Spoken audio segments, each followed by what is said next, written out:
In the tranquility of the night, some stories quietly come to life. Welcome to Hauntings and Horrors. Now, I will take you through 3 chilling tales. I always loved the quiet of the night shift at Dunkin' Donuts.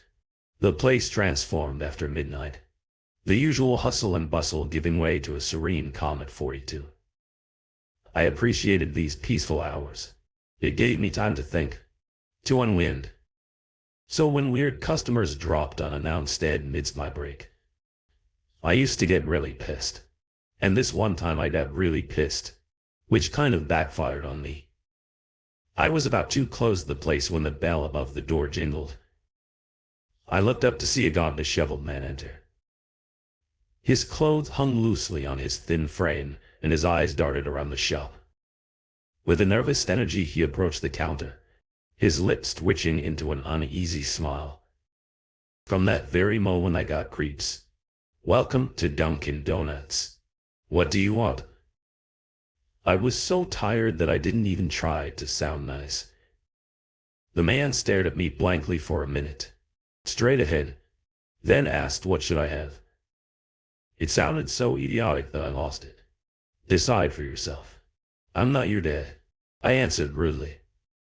His left twitched with that reply, and then finally he asked for a coffee and a plain donut. As I prepared the order, I could feel his eyes boring into my back. It was unsettling, but I brushed it off, attributing it to the late hour. In the stranger's odd demeanor, I placed the coffee and donut on the counter. "Here you go," I said, offering a nod. He grabbed the items without a word and shuffled towards the seating area. As I turned back to the counter, I heard a noise behind me, a strange shuffling sound. I spun around and my heart nearly stopped. The man was on all fours, sitting like a dog, with a maniac grin plastered across his face. "I didn't kill him," the man wailed, his voice echoing through the empty shop. "I didn't." My blood ran cold as the man produced a knife from his coat pocket, waving it erratically. I scrambled to the back of the shop, my mind racing. The man began to crawl, dragging himself forward with a terrifying determination. I bolted out the back door, my breath coming in ragged gasps. I glanced over my shoulder and saw the man still crawling, the knife glinting in the dim light. I ran to my car, fumbling for my keys. I managed to get inside and lock the doors. Just as he reached the vehicle, he slammed his head against the car's windows, the knife clunking against the glass. "I didn't kill him," he screamed, his eyes wild with desperation. My hands shook as I tried to start the car, but it wouldn't turn over. The fuel gauge read empty. Just my rotten luck. Panic surged through me. I reached for my phone and dialed 911. My fingers trembling. "There's a man with a knife trying to kill me," I gasped. I'm at Dunkin' Donuts, 324 Main Street. Please hurry." I dropped the phone and slumped back into my seat, watching in horror as the man continued to assault the car. The knife scratched the glass, the sound grating on my nerves. "I didn't kill him." The man kept repeating, his voice growing more frantic. My vision blurred and the world started to spin. The last thing I saw before I blacked out was his crazed eyes staring into mine. When I returned to my senses, I was surrounded by a flashing lights of police cars. Officers were milling around and paramedics were checking my vitals. I sat up my head, pounding and looking around.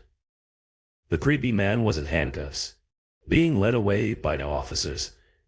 He was still muttering. "I didn't kill him." A detective approached me. "Are you okay?" he asked with concern in his voice. I nodded, still trying to process what had happened. "What's wrong with him?" "Who is he, Keynes?" I managed to ask. "His name is Edward Brown. He has a history of severe mental illness. We did some digging and found out he had a traumatic past." I listened as the detective recounted Edward's story. When Edward was 10, He had a younger brother who was just 2 years old. One day Edward took his brother out to play, and a car hit the little boy, killing him instantly. The accident left Edward shattered. His father blamed him for the tragedy, subjecting him to years of abuse and neglect before abandoning him altogether. Since then, Edward had been in and out of psychiatric facilities, haunted by the memory of his brother's death. He's reliving the trauma. The detective explained he didn't kill his brother, but in his mind he's been trying to atone for it ever since the night he snapped. I shuddered at the horror of the night settling over me. I glanced over at Edward sitting in the back of a police car, rocking back and forth. "Will he get help?" I asked, my voice barely a whisper. The detective nodded. "We'll make sure he does. He's not evil, just broken." As the paramedics helped me to my feet, I couldn't stop but feel bad for Edward. The daunting realization that me being rude to Edward by mentioning his dad must have triggered his old traumas. Hence he reacted the way he did. I hope Edward's getting the help he needs. The night shift at Dunkin' Donuts would never feel the same. But I request everyone watching this please be nice to strangers. CUZ, you might not know what storms that person's fighting inside. Moving into a new house is always a bit unsettling. But our new place was next to an abandoned Dunkin' Donuts which had burned down almost a decade ago, which was infamous for being haunted, adding an extra layer of eeriness. My wife, Emily, and I had just settled into our routine when suddenly, one morning, I found a box of donuts placed before my door. It had no label nor any mention of the sender. I found it weird. Emily had a watery mouth when I brought it in, but I have a strict policy of not accepting food from strangers. So I threw it in the bin despite her protest. Then it became a ritual. Every morning a fresh box of a dozen donuts would be sitting on our doorstep. At first I thought it was a friend gesture from the neighbors, but when I brought it up they simply had no idea. I kept throwing the boxes away, but the donuts kept arriving, growing frustrated. I even installed a camera to catch the culprit, but the footage showed nothing. One moment the porch was empty. The next a box of donuts appeared, as if by magic. "Emily, we need to find out who's doing this. It's starting to get weird." Emily just laughed. She loved the donuts and to her it seemed like a hard mystery. "Maybe whoever is being benevolent will stop once we actually eat it. No food from strangers. These pranksters will mix in laxatives to get reaction pranks on YouTube. I don't trust them." But then one morning, as I entered the kitchen, I caught her sneaking a donut from the box. She smiled, powdered sugar on her lips. "Relax, James. They're just donuts." That was the night. Things took a turn for the worse. I woke up to the sound of knocking on the windows. At first I thought it was just the wind, but the knocking was rhythmic. 3 knocks, a pause, then 2 knocks. I got up to check but found nothing. As I lay back down, I heard footsteps in the hallway, followed by a soft teary bell sound. It sounded like those bells you see at a hotel reception. "Emily, did you hear that?" she mumbled in her sleep, turning away from me. I felt a chill run down my spine. Over the next few days, the disturbances became more frequent. The knocking, the footsteps, the bell. It was like we were living in a nightmare. Emily started acting strange. She was distant, often staring blankly at the wall. One night I found her in the kitchen standing perfectly still, clutching a knife. "Emily, what are you doing?" And out of nowhere the same bell sound came. Suddenly, she turned to me, her eyes vacant, then suddenly lunged. I barely managed to avoid the blade stumbling backwards. After then she ran at me like a madness had taken over her. She chased me through the house, her movements jerky and unnatural, stabbing, growling to herself and then chasing again. But as soon as I reached the front door and threw it open, she stopped abruptly. "Isel." her neck twisted and just looking at the abandoned Dunkin' Donuts restaurant. "Emily, what's happening to you?" She didn't respond. Instead, she began walking slowly towards the burnt-out building. I followed her, keeping a safe distance. By this time, some people from the neighborhood started coming out of their houses. An old man approached me. "I don't know if you know this, son, but something is wrong with that place. It burned down 10 years ago, killed 6 men." Emily continued her slow march to the building, oblivious to everything around her. She reached the entrance, which was nothing more than a charred frame, and walked inside, stepping over the rubble, heading straight for the old counter. I ran after her, yelling out her name. She stopped, bent down and picked something up from the debris. "Emily, please." She emerged with a small tarnished bell, the kind you find at a hotel lobby. She placed it on the old counter, kept looking at it like stuck in a delusion, and then ring. Ring. I felt a deep cold fear grip my heart. I called not 911 by the time help arrived. Emily was still standing there ringing the bell, her face a blank mask. They had to sedate her to get her to the hospital. Emily was later admitted to a mental health facility. It's been 2 years now and she hasn't opened her eyes since. I wish she hadn't eaten those donuts that day. I don't know how, but somehow that is what led to everything. I'd never seen anything quite like her. It was a Tuesday night, a dead shift at Dunkin' Donuts, and I was stuck closing up. My name is Sophia, and I had worked at that place for 2 years. The hours were long, the pay was crap, but it was a job. That night, the usual routine of working like a zombie took a turn because of a strange woman. She sat in the corner booth alone, a strange-looking woman wrapped in a scarf wearing sunglasses. Despite the late hour, it was nearly midnight, and she had been there 4 hours ordering large Coke after large Coke 11 and tall. Who drinks that much soda?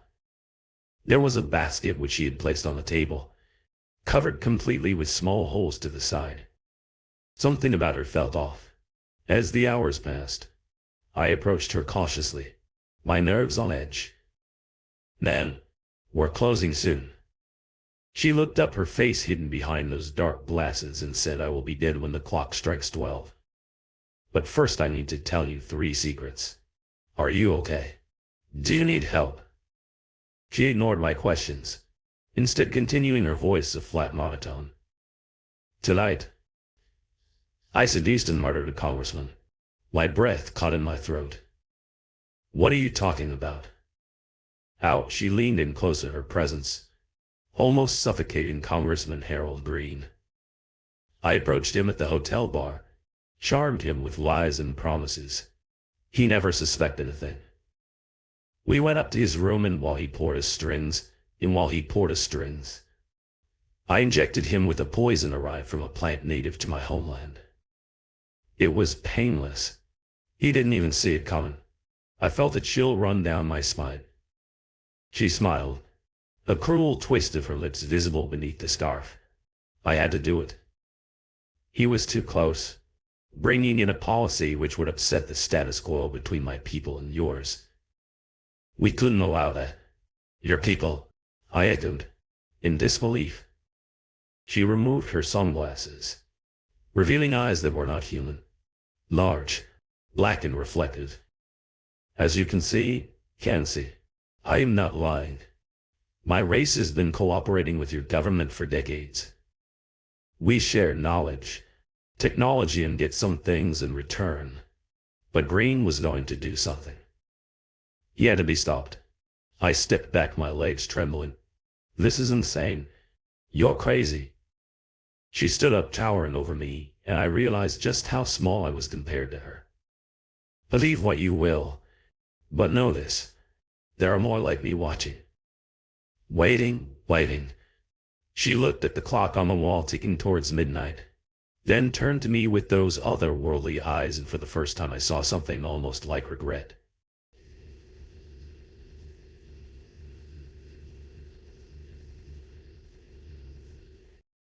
she began, but a strange sound cut her off, a low humming vibration that seemed to come from everywhere and nowhere. She froze, her body stiffening like a statue. I reached out, my hand shaking, and touched her arm. She was cold, unresponsive. Then, without warning, she turned and walked out of the diner, her movements almost robotic. I saw her get out and turn to the empty alley behind the diner, but suddenly a bright flash of light came out of nowhere and blinded me. I rushed out and ran to the back of the alley, but she was gone, vanished. Without a trace, I returned to the diner, my heart pounding. Her basket was still there. I knew I shouldn't, but I had to look carefully. I approached it and lifted the cover.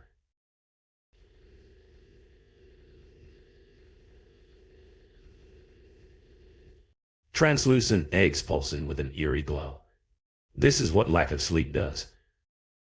I reminded myself, wondering if I was just tired and imagining things that weren't there.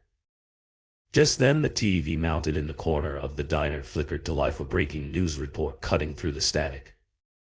The anchor's voice was grim. Congressman Harold Green has been found dead in his hotel room at the moment. It appears that he suffered a stroke while taking a bath. Authorities do not suspect any foul play.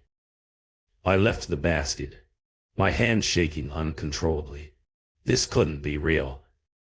It had to be some kind of sick joke, a nightmare, but the evidence was there right in front of me, those eggs, the news report, her chilling confession. I went home that night, but sleep was impossible.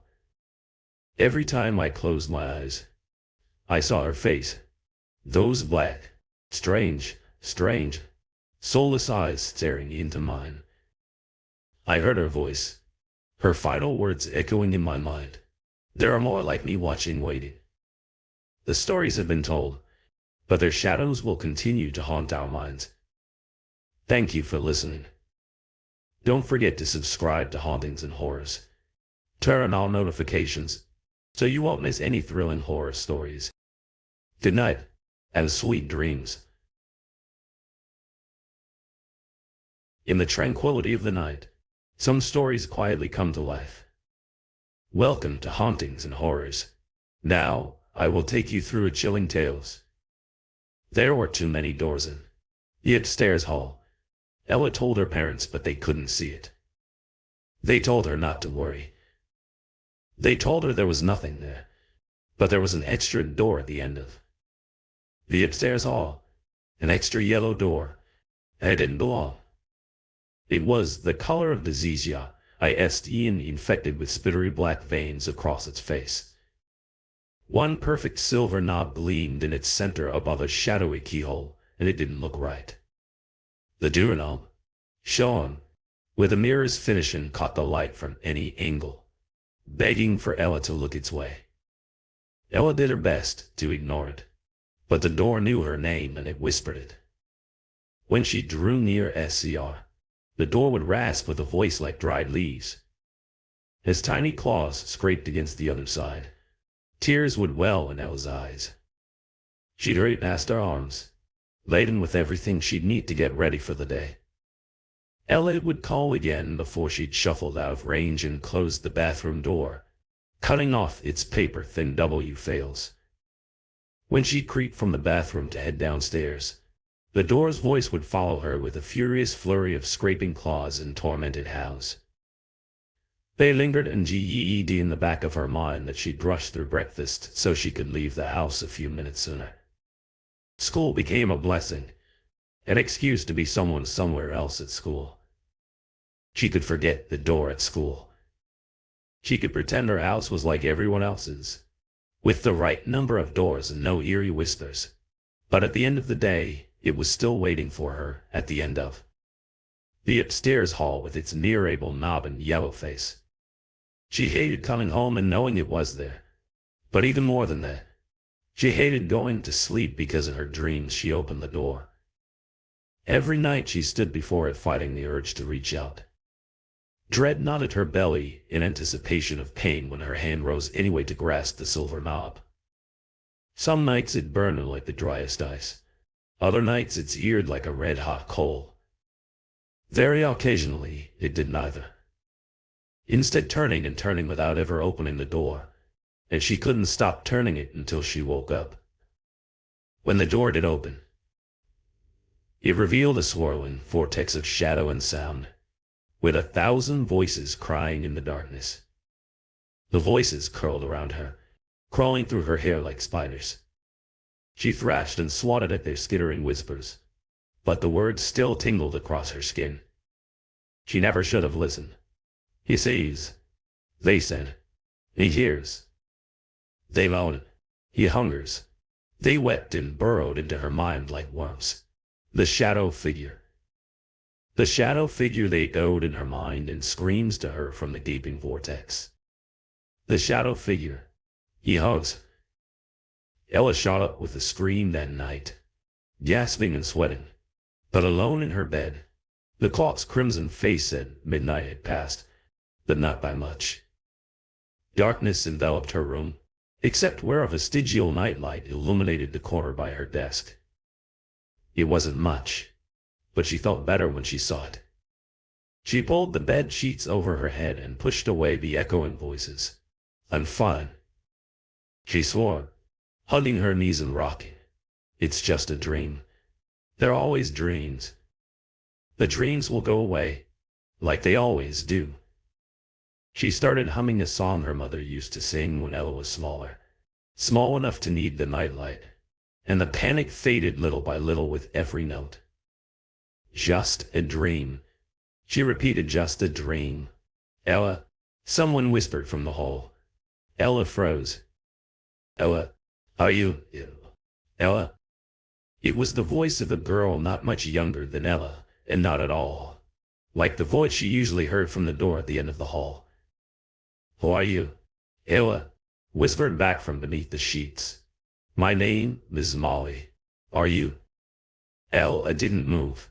She was terrified of leaving the safety of her cocoon. As the moments ticked by, however, an anxious curiosity emboldened her enough to peek out from the covers. What if it was another girl? She thought she sounded just as scared as Ella felt.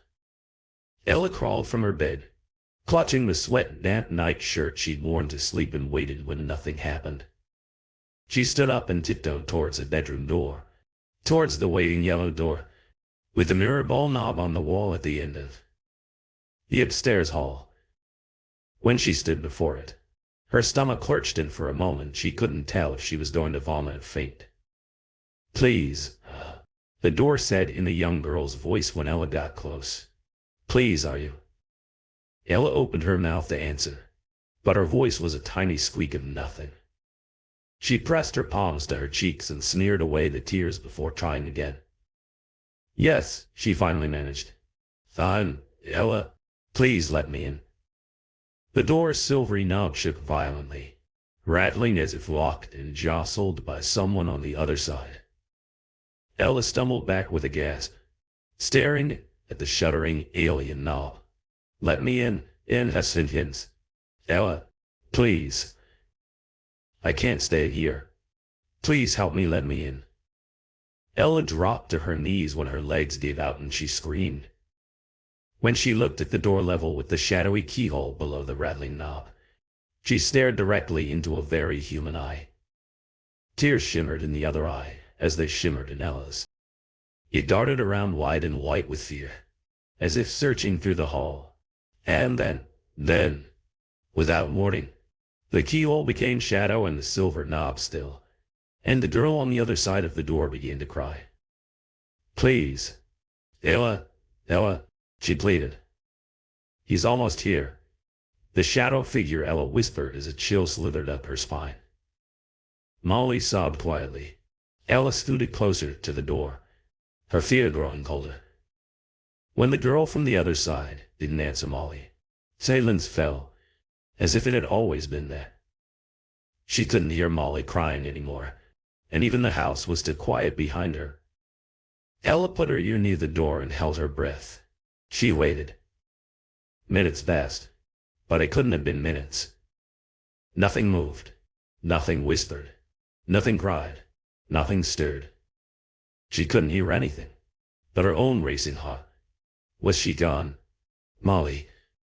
She tried again, afraid the shadow figure had taken her. He is here. Molly whispered at last, almost in her ear, as though Molly's lips pressed tight against the keyhole. Please let me in, Alice had asked. The world was a little fuzzy around the edges, and it was harder to focus than before. She had to stand up. She didn't dare touch the sickly door, but her legs felt too wobbly and weak to support her. She reached for the knob with a trembling hand. Please. Ella Molly's voice was getting smaller. Please. Grasping the bowl, she pulled herself up from the floor. It moved noiselessly beneath her hand, gliding without resistance, and opened the yellow door. Only expanse of normal wall inched into view, and she felt sick. She worried at her thumb in confusion and extended a trembling hand to touch the wall behind the door. It was solid and as normal as the wall at the end of the upstairs hall should be. But her stomach churned. She gently closed the door, which issued a soft click as the latch sprang into place, and waited.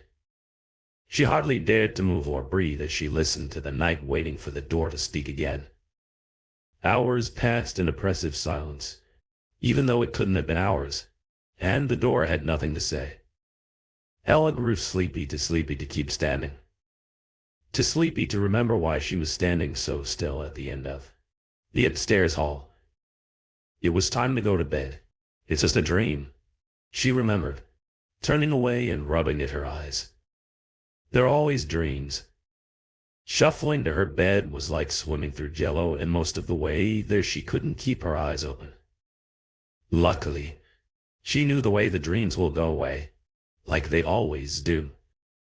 The crimson's enclaw was broken when she rolled herself back into bed, its face declaring 12:16 a.m. to a room that only vaguely felt familiar. But she couldn't bring herself to care. When her eyes and body felt so heavy, Ella Lizzie whispered, but it couldn't be a whisper. Ella Lizzie whispered, Ella, don't wake up. Ella groaned a little. Don't wake up, Lizzie said, her voice echoing in Ella's mind. Ella frowned and rolled onto her back. She didn't want to wake up. She wanted to stay asleep. Molly didn't need to tell her not to wait, because not being awake was the whole point of being asleep for a long time. All was silence. Ella's mind drifted, and she felt herself grow lighter, as if getting ready to float up through the blackness that surrounded her.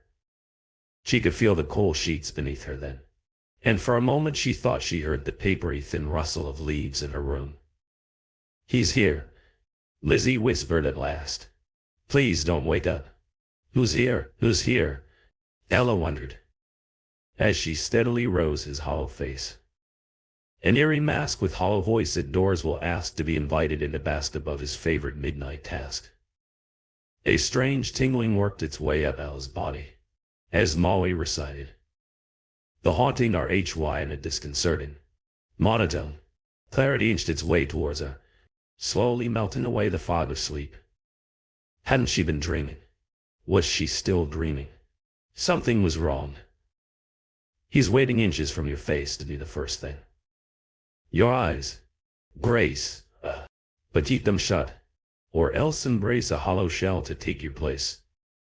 Cold dread seized Ella's heart with each new stanza, and she trembled with the weight of her mistake. For a moment she swore she could feel the air stir above her, stale and strangely warm against her cheeks. Leaves rustled above her bed. The yellow door you always keep. He follows you to where you sleep, into your room. He then will creep your life in dreams for him to reap. Molly's voice became little more than a breath within Ella's mind, and the air cooled around her when a pressure lifted from her chest. The leaves were in the hall. The shadow figure above your bed with hollow eyes. Deep slumber fed his hollow dreams may fill your head, but never peek, or you'll be dead. Everything was wrong, distantly. Ella registered the sound of her parents screaming in their room, and she felt tears sliding down her cheeks. No longer dream tears. She could feel the wet warmth as each one fell. "Molly," Ella whispered the sound paper. "Thin Daddy," she rasped with a voice like dried leaves. "Molly," she thought.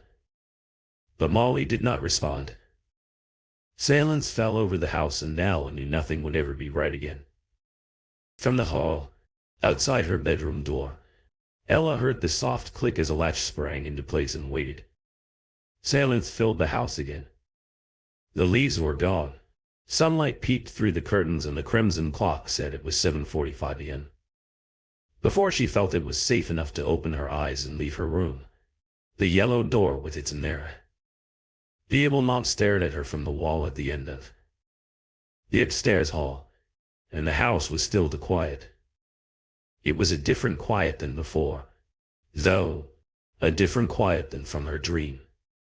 It was the quiet of a tomb, except, of course, for the occasional tapping, as if from tiny claws from the other side of the yellow door. The stories have been told, but their shadows will continue to haunt our minds. Thank you for listening. Don't forget to subscribe to Hauntings and Horrors. Turn on notifications, so you won't miss any thrilling horror stories. Good night. Have sweet dreams.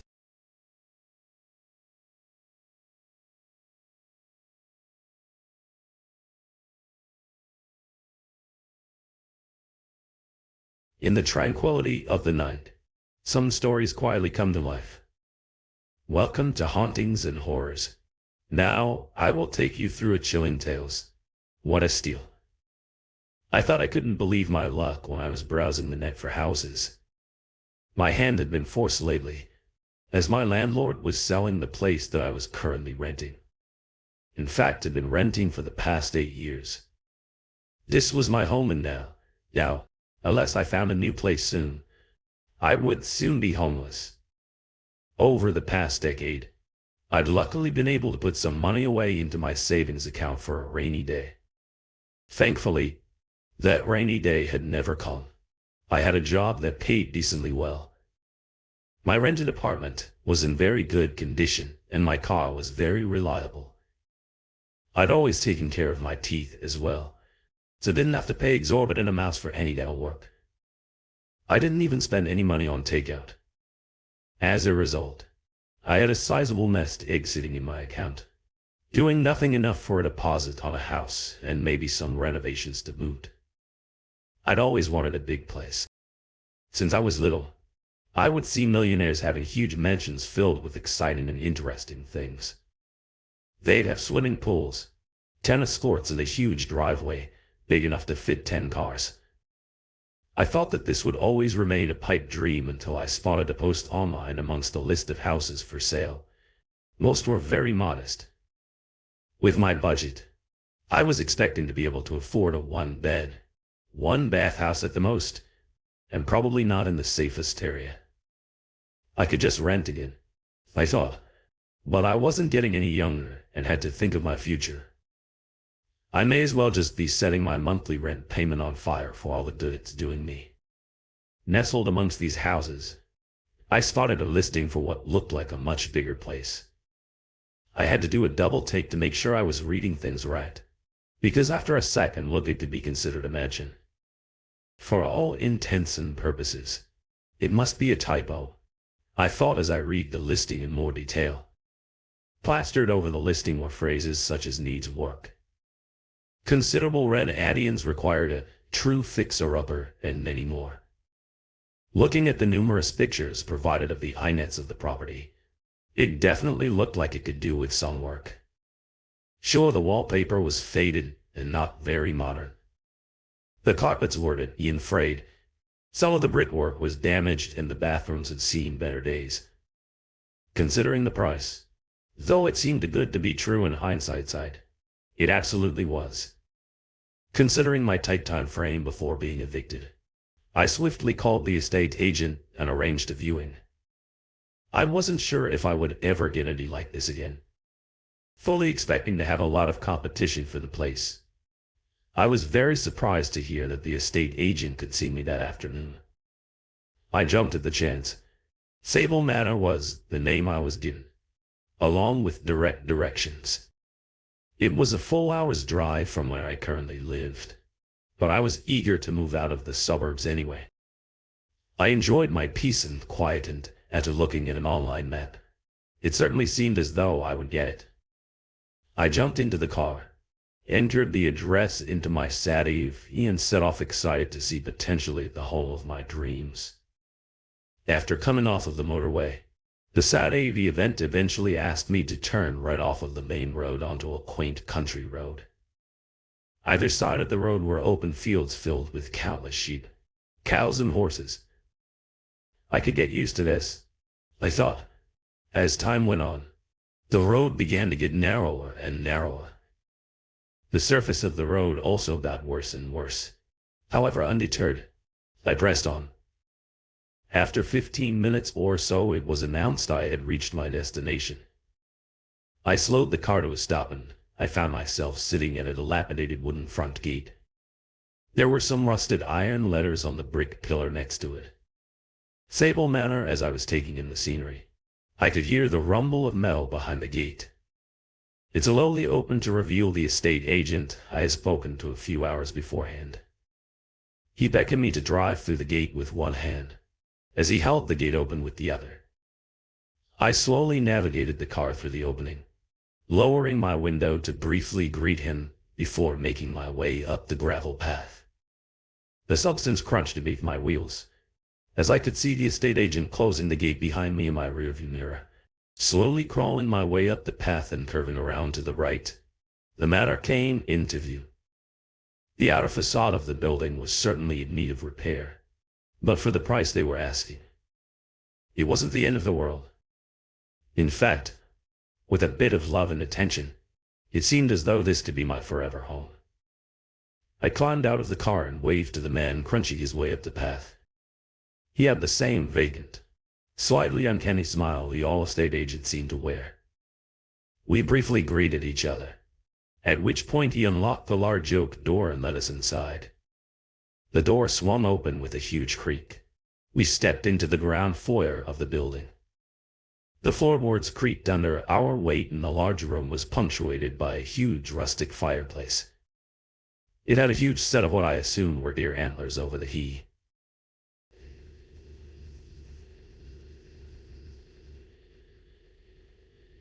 Pretty impressive, said the agent, as he saw my gaze affixed to the centerpiece. I let my eyes wander around the room. There was a staircase up to the first floor on the right-hand side. Old dusty paintings hung on the wall next to it, full of impressive landscapes and majestic animals. The previous owner must have been a hunter of some sort. I looked upwards at the ceiling. While the design was intricate, there were a few cracks in the glass among the considerable number of cobwebs. Luckily, spiders had never bothered me. As you can see, the place needs quite a lot of work, but hopefully you'll agree. The sheer character of the place more than makes up for it. The man said. I nodded as I made my way up the staircase. I used the wooden banister to steady myself as my hand traced up the staircase. I looked at it as I reached the top. It was covered in a thick blanket of dust. It was clear that no one had cleaned the place in months, if not years. The place has been on the market for quite a while. I could hear from behind me alongside a cacophony of creaking. We were actually trying to sell the manor on behalf of a debt collection agency.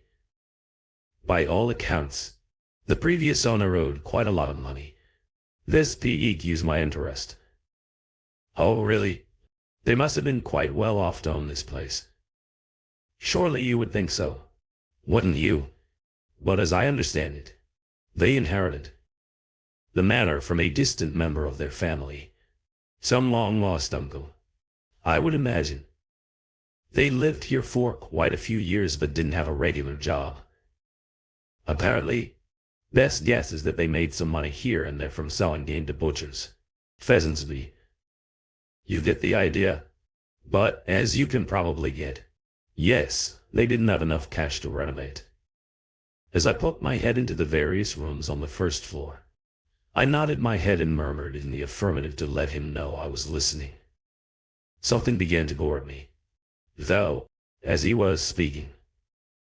Eventually the whisper in my mind became more of a yell. I had to ask so. This gentleman was quite old. I take it couldn't pay off his debts before he passed. He was no spring chicken by any means, but not that kind of age. The rumor was he ran into some kind of accident on a hunt. The place was found abandoned, just disappeared. The police did an in-depth investigation, but no trace of him. I hope you're not the squeamish type, but the rumor was that he fell foul of a bull or some other creature in the remote woods and was never found. As you probably saw on your drive here, we're surrounded by woodland for miles and miles around. The police don't have that kind of manpower to search hundreds of miles of remote woodland, so he was declared missing and presumed dead. Well, after that, I didn't exactly want this guy bursting through the door, so I had to ask the follow-up question. And when was that recently? He was declared to have perished by the police around 14 months ago. Now, it's just taken a while for the paperwork and proceeds to work their way through. It's your lucky day. He patted me on the back. He was certainly very forthcoming with the information. It wasn't as though he was trying to hide anything from me, and I did need a place very soon. This information didn't put me off much. I always wanted a place that was away from the hustle of the town, and I loved old-fashioned buildings with character. I'd have to do any renovations in bits and pieces, but that didn't bother me. It wasn't as if the building was going to fall down any second. It just needed some love. We continued to explore the model for a while until we arrived back in the main foyer. Well, we haven't seen everything this place has to offer, but I'm afraid I have other appointments. Hopefully you all agree. It's got a lot of character, and, with a bit of tender, loving care, could be a perfect home for you in time. Just let me know if you want to make an offer. I'm sure we'll have other interest in the place soon. He was laying it on a bit thick with the sales pattern, but he was right. It was run down and needed quite a lot of work, but I kind of fell in love with the place as soon as I stepped inside. I've always been a bit of an eccentric, and even when I was a kid, I dreamed of living in a manor like this, having unique pieces of artwork and paintings, a rustic kitchen, old leather chairs sitting by the fireplace, that kind of thing. I didn't want to let on, though, so I just said to him, I'll let you know. As I left the house and drove back down the country road, with the agent gradually getting smaller in my rearview mirror, I was already on the phone to my solicitor. I wanted it badly. The sale had gone through like clockwork. In fact, I was pleasantly surprised by how painless it was. The price was agreed and was well within my budget. In fact, I had plenty left over to start renovations. Less than 6 weeks after I first saw the place, I was collecting the keys, my dream home. As I locked the gate behind the estate agent with keys in hand, I stood there in silence and took in a deep breath, peace and quiet. I could hear the birds twittering in the trees, the sound of the wind rustling through the autumn leaves. It was almost as if nature was trying to speak to me. You're home, I imagined it was saying. 2 weeks after the sale, I effectively moved in. I didn't have much to move from my old place. I always lived within my means and didn't collect many possessions. I was a big believer in experiences over things. Now I was looking forward to spending my first night in my new home. My new home. Mine. It felt weird saying it. I spent most of my first day looking through each of the rooms and making a note of any remedial work that needed doing. By the evening, I'd filled at least 10 pages. I always liked undertaking big projects, though, so this didn't put me off. I was just excited to have my own place. It was peculiar, though. As soon as you shut the front door, it was as if you had created a vacuum inside. There was no noise at all, You couldn't hear any birds, any wind, anything at all. It was as if you had stepped into another dimension. Luckily, the electric still worked. I had to get someone in eventually to check all of the wiring and make sure it wasn't dangerous. But for the time being, I could use my sparse collection of electronic equipment. It looked quite out of place alongside the quaint eclectic furniture. But by the old fireplace and in front of a weathered red leather armchairs and my 60-inch TV. I didn't have internet yet, so I had to make do with my trusty DVD player that luckily I'd kept in a storage box. I never liked throwing things away besides. Otherwise, what would I do with my collection of classic horror movies? Still in the storage box, I had hundreds of movies that I collected over the years. So I connected my DVD player to the TV and loaded one of my favorites with a cup of hot chocolate and a packet of biscuits in hand. I plunked down in a comfortable armchair and raised my hand to turn on the stylish lamp on my right. At that moment, I couldn't have been happier as the light outside faded. It began to grow colder. I looked in a large metal container sitting next to the fireplace and found some very old pieces of firewood. After inspecting them closely, they must have been there for years. Importantly, though, they weren't damp. In fact, they were bone dry. Now was as good a time as any, I thought, as I loaded the wood into the opening in the fireplace. After a few attempts, I managed to get a fire started with the help of some of the newspaper I'd used to pack some ornaments. As is tradition, I stood in front of the fire for a few moments, warmed up my hands and rubbed them together. I then settled back down in my chair to the sound of blood-curdling screams on the TV and crackling wood beside me. After around 15 minutes, I noticed that despite the roaring fire close by, there was still a noticeable chill. Strangely, it seemed to be a draft coming from somewhere.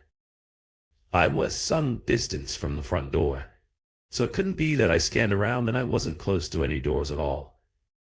As a matter of fact, the draft had to be coming from somewhere. It certainly wasn't from the fireplace, as there was a ravenous fire there. Now, in fact, I had just fed it some more wood. I got up and started searching for the source of the cold draft.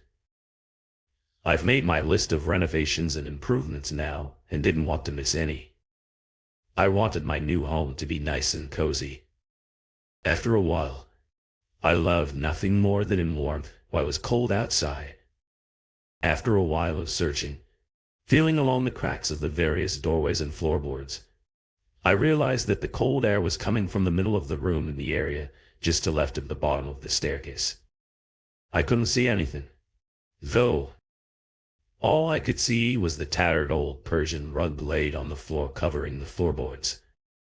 Although it was frayed and clearly had been well used by the previous owners, it had a certain character about it, so I wanted to keep it. The rug was threadbare in places, though, and can't have been doing a good job of insulating against the cold. I placed my hand at the edge of the rug and, sure enough, and ice cold blast of air chilled my fingers with care. I slowly rolled back the carpet in an attempt to identify what could possibly be causing such a draft. I imagined it would be a loose or missing floorboard. One more for the list. As I rolled the rug back on itself, a large wooden hatch came into view. It would have been difficult to spot, if not for the recessed metal handle on one side. The handle was rusted beyond all recognition and was quite large. This wasn't in the floor plan, I thought as I paced slowly around the hatch, feeling a bizarre sense of both trepidation and excitement. While I did have some money to renovate, I didn't have enough to do everything. If this hatch leads to a basement, there could be all kinds of heirlooms and treasures in there which could pay for the renovations 10 times over. The sheer curiosity got the better of me. I removed my phone from my back pocket and turned on the flashlight. The dazzling white light provided a stark contrast against the warm orange glow being provided by the fire. I slowly bent down and grabbed the rusted handle. It provided some resistance, but after a sharp tug it came loose and allowed me to get some leverage on the hatch. As I pulled upwards, The hatch gave way surprisingly easily. I pushed the door up onto its hinges, and once it reached the fulcrum, it fell backwards in the opposite direction, slamming onto the floor with a loud thump. A cloud of dust erupted into the air. Illuminated by the glow of the fire, I shined my phone flashlight into the dark opening. All I could see was a collection of wooden steps heading downwards. They were covered in dust, and there was a thick sheet of cobwebs. It was clear that no one had been down here for a while, but at least I had found the source of the draft. Now that the hatch was open, there was a strong stream of icy cold air collecting around my feet. Taking a gulp, I slowly traveled down the steps, hoping that the wood wasn't so rotted that it would give way. Thankfully, the steps held firm. I counted the number of steps in my head as I went: 12, 13, 14, 15 steps. And with each step that I took downwards, the warmth being provided by the fire quickly gave way to a cloying chill. In fact, it was so cold that, as my foot found the ground at the bottom of the steps, I could see clouds of mist whenever I breathed out. I looked back up the steps to whence I came, and all I could see was a flickering orange glow casting shadows upon the steps that took many shapes. As the fire ebbed and flowed, holding my phone up, I decided to check my battery. After all, I didn't want my phone to cut out. While I was down here, I couldn't see any light switches at all. Not surprising, it was an old house 80 for few. I only planned to spend 10 minutes or so down here. Just to sate my curiosity, I could fully explore the area in the morning. I'd had more than enough battery for tonight's purposes. Glancing next to the battery icon, though, I saw the words "no service." If I wanted to make this a secret games room or anything, I'd definitely need a landline down here at some point. I had plenty of signal upstairs. I surmised that the walls must have been lined with lead or something. As I held the phone in front of me, I could see a long passageway with a concrete floor. At the end of the passageway, I could just about see the glint of metal. I crept down the hallway, and as I got closer, I saw a riveted gun needle gray door, similar to what you would expect to see on a ship or a submarine. Weird, I muttered under my breath. The door was ajar, so after a short pause to gather myself, I eased the door open. It took most of my body weight to push it open, but it gave way eventually with a drawn-out creak. If you would have heard that noise in isolation, you would have thought you were on a submarine with the haunting creaks associated to the vessel. The air was stale and even colder than before. I couldn't believe my eyes when I saw what was in this room. The room couldn't have been more than a few meters long, but the walls were curved and they weren't made of wood or brick. They were made of metal. A weathered light fitting hung down in the center of the room from the ceiling. I felt around the wall by the doorway for a light, which in after a few seconds found one. I flicked the switch and at first nothing happened. A short while after I began to hear a muffled shuddering sound coming from another room, at which point the light flickered into life, casting a dull orange glow. In many ways it was similar to the glow of the fire upstairs, but this was artificial. It felt alien. In some uncanny way, I turned off my flashlight to save the battery and placed it back into my pocket. On one side of the room there was a very basic bed with a dark brown blanket and flat pillows. The air smelled musty. These clearly hadn't been washed for a long time, if ever. On the other side of the room was an electric stove with various old packets of military rations and canned goods. As I picked up some of the goods, most of them were at least 10 years old.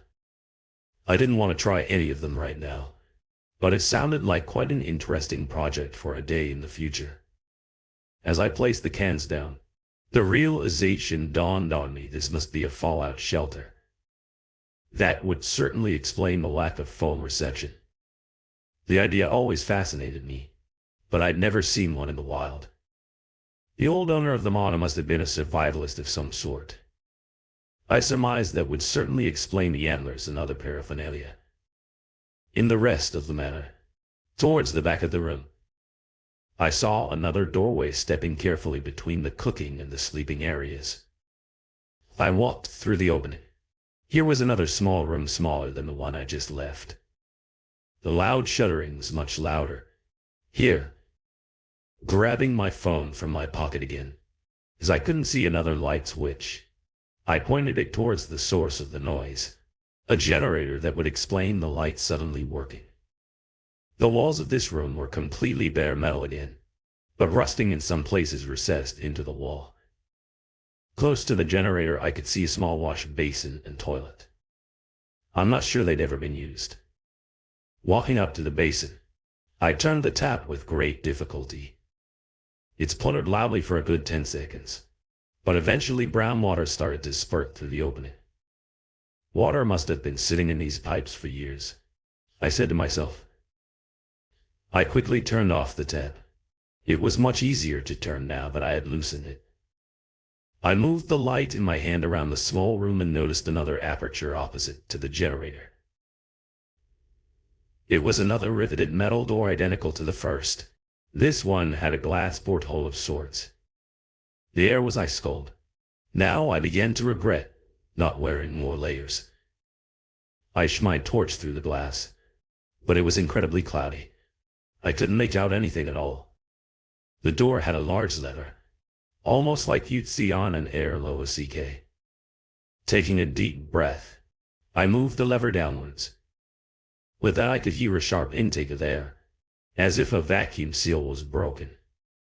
As soon as this happened, a blast of ice cold air hit me with force. What the hell, I guessed. I swung the heavy door open, and it clanked loudly. Once it hit the wall, I cautiously shone my torch into the opening and took a step inside.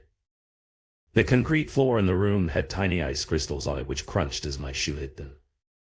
As I lifted my phone up to scan around the room, I could see slabs of meat hung on hooks. Underneath them were metal tables with various cutting implements laid upon them. It was a huge freezer. Of course, he hunted animals. I said to no one talk about an endless supply of food. It was a perfect setup. Spend years building up a supply of meat and food for the potential scenario of nuclear war. It didn't look like it would have been much of a life if it did happen, but at least he would have been alive and, with the generator, no trouble at all in keeping this stuff frozen. Real meat, I'm sure, would have been far more preferable to canned food. I stared in amazement at what looked like years of work. My attention was drawn to another metal table on the other side of the freezer. There were from this distance what appeared to be cards strewn across the surface. As I approached, I could see that these were mostly white plastic cards of some sort. Although I had difficulty in feeling my fingers now, I fumbled for one of the cards and picked it up in my hand. One side was completely blank, but as I flicked it over between my numb fingers, my mouth dropped open.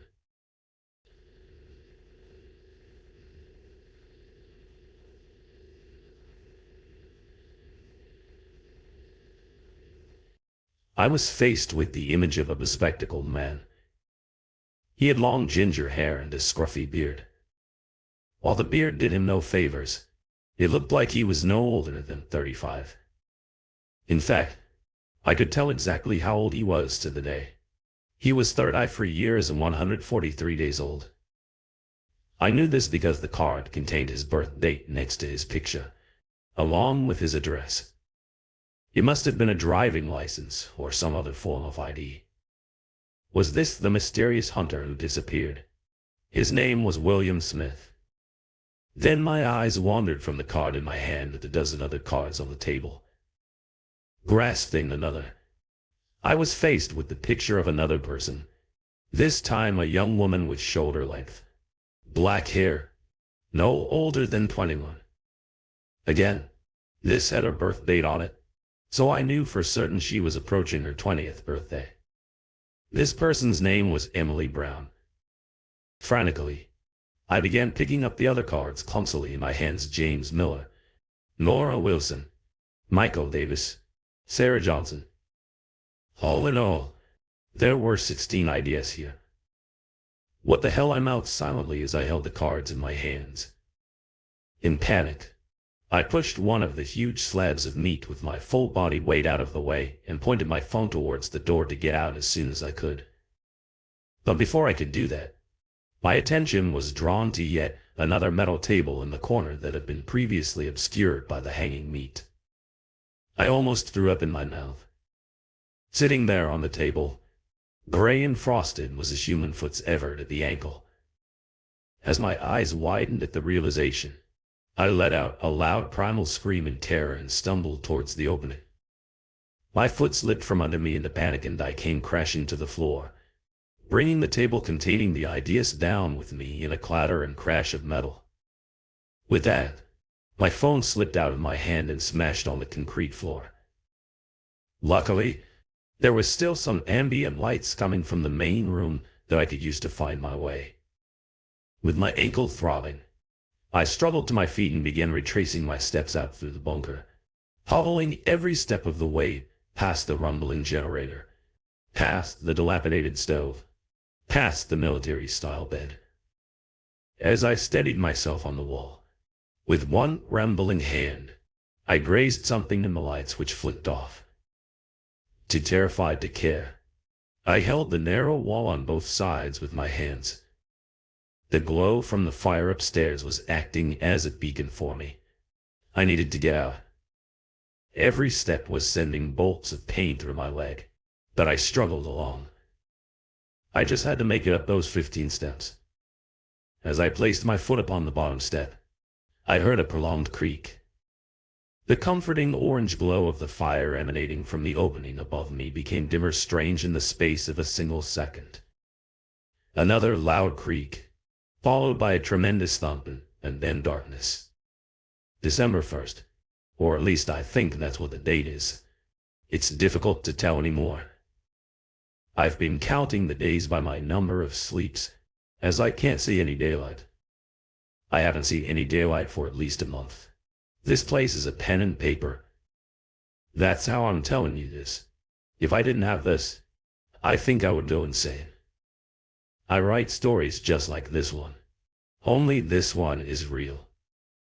I don't know what this person plans to do with me, as I'm sure he would have murdered me by now if he wanted to do that. Maybe he's looking for a companion during the nuclear apocalypse.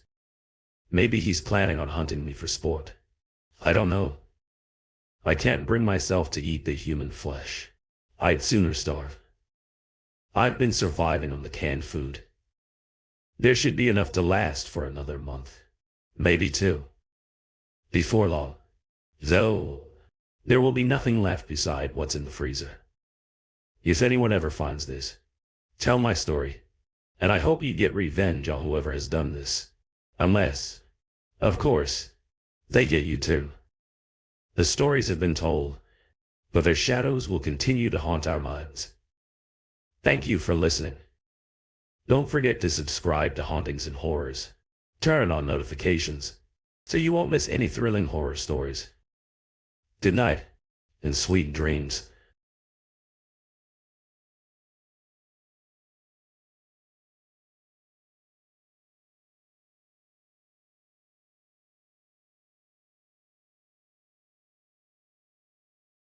In the tranquility of the night, some stories quietly come to life. Welcome to Hauntings and Horrors. Now, I will take you through chilling tales. It's raining again. To be honest with you, I'm terrified of rain. I never leave the house when it's storming outside. But to give myself some credit, I never used to be like this. I used to love watching the rain fall from outside the windows. But now I have my curtains pulled tight across the edges of the windowsill. I wish I could show you what made me the way. I am partly to warn you, partly to verify myself, but I can't. I can only tell you my story like it's some sort of fantasy, as if it's just another bizarre story that deserves to be forgotten in a week. If you see it like that, then that's fine, but I won't forget. I'll never forget. In 2012, I was a 21-year-old college student. I was absolutely madly in love with nature and all things wild. I spent my childhood roaming up and down relines, fantasizing about mythical creatures and fantastic monsters. Now there I was in 2012, as an adult studying forestry, with dreams of defending those tree lines and fantasies I held so dear. I was absolutely ecstatic when my professor announced an opportunity for some extra credit. He suggested that we spend a few days of our upcoming break walking along some trails and paths to remind ourselves why we were doing what we were doing. As an avid hiker, I knew of a hiking trail a few hours over from our town that offered plenty of room to walk, with very little crowding. The only ones who really walked more than a few minutes down the trail with the parked Thomas, and the chances of seeing one of them on the ever-winding, expanding trails of the forest seemed small. "Hey, Sophia, want to take a trip down to the preserve with me?" I asked as the bell finished tolling, signaling the end of the school day. The girl next to me, Sophia, was a quiet and sweet girl. She had long brunette hair that stretched just past her shoulders and gentle green eyes. She was the type of person who people admired from afar, beautiful but silent.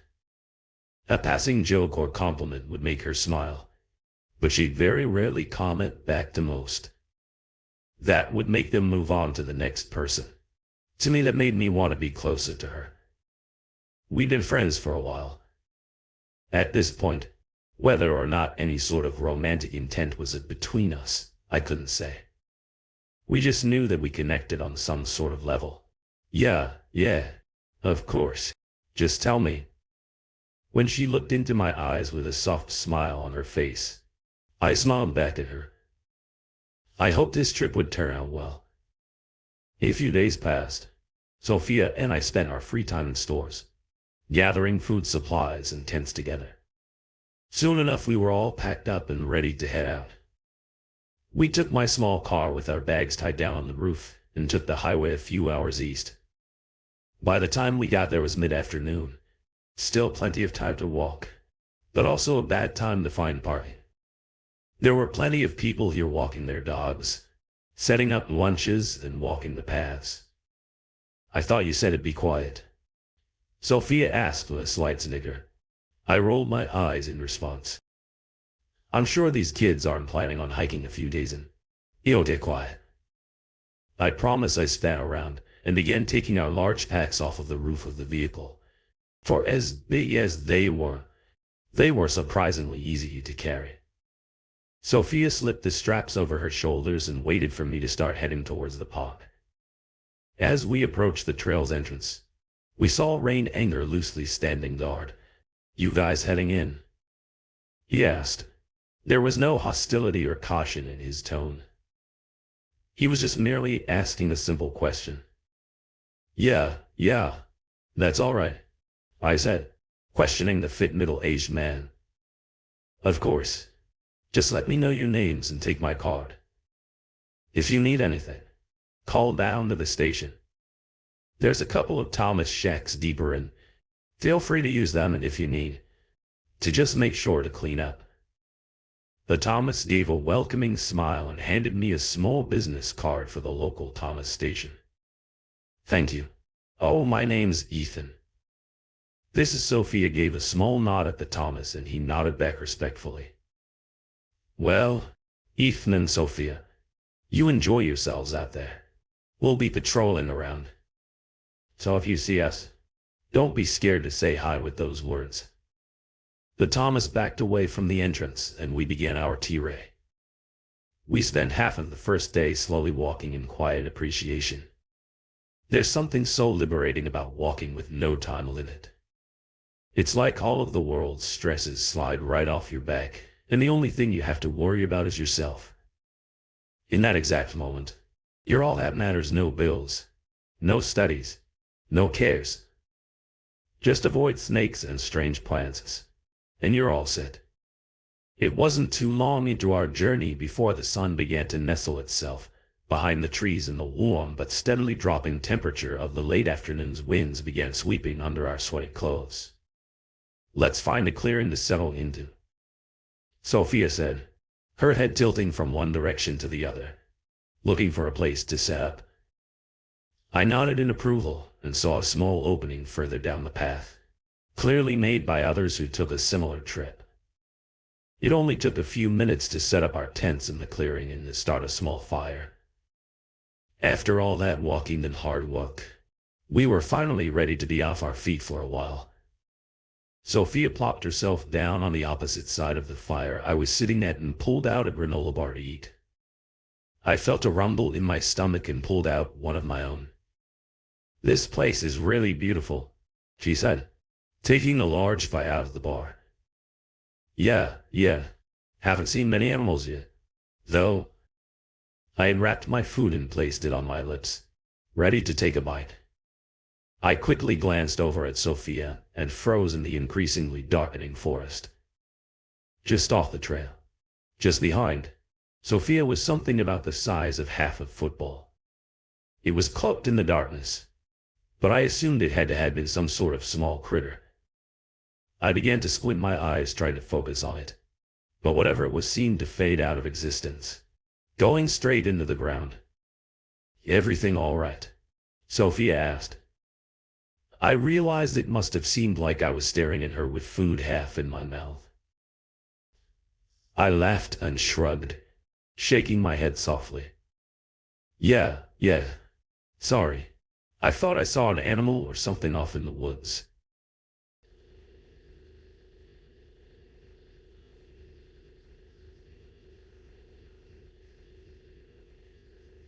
Could have just been a rabbit or something. It must have burrowed into the ground, though.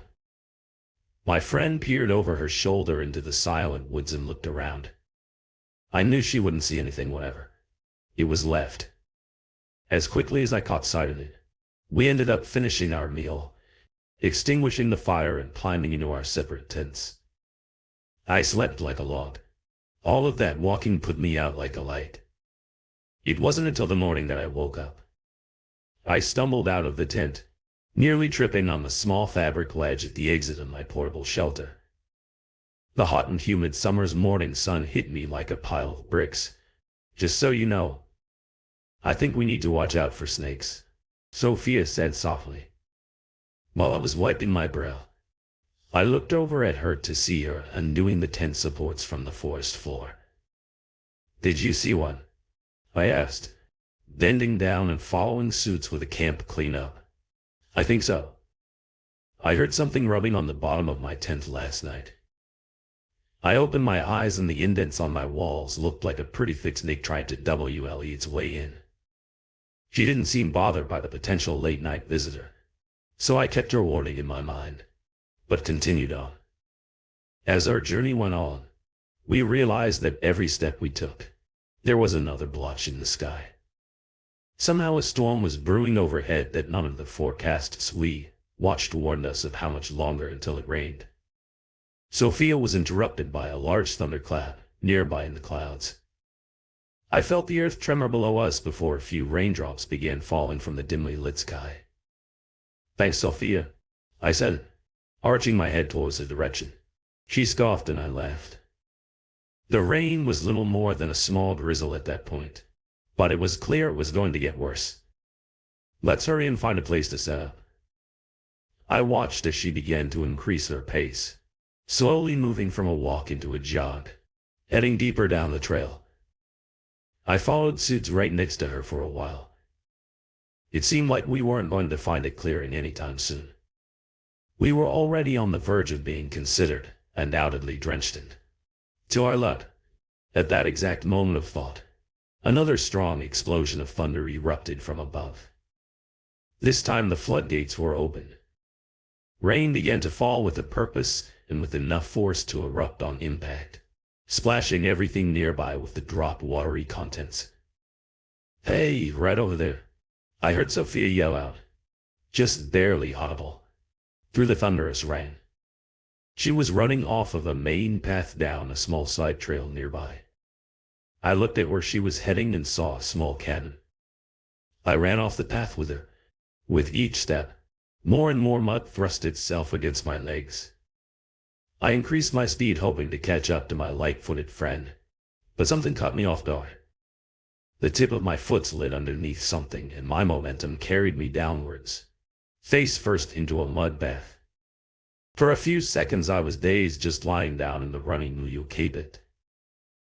I eventually looked down at my feet and saw what looked like a thin tree root, also caked in dirt, erupting out of the ground.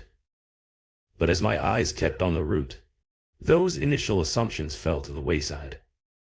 The shimmering of the mud is what made me realize that, whatever this object was, it was moving just beneath the mud. Then it clicked in my head. The snakes Lelia brought up. I just tripped over one of them. I felt a shiver cross over my back, and I jolted back up to my feet and continued on my path, abandoning that snake behind. Without another incident, I made it to the cabin doors and busted inside. Finally, free from the hurricane-like east storm. Wow, a familiar voice rang out in the shack. I looked over to see a drenched but otherwise clean Sophia staring at me with an amused smile on her face. Decide to have a wrestling match out there. Funny, I said, looking down at myself. Mud was dripping off of just about every pore of my body. I think I met one of your snakes you mentioned out there. They decided to give me a little trip. Oh, really? Sophia said, as she grabbed me and turned me around, searching the pack on my back for something to help me clean up. You're right. They're pretty thick. I wonder what kind they are. I can't imagine them being venomous. Being that wide, I felt the hands of my companion yanking out fabric from my pack. I took some time to look around the cabin as Sophia pulled the towels free. It was wooden, old and completely empty. There was a cooking stove off to one side, but other than that, it looked very sparse. Clearly it was only meant for a quick one-night stay here. Get yourself cleaned up. I turned back around and Sophia handed me a bundle of towels. I immediately wiped off my face and brow. The dirt was already starting to dry and stick to my skin. Thanks, I replied to her. As she began setting up her things, I put my pack down against the door and walked over to a window, still wiping myself down. I watched as the rain continued its assault on the earth. The dirt running like rivers down the valleys and trails, both natural and man, made it look terrible. Outside, I remarked. I heard a small groan of acknowledgement come from behind me. I let my eyes trail over the forested wetland over to the path we took to get up here. My body locked up when I saw something right where I tripped. Something was protruding from the ground like a small pillar. I rubbed the inside of the window fruitlessly to clear off the fog and obstructing rain. I could barely make out what looked like a thick, partially submerged branch broken off on one end with small twigs splintering off skyward. Hey, come and look at this, I called out to Sophia, who was still fumbling around with her bags. Is it the snake? She asked, rising to her feet. I don't think so. It looks weird though. I watched the mud-coated object get hammered by rain as Sophia approached and peered outside. Is that a broken tree root? She suggested. I could only shrug. Whatever it wasn't moving. Wait. Sophia chin-ed in again. Look at the color. As more and more of the rain ran its way down the object, the less obstructed by mud the objects became. I narrowed my eyes, pushing past the raindrops on the window, and noticed exactly what Sophia was talking about. Whatever was under that mud was a pale shade of gray. Oh my God. Sophia gasped and grabbed her mouth. What is it? I turned and looked at her, my eyebrow upturned in confusion. Look at the end of it, she said, holding her breath. I turned my gaze back outward and focused it. I felt my heart draw fingertips. It was an arm reaching out of the ground, still as the grave. Oh my God. My voice wavered slightly. We should call Thomas and get them out here. Where's their car? She asked. Hand extended towards me. I reached into my pocket and pulled out a wet but legible business card. Without hesitation, Sophia snatched it out of my hand and began dialing the number. Hello. I'd like to report something. On one of the trails, she paced back and forth on the squeaky cabin floors. I turned and tapped my gaze on the hand. It looked petrified in place, fingers eagerly reaching towards the sky, letting the water rush over it. "We rat," she began to stutter. "We rat."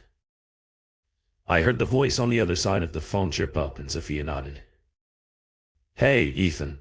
Ethan, can you take a step outside and tell me what number is next to the door?" I peeled my eyes away from the hand. I felt an increasingly oppressive air pressing its way inside the cabin. I shook my intuition away and walked to the door. I opened it up and stepped outside. I peered towards the arm and could see it more clearly without the blurry window between us. It was hairless, smooth, and the fingernails seemed clean and trimmed. The water that gushed over it almost seemed to vanish on impact, as if it was some sort of sponge. I had to force my eyes away from it to view the number on the wall, 17.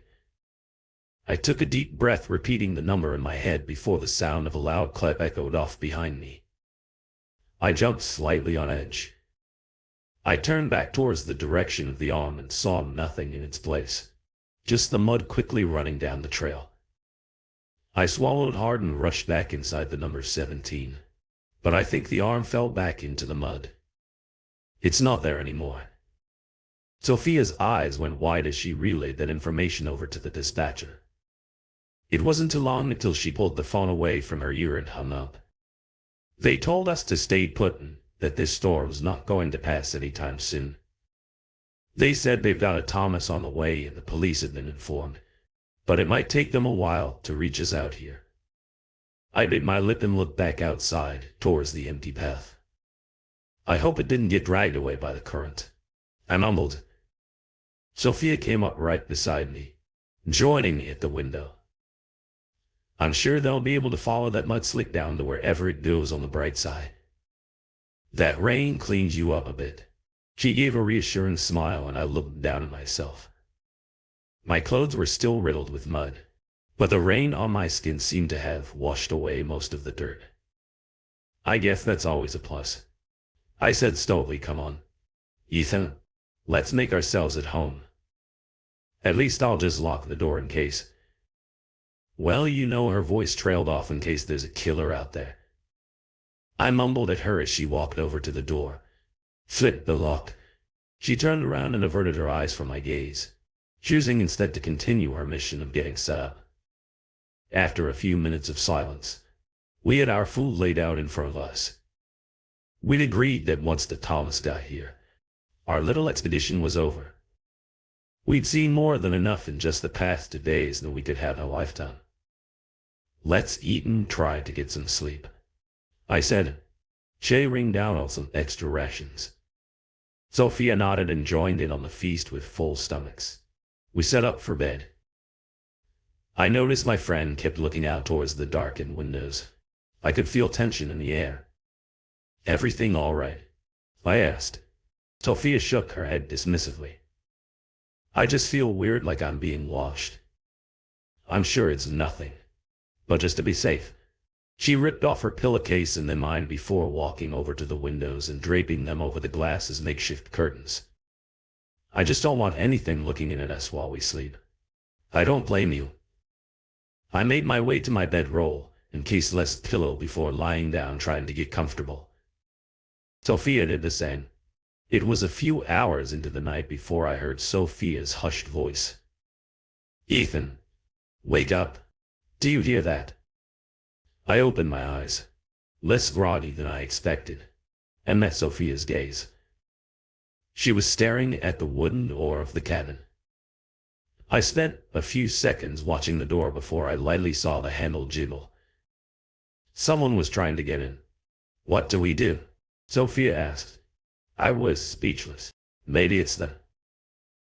Our whispered conversation was interrupted by a loud knocking coming from the other side of the wooden door. I jumped to my feet. "It's got to be the cops." I began my slow, meticulous walk to the door. "Who's out there?" Silence. Hello. I yelled again abruptly. The banging started again, loud enough to drown out my voice. I took a step back from the door and kneeled close to the ground. Each impact on the door rocked the wooden frames of the small cabin.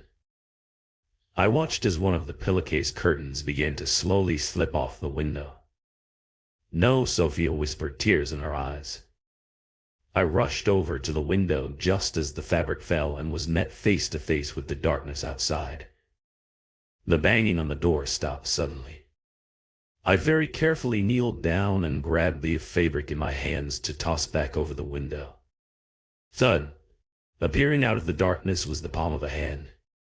It slapped the window with a heavy force. I could only see the pale palm in the shroud of blackness outside.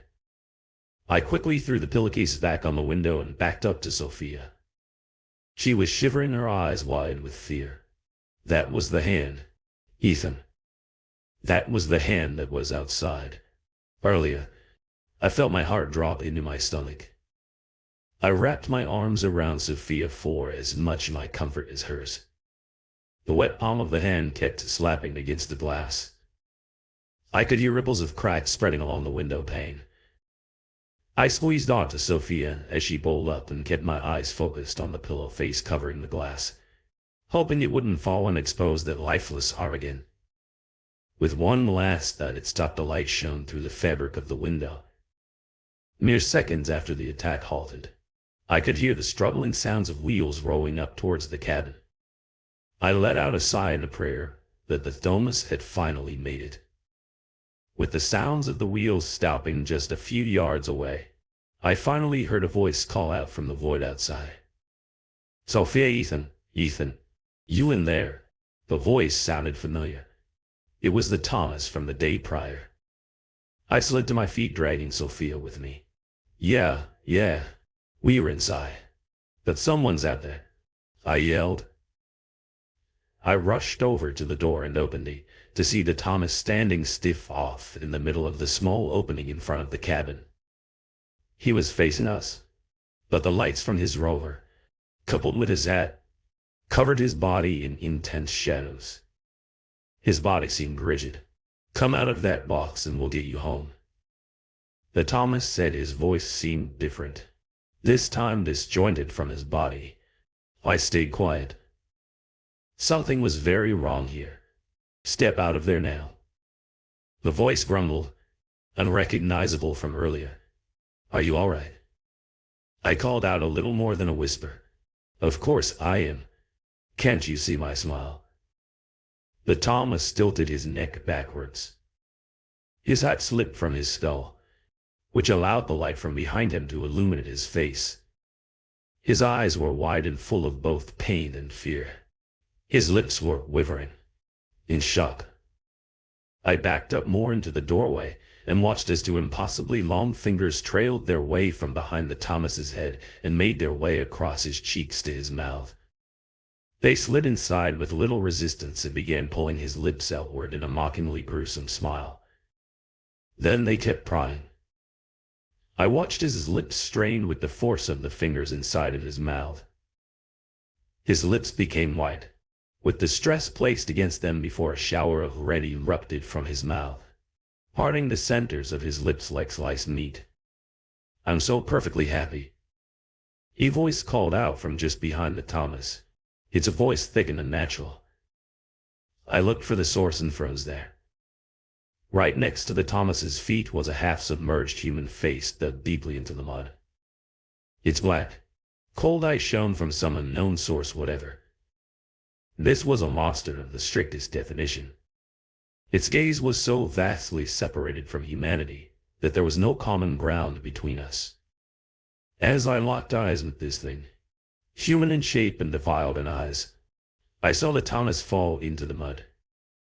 Just behind his head was a long spider-like arm stretching out of the ground, seemingly changing its size and shape, as if it only faintly followed the laws of this reality. The Thomas' body twitched and spazzed on the ground as more and more lifeless hands began to slither out from the mud, wrapping their hands around his body. I was so thirsty, but now I'm so very hungry. The submerged head called out and blinking light towards me without another warning. But Thomas's body was ripped under the earth and devoured by the mud the ground where he was shifted and bubbled over like a small eruption. The creature's eyes stared at me with a deadening gaze. It was observing me. I let out a small chirp from my mouth without changing expression. The head effortlessly started gliding through the earth towards the cabin, fingers and arms popping out from the earth around it like fins from a shark. I'd stored enough courage to slam the door shut and lock it before running back over to Sophia, who saw the whole thing. "What is that?" she asked, her voice trembling. I shook my head and slumped down next to her. "I don't know." We sat in silence until the sounds of scratching came from below the floorboards, hundreds of fingers tearing away flesh to the bone, trying to burrow their way upward wards. All we could do was sit in the corner furthest away from the windows and pray they didn't get to us. That night, we watched as the floors pulsated upwards and downwards, as the foundation began to crumble. Those arms were going to drag us in our wooden coffin downwards into the earth. I didn't know what to do. I sat there as the floor cracked open, and mud crept up through the seams of the boards like blood flowing from a vein. I sat waiting to die. But Sophia had other plans. She grabbed my hand and yanked me up to my feet. She stared at the door for a split second before sprinting off with me until she burst open the door and ran towards the Thelma's vehicle. Lou for us. The Thomas never shut it off before the earth took him down. We both hopped on its seat and zipped off the path back from where we came.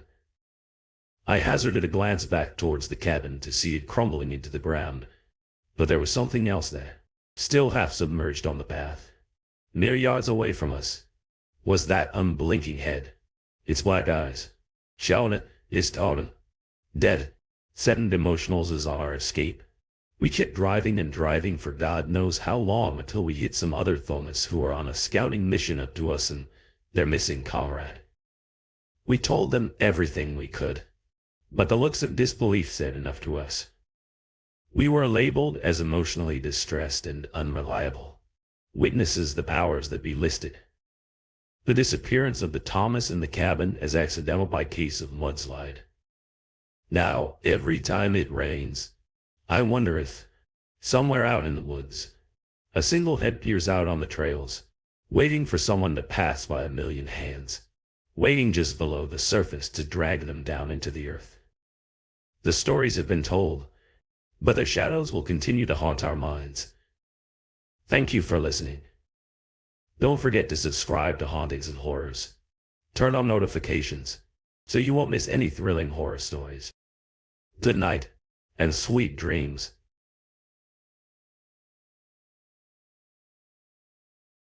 In the tranquility of the night, some stories quietly come to life.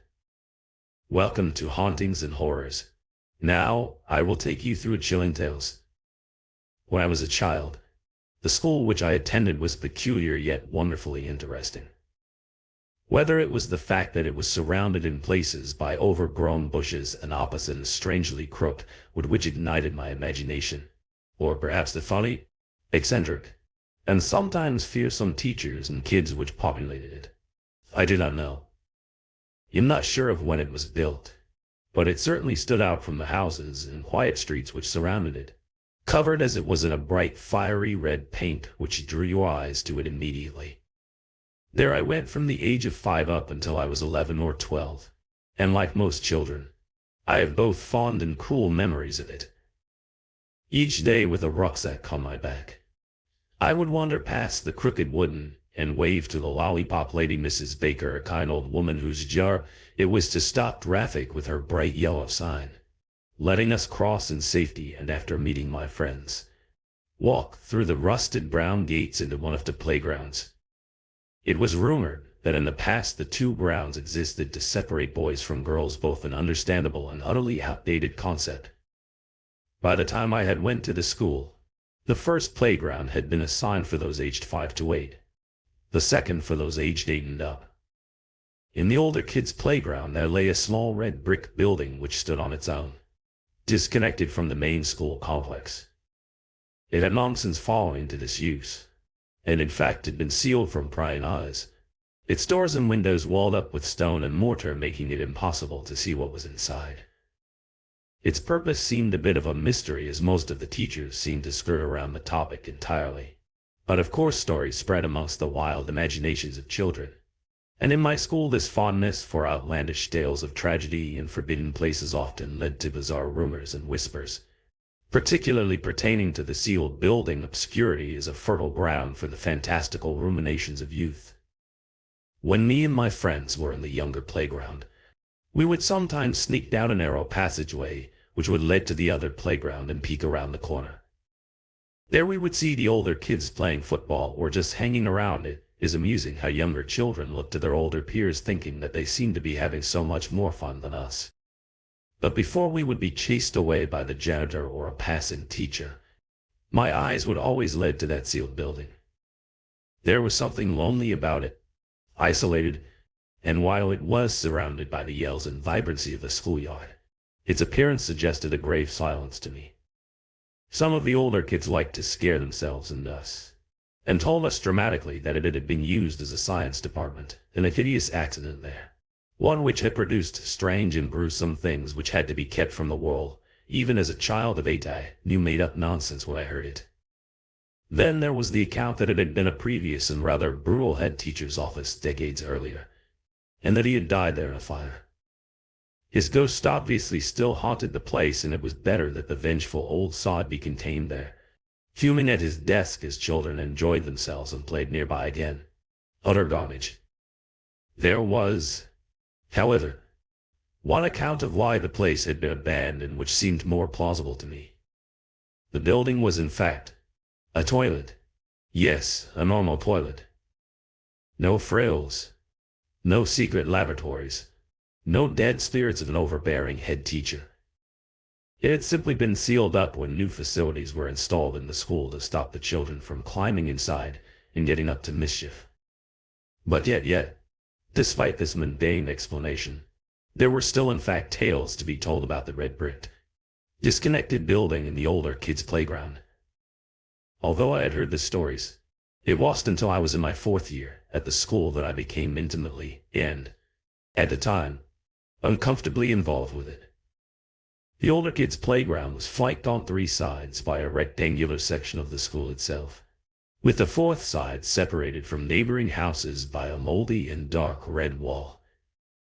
It was isolated from the other playground other than the aforementioned passageway, and, to further the feeling of imprisonment, was characterized by tall metal fencing which rose up in places where a brave classmate might have attempted their great escape.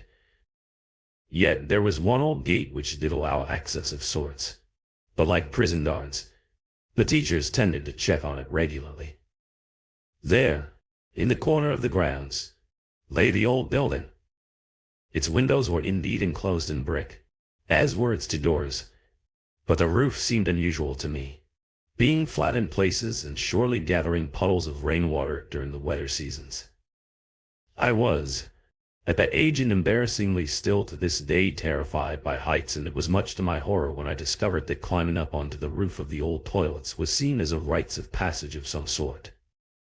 Don't misunderstand me. We weren't forced to go up there. But children can be cruel, and when someone new to that playground showed weakness or fear, this would often result in them being picked on. Over the coming weeks I watched as each of my friends climbed up onto the roof when the opportunity presented itself, dangling their legs over the sides nonchalantly, once up there one by one, claiming their right to be in the older playground, while I succumbed to ever-increasing taunts about my fear and cowardice. Don't disbelieve me when I say I did try. Several times the ball would be kicked accidentally onto the roof, and my classmates would turn to me to retrieve it. I even made it up the side of an old drainpipe on a few occasions, far enough to reach my hand up and over to touch the roof surface. Yet each time, I would fail. Fear would grip me, and with each admission of defeat, the name-calling and embarrassment intensified. I can't race back a curious, and probably detrimental, aspect of my personality to that time. You see, Failure in front of strangers to this day does not bother me. But friends, family, even acquaintances, the very idea makes me break out in a cold sweat. Later in life, I followed the stereotypical path of chasing fame as a teenager, and I would have no problem playing in bands in front of those I did not know. But put a familiar face in the audience and my nerves would take hold. The stakes of failure would be raised that much higher, in my mind at least. For this reason, I chose an odd time to truly face my fear. One day after school, I waited outside the gates, watching as the other children slowly siphoned and out of the two playgrounds, kicking their feet through the autumn leaves. Parents escorted the youngest of my fellow students, while those of an older age walked with their classmates, some eagerly, others not so, making their way down the hill, past the woods, to their homes in the surrounding area. As the school became ever emptier, and the teachers themselves began to leave, I walked down the street, entering the gardens at the back of the building. I always found the rear of my school to be an interesting place. It consisted of shrubs, bushes, and an old ash football pitch. Our teachers never seemed to use the area for anything, and we were actively encouraged to keep clear of it. Again, there were stories amongst the students that a child had been abducted while playing there years previously. Whether that was true or not, I do not know. Once I was as certain as I could be that everyone was gone. I sneaked through the bushes up a small incline to the rear of the playground. There, embedded in the wall, was the narrow brown gate which the teachers kept a watchful eye on, but as far as I knew was never used. I assumed that it had served a legitimate purpose years previously, but for me and my friends, it was the place where we would climb over to run on the school grounds at the weekend when no one was there. It was an exceptional place to play one-man hunt with so many nooks and crannies to hide in. As cautious as I was, I wanted to truly attempt to get up onto the roof of the old toilets. In my 8-year-old head, I had visions of sneaking up there in the morning and surprising my friends, or running up there to heroically retrieve a girl's ball. In childhood, we think that those who really care about our actions, but in truth they are of little consequence to anyone other than ourselves. Yes, I had been bullied a little for not being as strong or as fearless as those around me, and that sense of public failure, of insecurity, while a potent sensation at a young age, while in hindsight completely exaggerated, was enough to give me the courage to at least attempt the climb. I had considered asking one of my friends to join me, as I was nervous that a teacher might still be there, that I would get into trouble, and so needed a lookout, but this would only have given me someone to fail in front of. I decided to attempt it on my own. After waiting for what seemed an age, I slowly climbed over the gate, which rattled a nerving wool under my movements, echoing out around the playground. Then, after hesitantly observing the hundreds of windows which dotted the school for movement, and happy enough with the absence of light emanating from them, I stepped silently to the sealed building. Even though I knew as little as an audience of one could affect my confidence, I partly wished that I had not been alone, as the building and its deserted surroundings left me feeling uneasy. I knew, however, that if I just got up there once, that I would have conquered my fear and would be able to climb up onto the roof with ease in future, hopefully putting any name-calling to rest. I stood staring at the drain pipe which would be my avenue to success, clinging as it did through rusted fittings to the side of the building. My mind back then was often clouded with the worst possibilities, focusing on the most negative outcome, and as I began to climb slowly, I imagined that the drain pipe would wrench away from the wall, throwing me against the concrete ground at any moment. The truth is that it did not move, no matter how much I believed that it did. Without a witness, I was now as far as I had ever reached, able to stick my hand up above me and touch the edge of the roof. My heart raced with excitement as I began to believe that I really could do it, and that success was in sight. I then made the mistake of looking down to check my progress. The experience of height is something difficult to convey to someone who has no problem with it, while in reality, I was probably no more than 7 or 8 feet off the ground. I perceived this as a monumental distance. I felt my stomach churn, my heart beat erratically, and the world below begin to spin and distort. Worse still, a loss of nerve permeated my body, leaving me feeling weak, and I could feel my grip begin to loosen. It is strange how the mind works, for just as I was ready to admit defeat once more and retreat, the insults and jeers of my classmates rang throughout my awareness as if they were present, down there, taunting me. With what was for me a huge effort, I found myself continuing to climb upwards, my hands reaching out to the damp roof, and then before I knew it, there I was. Letting out a laugh of excitement, a sensation of relief washed over me. I did not wait for the next day. To be up there on the roof, proving those who had been cruel to me wrong. Peeking over the edge, I still felt trepidation at the height, but nowhere near as much as I had done before, my triumph quelling my anxiety. Still, I was not too keen to remain there for long, so I decided to investigate my surroundings briefly, then climb back down to the safety of the playground and head home, ecstatic. The roof was painted in a similar fiery red color to the main school building, but it long since peeled and cracked, suggesting that it had been a long time since someone had been up there to give it a new coat. Standing up cautiously, I felt my legs waver slightly as my stomach churned again at the thought of how high up I was, laughable really, as the height of the roof was probably no more than 10 feet. Yet no matter how nervous I was, the sense of triumph which I felt coursing through my body was truly wonderful. I walked slowly from one side of the roof to the other, careful not to trip as I did so. The short walk from the ramp height to the opposite ledge and back filled me with a feeling of conquest, as of someone patrolling their territory. For those brief moments, that building was mine. Just as I turned to finally make my way back to ground, I noticed that in the middle of the roof there was a hole. I'm not sure how I hadn't noticed it before, although it was quite small, big enough for me to fit my hand through and little else. Curious. I took a few careful steps and then knelt for a closer look. Yes, there was a hole, and the light from the evening sky passed straight through it, illuminating what lay inside. I put my eye as close as possible to the opening without blocking the light and was surprised by what I saw. Down there in the darkness, like a perfectly preserved tomb, the old-fashioned white tiling remained intact.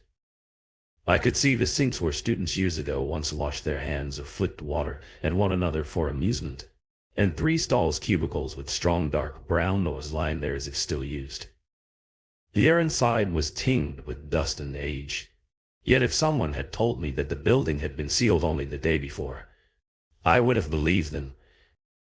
All but for one thing, a layer of stagnant water which covered the floor, no doubt accumulating there from rain dripping in through the opening in the roof. Then I became aware of a strong smell, one which left my eyes stinging slightly and my mood apprehensive. Yes, there was no doubting it. Someone was smoking a cigarette nearby.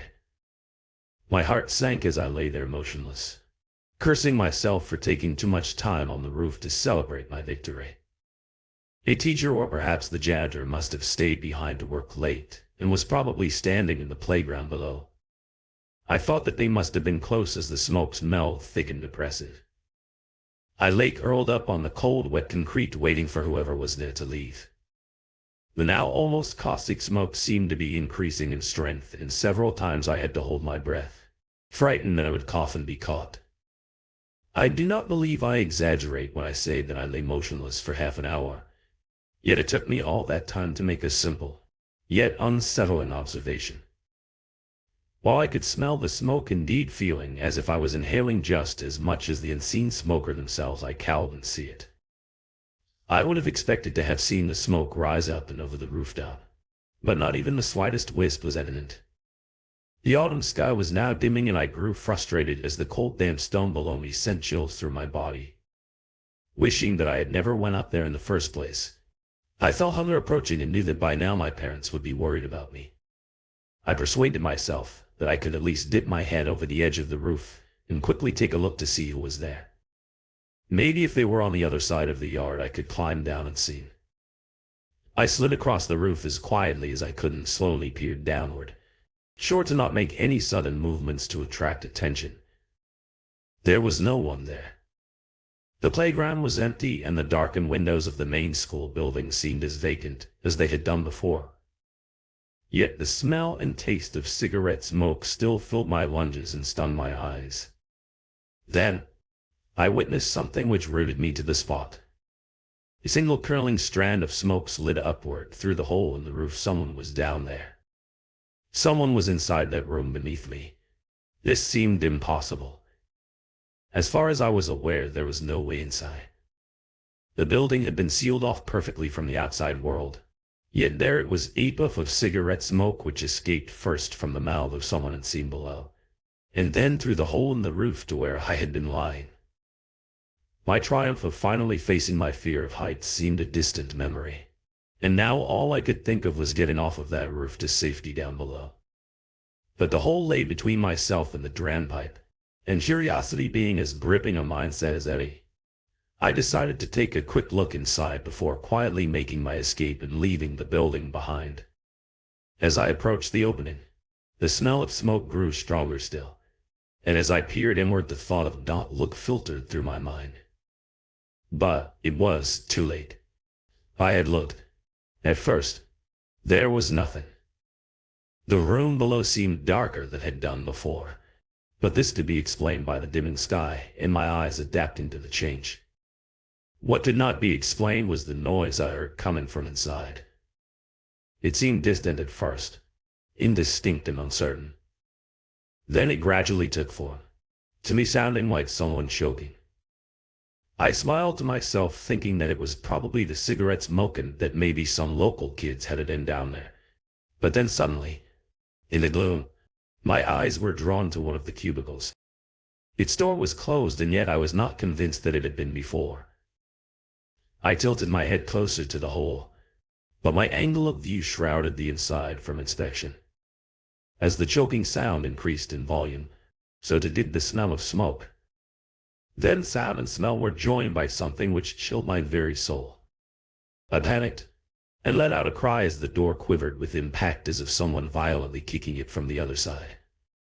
Smoke now filled my lungs, and as my eyes watered, I could barely see anything both inside the building and out. Then, it stopped. The choking sound had disappeared, and the smell of smoke had simply vanished. For a moment I started to think that I had imagined it all. I gasped for air, drawing deep into my lungs, only for terror to take me once more. In the dark silence and the cold, damp, and forgotten room below, the sound of footsteps in water filled the air. Then, the cubicle door slowly began to creak open. I can't say entirely what took place after that. I believe I've blocked much of it from my memory. Apparently, the headmaster, an intimidating yet kind man by the name of Mr. Bennett, had been in his office, working late on the other side of the building. When he was disturbed by the sound of my screams, he rushed outside and found me on the roof, curled up into a ball, paralyzed with fear, sobbing. After some reassuring words, he helped me down and took me to his office, where he once again guaranteed that I was safe, and then phoned for my parents to come and pick me up. I trusted Mr. Bennett implicitly, and as I fought the tears back, I described everything which had happened. The roof, the smoke, the cubicle. As I told him my story, the blood drained from my headmaster's face. I have long thought about what he told me in that office after hearing my account. Perhaps he wished to frighten me so that I and others would never venture up there again. And looking back, it does seem to be a strange thing to share with an already frightened child otherwise. But he seemed genuinely disturbed by the events I had conveyed to him. He told me that years before I had went to the school, there had been a tragedy there involving a 12-year-old girl, one who he refused to name. She had a reputation for being difficult. The teachers tried their best, sympathizing with her as she came from an abusive background, but they found her almost impossible to control, as she often threatened violence and had been several times for fighting with other students. One day she decided to skip a class and had managed to persuade other girls to join her by promising them a cigarette each. So, as the story went, the girls sneaked away when the bell for class rang and hid in the toilets. The details of what occurred afterwards were less than forthcoming, but what was clear was that the poor girl had a seizure of some kind and died there and then. The other girls claimed that they had already left before this happened, but there were rumors and accusations of which most only whispered, but many believed.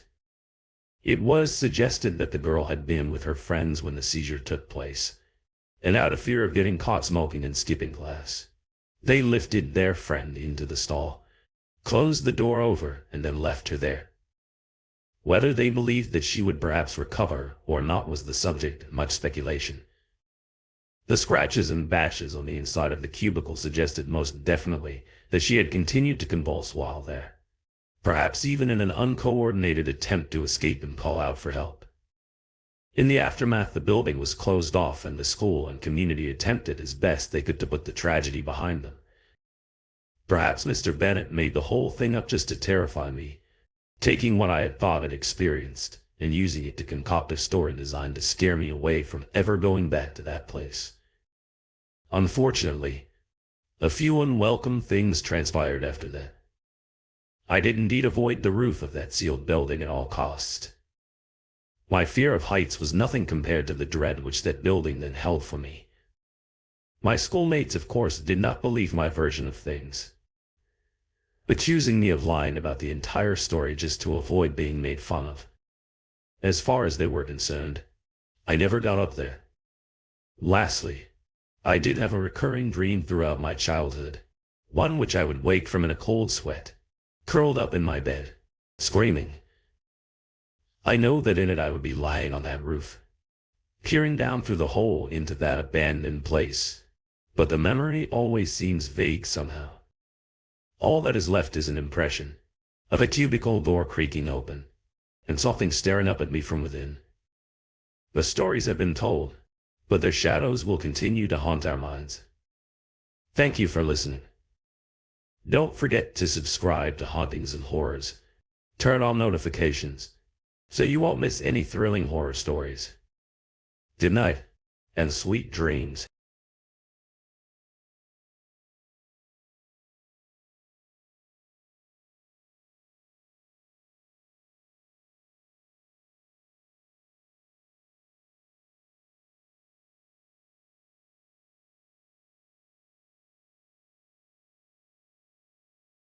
In the tranquility of the night, some stories quietly come to life.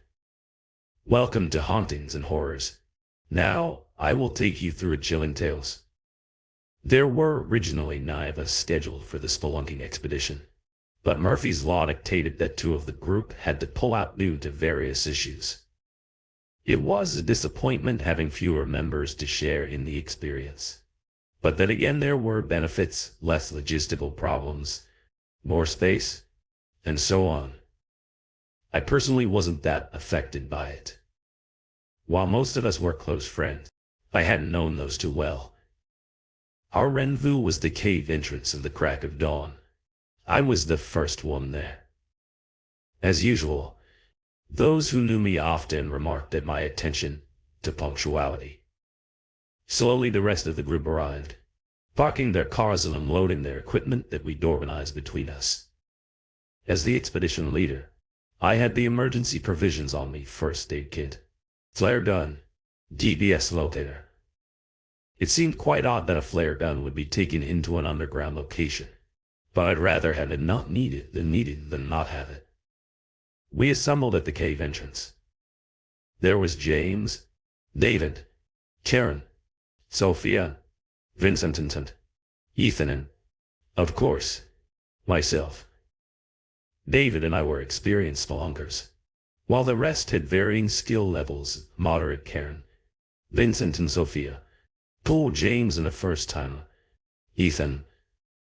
Normally it was against my instincts to take a first-timer into an unexplored cave and in such a large group, but he promised to obey every command, and I gave him and agreed to carry the most cumbersome equipment on the safe parts of the track. The cave loomed in front of us, It was typically dark and rather flamboyant, not for the first time. I wondered why it was. According to every available record of local geological sites, unexplored. Perhaps it was the isolated location or the fact that until recently there had been no way for vehicles to access it through the surrounding forest. Are you sure it's all right? Ethan nervously asked, shifting from foot to foot. His earlier bravado had deserted him. Yes, you can't change your mind once we're in. To decide now, I said flatly, turning around without waiting for an answer. He'd make his own mind up without any further input from me. The rest of the group followed me. After a few moments of apparent indecision, Ethan hurried in after the rest of us soon. The darkness swallowed us. The hole inside the cave was quite larger than it appeared. It proceeded inwards for about to end and then sloped down quite quickly. As usual, I ordered the group members to buddy up, a system in which the group divided into pairs and threes and were responsible for keeping together. Ethan and I were partners. Given that I was the most experienced and he was the least, it wasn't as fun spelunking when you had to care for someone else. But it was a necessary evil. Besides, he was a quick learner. Soon the sunlight from the CAV mouth faded flares out. Everyone I ordered one by one.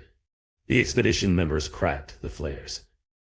As per local guidelines, each member carried the packs of 30 handheld flares. It may have been excessive, but the flares weren't very strong and only provided enough light for the immediate area around the user. I took a glow stick from my pack and wedged it into the rock beside me. Only I carried these and they were quite stronger than the flares, able to last up to 12 hours with diminishing light after 8. I'd used them to mark our trail back up. Slowly we continued down. The handheld flares lasted for 15 minutes on average and soon reached an edge. I ordered the group to stop 5 FT from the precipice with the ground leveled out. As you may have noticed, I'm a stickler for safety measures, but not without good reason. I didn't want a death on my hands. Ethan cracked a flare and threw it down. I said, watching to see how he did it. Ethan withdrew a flare from his pack and lit it. Then, without moving, he tossed it forward down the hole. I nodded in approval. He hadn't moved forward from the 5M guideline. I crept forward to the precipice and looked into the abyss. Then I saw it descending into the darkness, barely half a meter from the cliff edge was what appeared to be a staircase. The light of the flare made one thing quite clear. It wasn't a man-made staircase. At least it didn't look like one. It appeared to be hewn out of the descending rock, meaning the original cliff would have extended further into the cave. The stairs were rough and uneven, but it was close enough for government work, as the saying goes. What is it?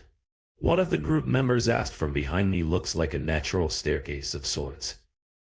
I answered distracted. I withdrew another glow stick from my bag and planted it at the top of the stairs. Let's go. We descended cautiously. The caves are notoriously deceptive. Ahead of me the darkness grew thicker. It seemed palpable, almost physical, as if my thoughts were true. The flares we held seemed to diminish in the face of the abyss. After 50 or so steps, I reached the bottom. That's when I heard the crack. It sounded like a gunshot, loud and sharp. I spun at the foot of the stairs behind me. James was tumbling roughly down the last few steps straight towards me. I spat out of the way and he crashed to the floor, moaning in agony. The rest of the group hurried towards me, concerned as I bent to inspect the injury. It was obvious. His ankle was twisted at an unnatural angle.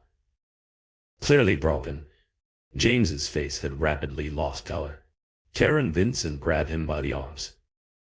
Careful, I said quietly, unwilling to exacerbate the situation by panicking. They picked him up slowly, his ankle dangling grotesquely beneath him. Something glinted under the crimson light of the flares. I knew it was bone. I reached into my bag, taking out two small batons and a white bandage. "This is going to hurt," I warned. The caution was wasted on James. Anyway, he was half unconscious. I grabbed his ankle and twisted. His ankle cracked again. That roused James from his stupor. He screamed piercingly, loudly enough to hurt my ears. Quickly, trying not to prolong his agony, I wound the bandage around the batons which braced either side of his leg. The screaming stopped, but not because the pain had faded. He was unconscious. "Take him up to the entrance of the cave and to the hospital. If he wakes, give him these painkillers," I told his helpers. Karen and Vincent nodded and began the loose climb up to the surface, holding their unconscious ward. "Shouldn't we go with them? I mean, his ankle was," Ethan began, but I cut him off. "No, we came this far and we're not going to stop now. I want to investigate this cave to the end. Remember, I told you couldn't change your mind," I said sharply, taking out my anger at letting the accident happen under my leadership on him. Ethan, known as Ash to his friends, but I never used that, fell silent. I felt a fleeting sense of guilt in my attitude. I brushed it off and spun around already. James and the others were out of view around the group. The darkness surrounded us like a malevolent entity. The landing. We were on led further into the cave for quite a while, and we proceeded. Incident 3, thankfully I marked our progress with the glow sticks at various intervals. Strangely, like the flares, they gave off less light the deeper we progressed. It began to unnerve me, and I could tell the others noticed it too. David and Sophia, who were incidentally brother and sister, fell a few steps behind us. Ethan to my right was silent. As the flares grew ever dimmer, I saw something in the wall to my right. I called the diminished group over and cracked a new flare to provide extra light. It appeared to be some sort of carving in the wall. I studied it carefully. The scene depicted a few humanoid forms on the ground. A few scratches of red seemed to indicate wounds. Various pillars around them rose to the roof of the cabin, but that wasn't nearly the worst part. In front of the people, the victims, I now corrected myself, was a large figure. It may have had detail in the past, but only the outline remained. The body was scratched out. It was a disturbing scene. Then I looked beneath the scene and my eyes widened. It had a message. The strange thing about the message was that it was in English. The carving looked entirely authentic, meaning that caveman, if you'll pardon the pun, had created it. I found it impossible that the same person could have scrolled the 5 words below the picture behind me. David read out loud. "The jackal and the cave. How strange," he said. Indeed, that was the message written entirely in capitals. I dismissed the painting and turned back to the main path. It was obviously a hoax. There was no way a caveman could write in any script, let alone in English, probably some king married around in days long past. But it still made me uneasy, regardless of what I assumed it to be. If it was a hoax, then why does it look so damn authentic? Eventually, the 4 of us had our fill of the jackal in the cave, and after Ethan snapped a photo of it for a keepsake, we continued into the cave. I was forced to light 2 flares at once now to ward off the choking darkness. The diminishing effect, of the flares puzzled me. In all my time spelunking, I'd never encountered anything like it. I wondered whether it was a defective bunch or some other reason.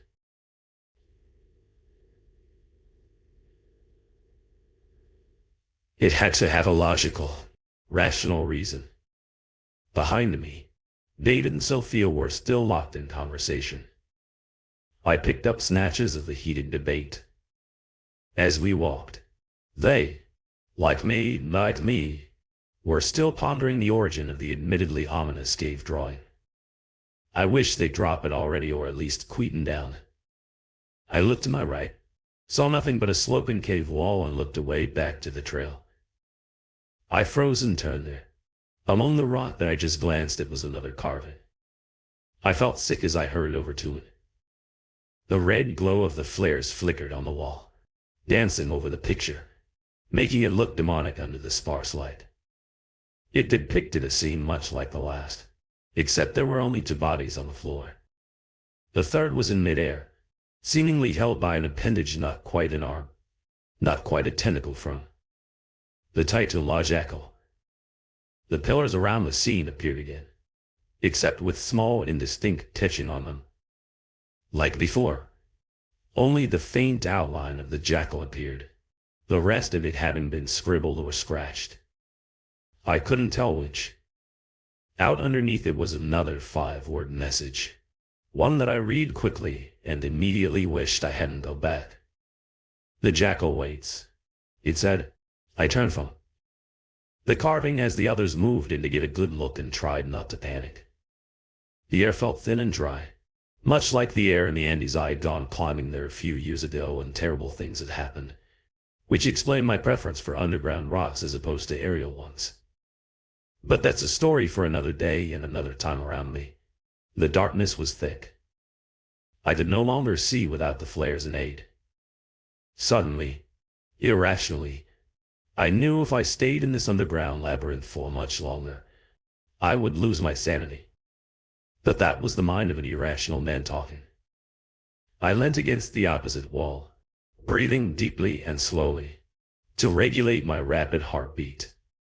Spots danced in front of my eyes momentarily as I oxygenated my blood rapidly. Slowly, the panic faded to be replaced by a sense of calm. I didn't get overworked often, but when I did, I tended to edge towards the hysteria. Taking one last deep breath, I straightened and looked around. That's when I realized that Ethan was gone. Slowly, I stood scanning the passage for any sign of Ethan. Sophia and David were still arguing over the cave carving. They were typically argumentative of identical twins. As David drew breath to continue his opinion, I stepped between them, holding my hands up in peace. Have either of you seen Ethan? He's gone, I said, stepping back once I saw that they had ceased fighting and listened to what it said. No, they said in unison. I sighed in frustration and looked around the cavern. There was no trace of Ethan anywhere. He couldn't have gone far, not with that massive pack he had strapped to him.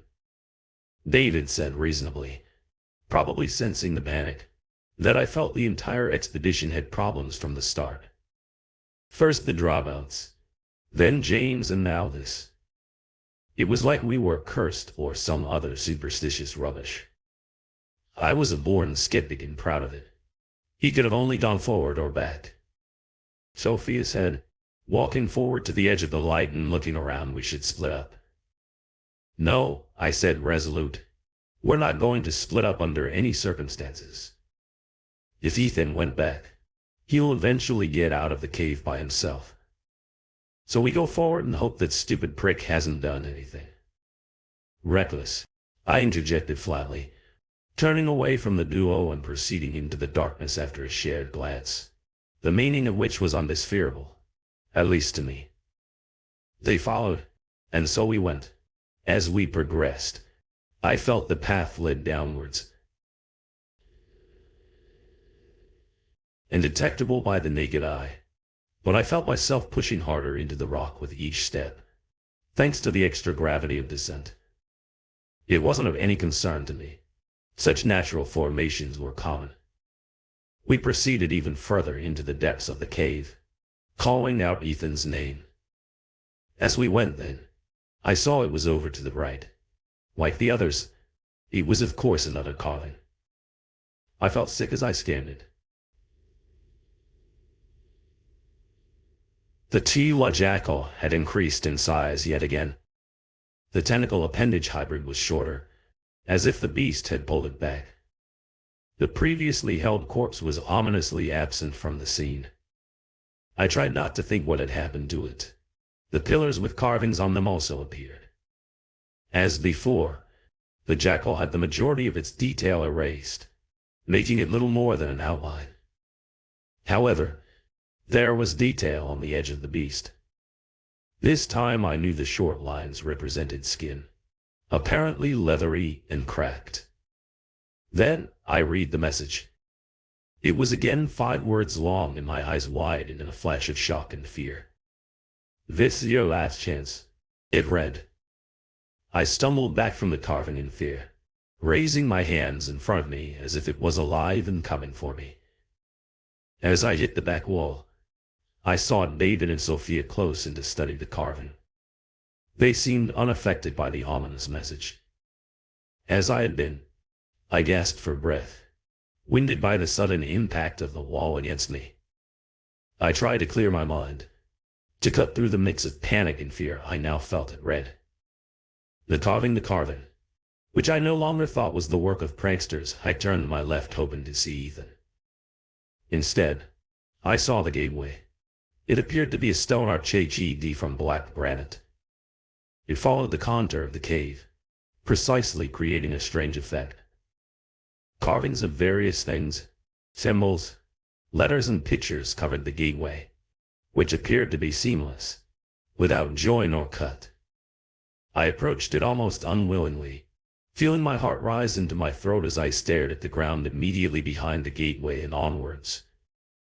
The walls, floor and roof of the cave from the gateway onwards were covered in fine white dust.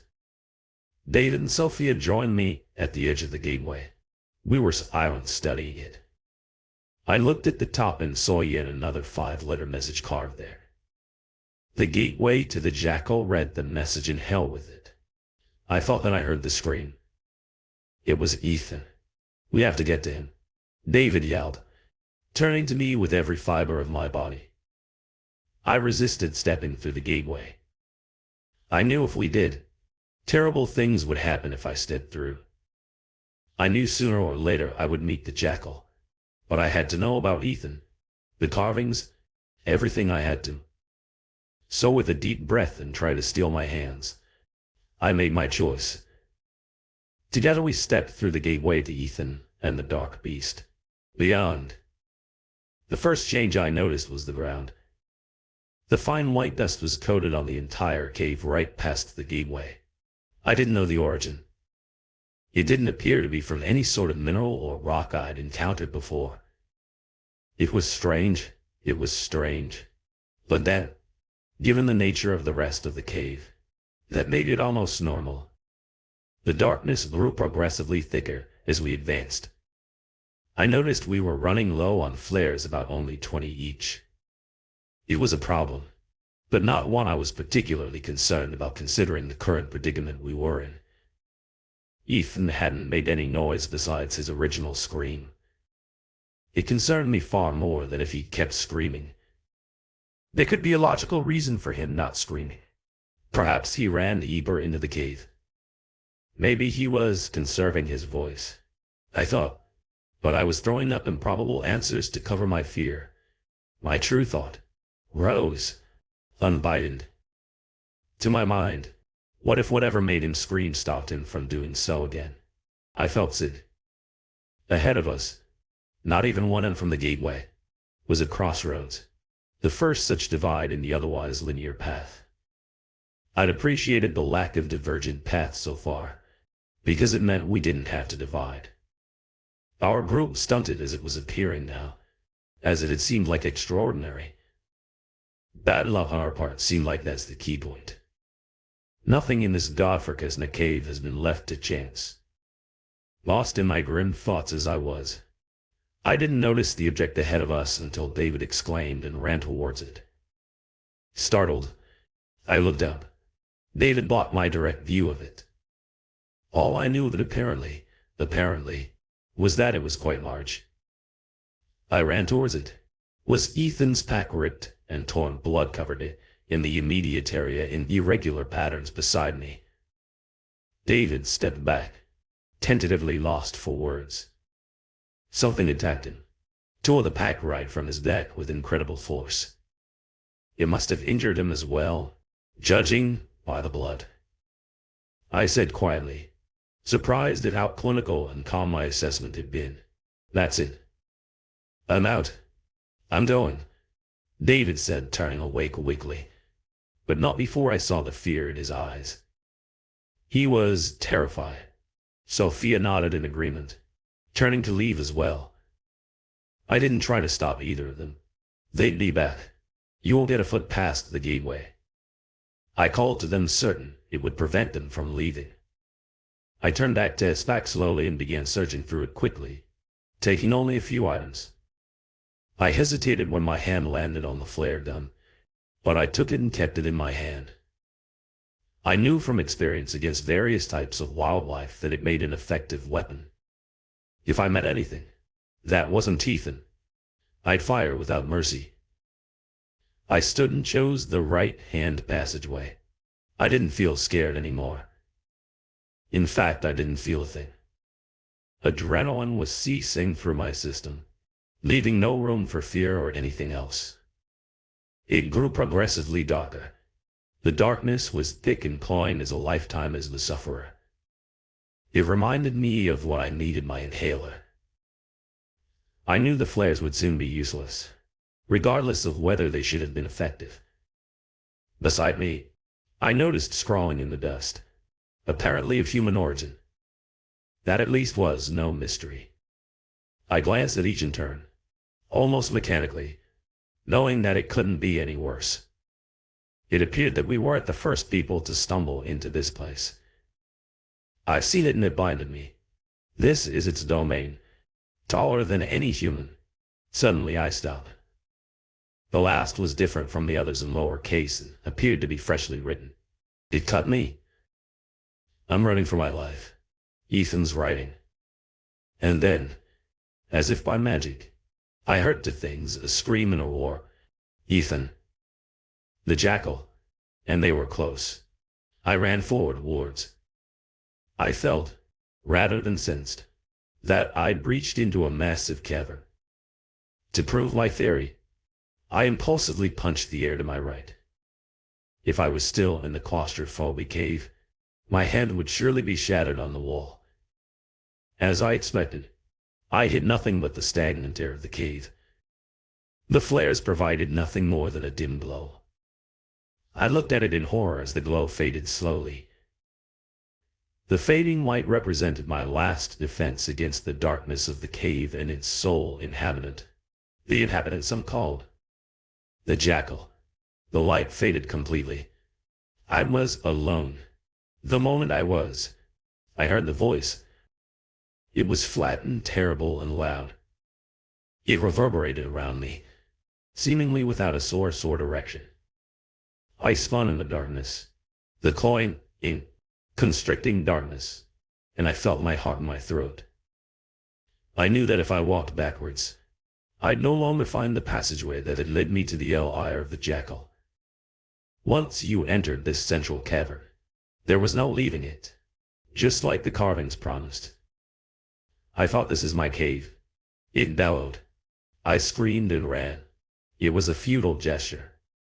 The voice boomed around me, terrifying in its alienness and its flat, expressionless quality. The jackal was not human, nor was it even some revenant or ghost of a forgotten culture. It was something that had no place in this universe and something that I wished never to see. My heart thundered in my chest and my eyes vibrated. I could no longer even control my own body. "I'm prisoner," the other one screamed. Before I took him, boom, the jackal interrupting my thoughts. I screamed defiantly and hysterically into the darkness around me. It was a petty rebellion. I doubt it. The jackal even knew what it meant, but I felt better for it. All the same, around me, the darkness coalesced. It's alive. I thought I tried to stifle a scream as an image popped into my head, thousands of millions of bugs crawling all over me, biting, scratching and running, and was banished moments later by the jackal's next terrible oration. "You'll remain here forever." It held. I know that voice. I thought vaguely after the voice came the footsteps I sensed. I could both feel the tremors and hear the steps, hundreds of them around me pounding the floor in a rapid and terrifying rhythm. Rolling thunder. I thought crazily and laughed. What little sanity I possessed was rapidly being eroded away by the jackal and its influence over the cave and consequently those inside it. I doubted if Ethan was still alive, that Sophia and David had escaped. I didn't even think that Karen, Vincent, and James had escaped to life. Even as I considered this, the jackal howled again, the flat voice echoing throughout my dark prison. They all died, as will you. The jackal roared in its expressionless tone, creating a queer, wavering effects that hurt my ears. My throat burned from the lack of moisture. A headache pounded in my head and my ears throbbed strangely in time with the footsteps. I'm just rolling thunder, I thought and laughed crass. Then I considered what the jackal had said. He can read my thoughts. It was not such a fantastical idea. The jackal had only ever spoken after I had a thought of coincidence. I think things, not pardon the pun. I considered the mental connection. An idea began to form. I stopped running and it beat my thoughts, banishing the sensory manipulations the jackal used on me. The footsteps around me intensified, but I heard none of it. As I shut down my senses and opened my mind, then exposed without the cloak of my previous panic thoughts, I felt at the jackal's mind. It was a colossal alien thing, like a structure too gargantuan for the human mind to comprehend. It would dwarf me, swallow my mind whole and leave me a gibbering wreck. If I considered it for too long, it wasn't even natural, let alone human thoughts and ideas seemed to be constructed in a fashion that was incomprehensive, idle to the human mind. In a word, the jackal's presence was dark. I felt its presence wash over me. I steel-led myself and sprung the trap instantly before the beast could retreat. I thought of light, a blinding supernova, more light than any human had ever witnessed. A bright inferno of light. I let the mental image expand in my mind and over onto the jackal's colossal presence.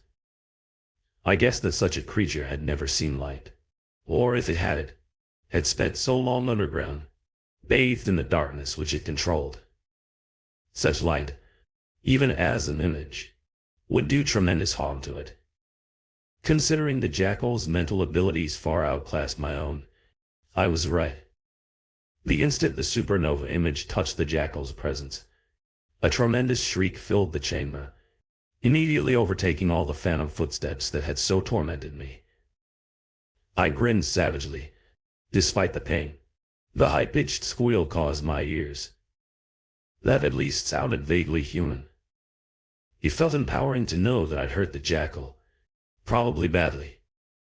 I heard rushing noises around me, and opened my eyes impulsively. The darkness was retracting around me. I spun wildly in the grip of the receding darkness. As I moved, I glanced around me. I was in a huge chamber, one that extended far into the distance. I saw columns and pillars and carvings and realized that this really was the jackal's feeding ground, lair that had been the subject of the ominous cave paintings. I had no time to consider. As the final darkness receded, the cave that was lit by lights that had no source. My mental light, as I thought, exposed its only occupant and that occupant's slave. Just like that, I saw them. Ethan, the jackal. I could never truly describe the beast before me. It wasn't because I didn't know the right way to articulate it. I knew exactly what to call it. I simply could not comprehend. The jackal. It was as if I were viewing it from the extremities of my peripheral vision. It was blurry and soft and weak because it had no hard angles or edges. No matter how hard I looked, how much I stared, the jackal remained hidden to me, a formless shape, hidden under a veil of unreality.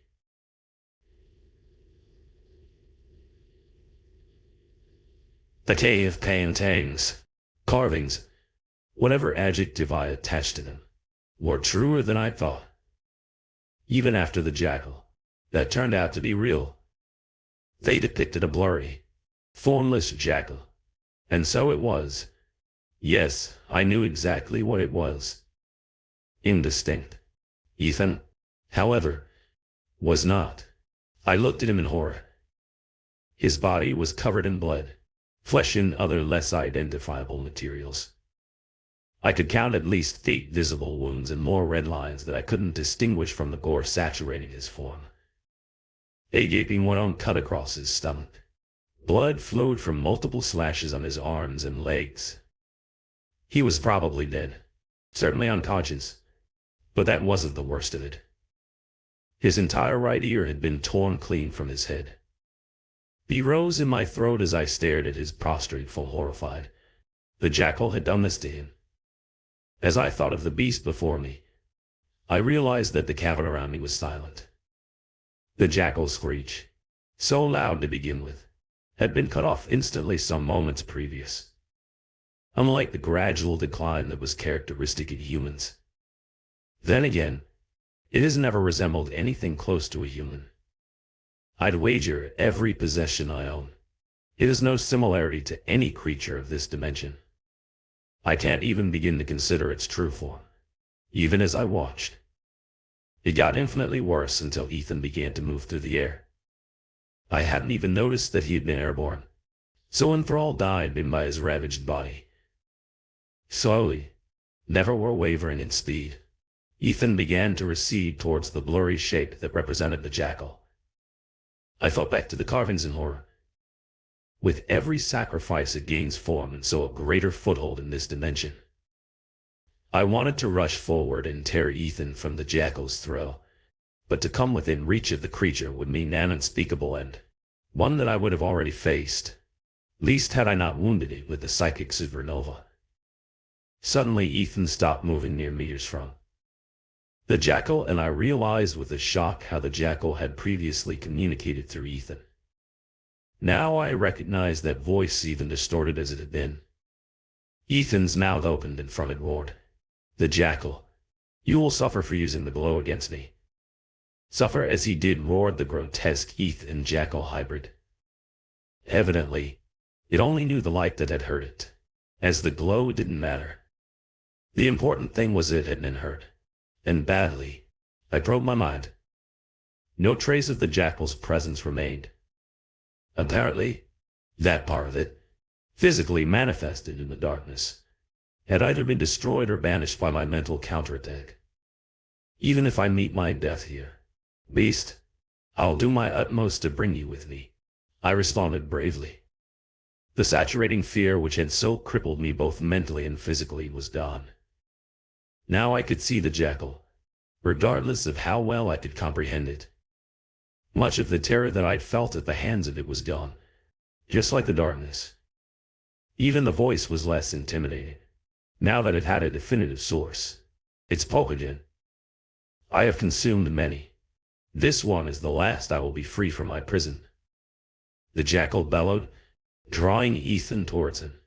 "No," I whispered. I sprinted towards them, no matter the cost. Even if it were my life or my sanity, I could not allow the jackal to consume Ethan and escape whatever prison it was incarcerated in. Such a beast would wreak unimaginable destruction on the surface. I pulled a silver piece of equipment, the last thing I'd taken from Ethan's pack, the flare gun. As the jackal and the Ethan came together, I drew and fired. The world exploded around me.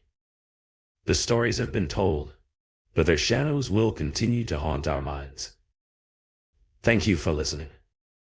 Don't forget to subscribe to Hauntings and Horrors. Turn on notifications, so you won't miss any thrilling horror stories. Good night, and sweet dreams.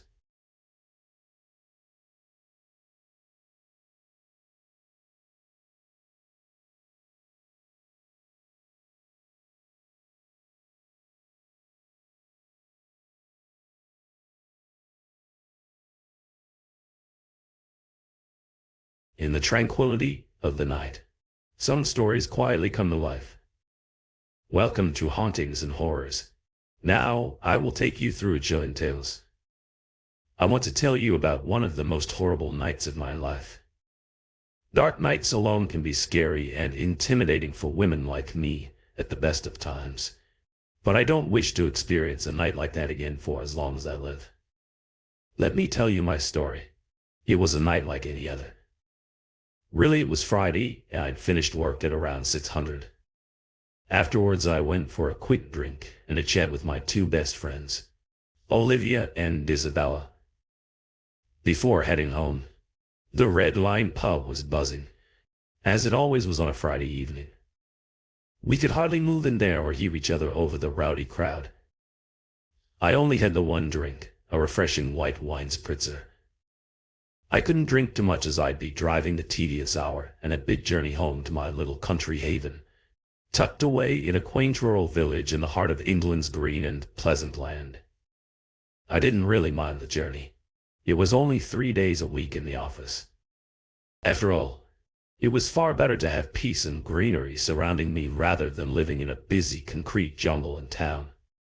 After a great chat, I bid farewell to my best IES with a three-way hug and wished each other a good weekend before we headed off in different directions, then towards the train station and me to my silver dream machine. Parked in the office car park, I sat my bag down on the passenger seat, slipped off my jacket and threw it in the back seat. I found it too restrictive to drive and preferred to crank up the heat. I checked my phone while the car warmed up for a few minutes. Before I left, I sent a text to my darling fiancé, Liam. I called him Liam, the Rave. It was a bit of an ironic nickname, as he was miserable and serious most of the time, but I loved him dearly. I said I'm on my way home now. Can't wait to see you.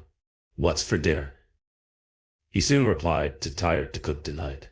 We'll order something in when you get here. Drive safe. I love you.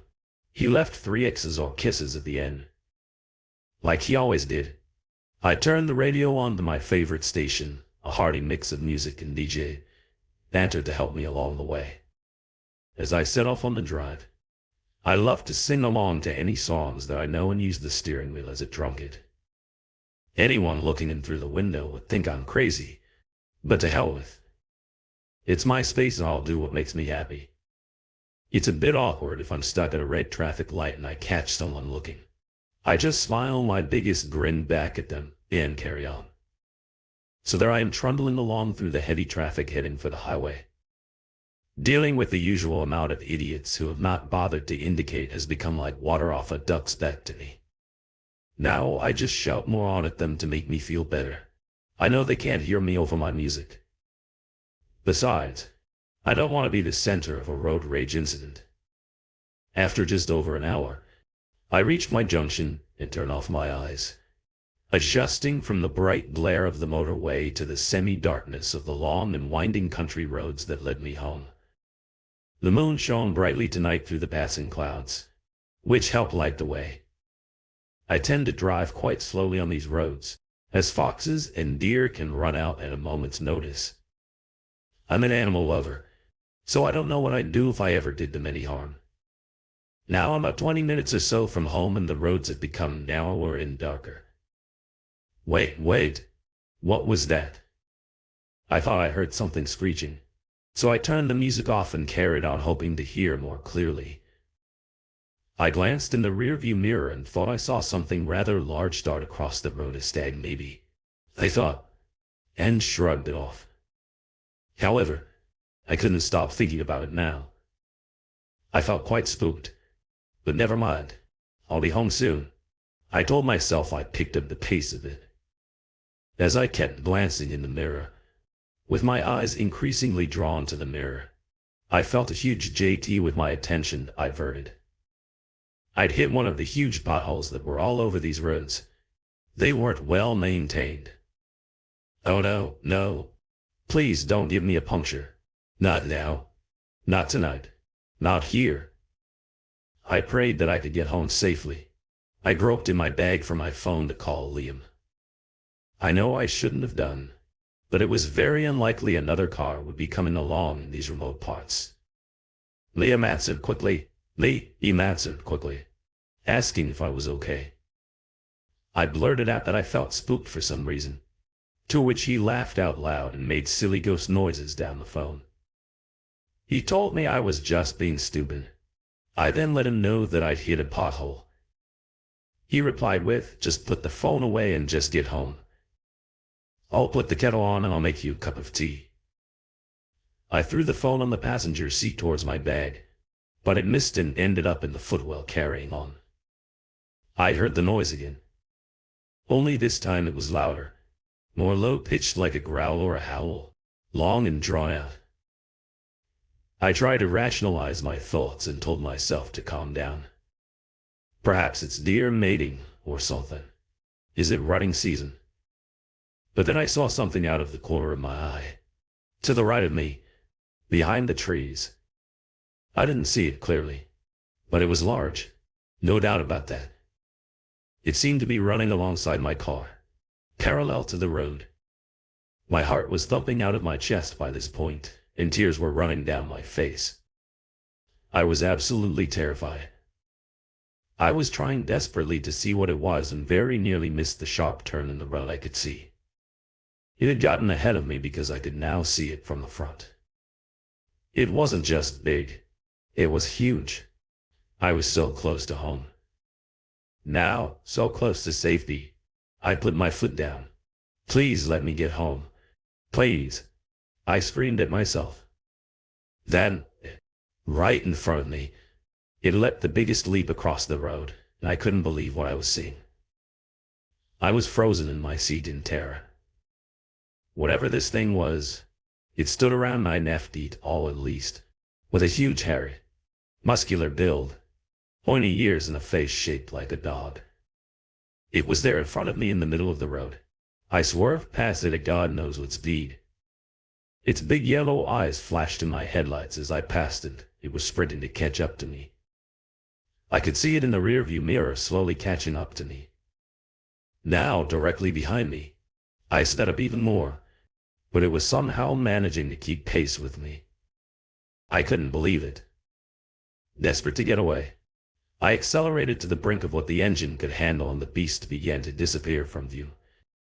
Finally, after what seemed much longer than usual, I saw the familiar lights of my driveway. I screeched to a stop, skidding on the pebbles and nearly crashed into the house. Upon hearing the noise of me skidding onto the driveway, Liam dashed out of the front door.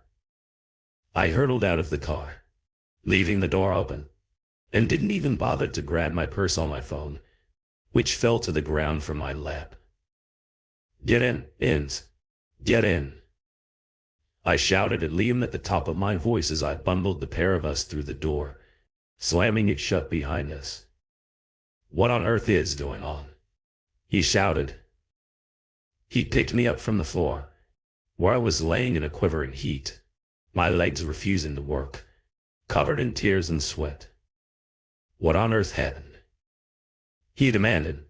As he said this, he went to go outside to close the car door and to retrieve my bag and coat. "No, don't go out. It's there.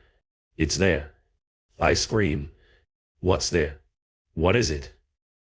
"Just stop it," he said. I didn't let him go outside.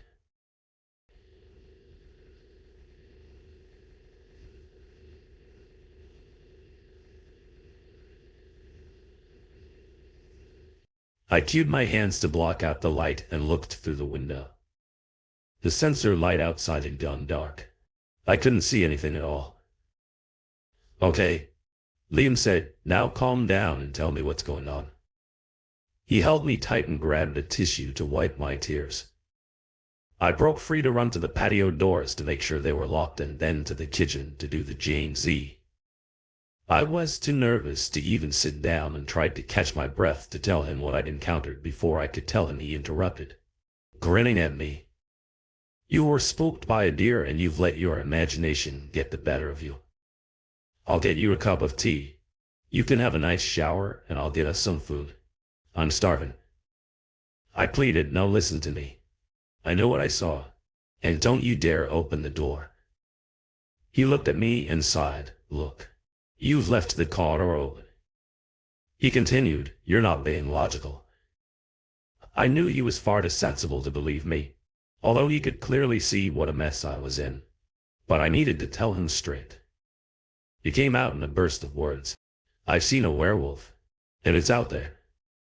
He laughed out loud and looked at me in a pitiful way. "Oh dear," he said. "Now I know you're being stupid," half laughing. He went to put his arms around me, but before he could do so, there was an almighty crashing sound outside. I jumped up and we ran to the window. What the hell was that? He exclaimed. The sensor light had come on, but we could see nothing out there except that half of the fence had been flattened. Then there it was again, that awful bellowing, growling guttural screech. He looked at me as if he was trying to make sense of what he and I both clearly heard there. "I told you," I said. "I'm calling the police." Liam said as he grabbed his phone from his pocket. "There's some idiots out there playing silly jokes." We went back to the window to look outside, but the lights had gone off. Thankfully, he managed to get through after what seemed like an age for someone to answer. He explained what had happened in an elevated tone. They said they were going to send a patrol car along to have a look around, but it may be some time as they were short-staffed due to sickness. I couldn't believe our luck. Not that their presence was going to help much. Anyway, Liam went into macho mode and headed for the door. I pleaded with him to stay inside, but he completely ignored me and opened the door. The sensor light went on in there, over by the trees just adjacent to the driveway. He saw it in all its glory. His face turned white as a sheet as all the blood drained from it. He slammed the door and turns to the now cringing, shaking mess. "That was me. I don't know what the hell that thing is, but we need to get out of here." With that, the James E. awful guts-wrenching howling filled the air, and there was a crescendo of trees and bushes breaking. He looked out of the window and beckoned for me to get back. The light came back on. "Jesus Christ," he shouted as the terrifying creature was revealed again. It was stalking around almost like it was playing with us. I peeked out as it stooped down to sniff around inside the open car door and then, in a swift motion, tipped the car on its side as if it were nothing. It turned towards the house, its huge yellow eyes burning for me. It had seen me. We both ran upstairs to the bathroom and locked ourselves in, holding on to each other in abject terror. Just then the phone in Liam's pocket rang. It was a police officer saying he was outside the house and asking what on earth had happened to the car on the driveway. We ran downstairs, almost too scared to open the front door. Looking out first through the window, we saw a police car and two officers with flashlight. We hurriedly opened the door to let them in. "Did you see it?" I blurted out. "See what, madam?" The officer replied, "May we come in?" I shut the door quickly. As they stepped inside, I started crying and Liam sat me down on the sofa. The policeman got his notebook and pencil out and asked us to explain what had happened. "Do you know the people who did this to the car?" he said. Liam looked at me and then towards the two policemen. "Well," he said, "it's not anyone human, that's for sure.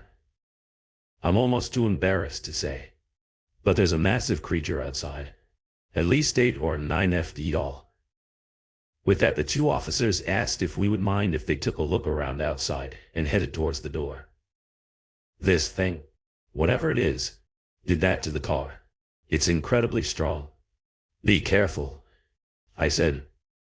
The two officers looked at each other and almost laughed as they took out their flashlights and left through the door, which we closed behind them.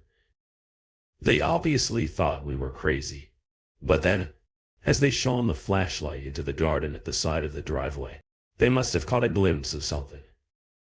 In a burst of movement, they ran towards the trees. "We can't just let them be attacked by that thing," I screamed. We heard the now familiar gutter all howling cut through the air.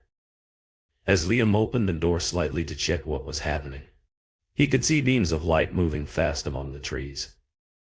As the policeman gave chase, he quickly shut the door and we huddled together on the floor waiting for Hopefully positive news. It seemed like forever before we heard a frantic knocking at the door. It was one of the officers, but out of breath and bedraggled. "Is James back here?" He panted, trying to catch his breath.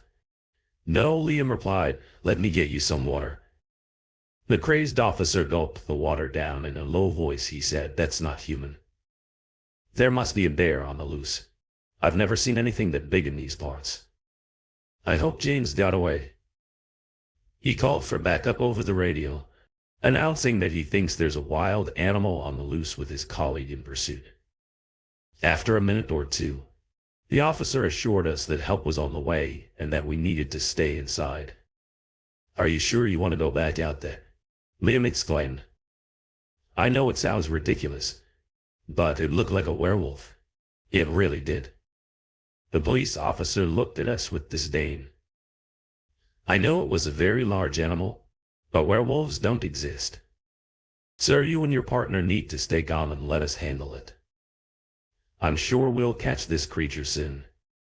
There's a zoo not too far from here, and I shouldn't be telling you this, but they've had a few animals disappear lately. Bears can stand on their hind legs. Yeah." With that, he gathered himself to go back out. Donning his flashlight and armed only with his taser and back on, he turned back towards us quickly. "When my colleagues arrive, tell them I've gone to look for James. Whatever happens, stay inside. This thing is dangerous." Liam and I stared at each other as if to doubt what we'd witnessed when, all of a sudden, we heard the terrified cries from the police officer. He was banging and shouting at the door, begging for us to open it. As we opened the door, he fell through it, falling at our feet. He looked absolutely terrified.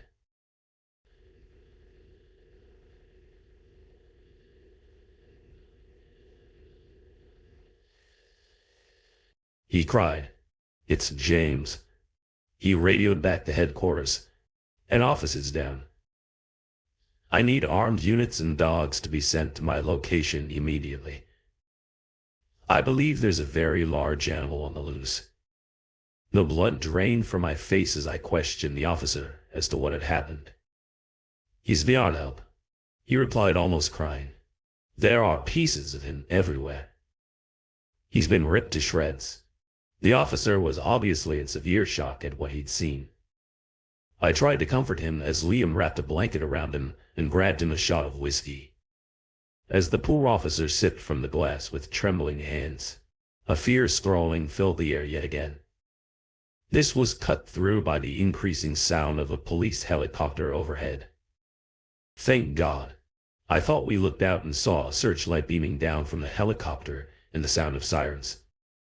In the distance, I felt a surge of hope, but the officer just sat there on the floor, staring into space.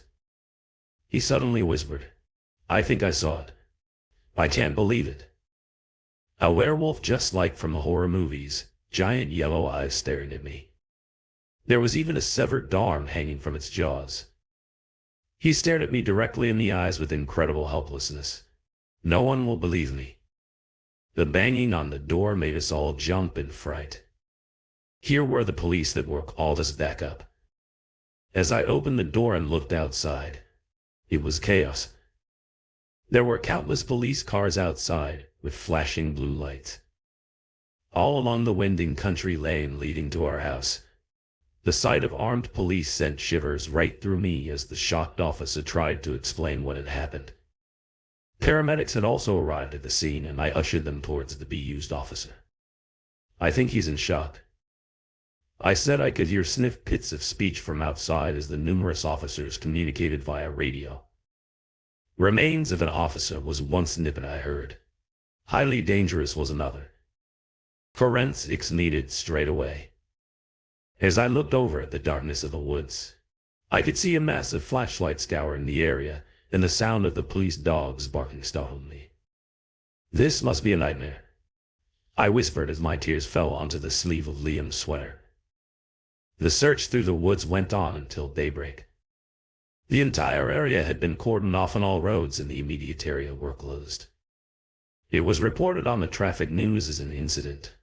No other details. I could see a forensic center been erected around what I assumed was the stricken policeman. I felt terrible for his family. He seemed so young. He can't have been any older than 30. I hoped he didn't have children. In the cold light of day, I could see my overturned car in the driveway. It was a crumpled mess with my belongings from inside strewn all over the floor. I was told not to touch anything, as it was a crime scene, although I dearly wanted to find my purse and my phone. A parade of detectives arrived to take statements from us. I told them straight that it was a werewolf that was responsible, although I glanced down as they were taking notes and they wrote large animal. Instead, they clearly thought I was utterly insane, but my partner backed up my story. We both spent the morning making tea and refreshments for the all-too-many police and forensics teams who trundled in and out of the house. As I decompressed, I gathered some of my things and packed them into a suitcase. There was no way I was willing to stay here tonight, and I wasn't even sure that I could stay here ever again. As evening neared, most of the initial commotion had died down.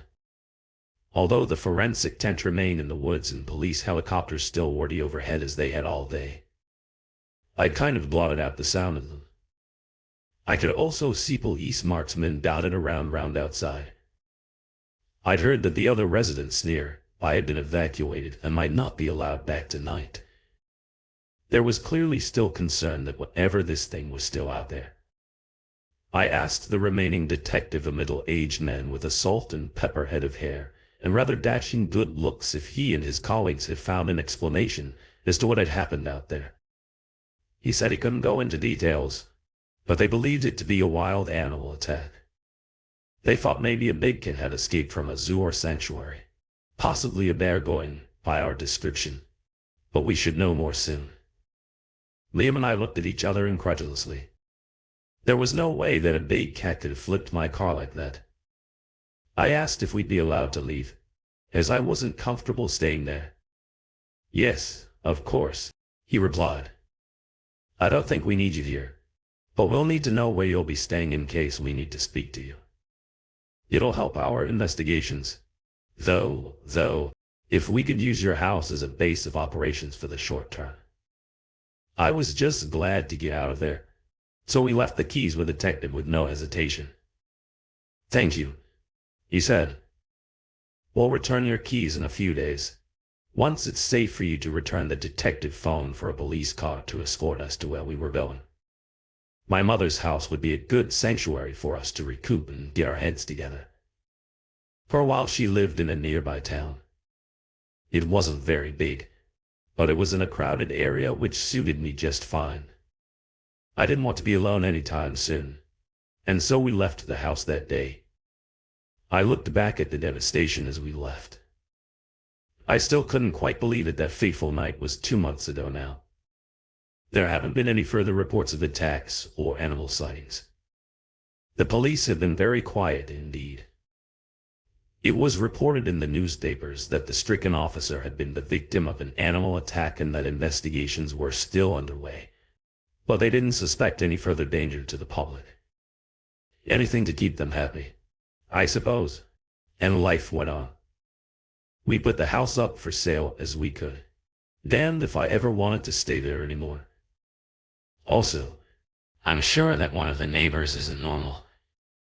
We're still living with my mother at the moment. It's not perfect, but at least it's safe. Something strange that I do notice, though. I keep all of the lights off and sit in silence now, whenever it's a full moon. Maybe it's my imagination, but on those nights I can still hear a faint howling in the distance, drowned out by the noise of the town. I work from home whenever it's a full moon now, just to be safe. The stories have been told, but their shadows will continue to haunt our minds. Thank you for listening. Don't forget to subscribe to Hauntings and Horrors. Turn on notifications, so you won't miss any thrilling horror stories. Good night, and sweet dreams. In the tranquility of the night, some stories quietly come to life. Welcome to Hauntings and Horrors. Now, I will take you through chilling tales. Samuel Bennett caught himself staring at the digital clock on the wall for what must have been the 100th time that night. The red digits glowed ominously, 145 AM.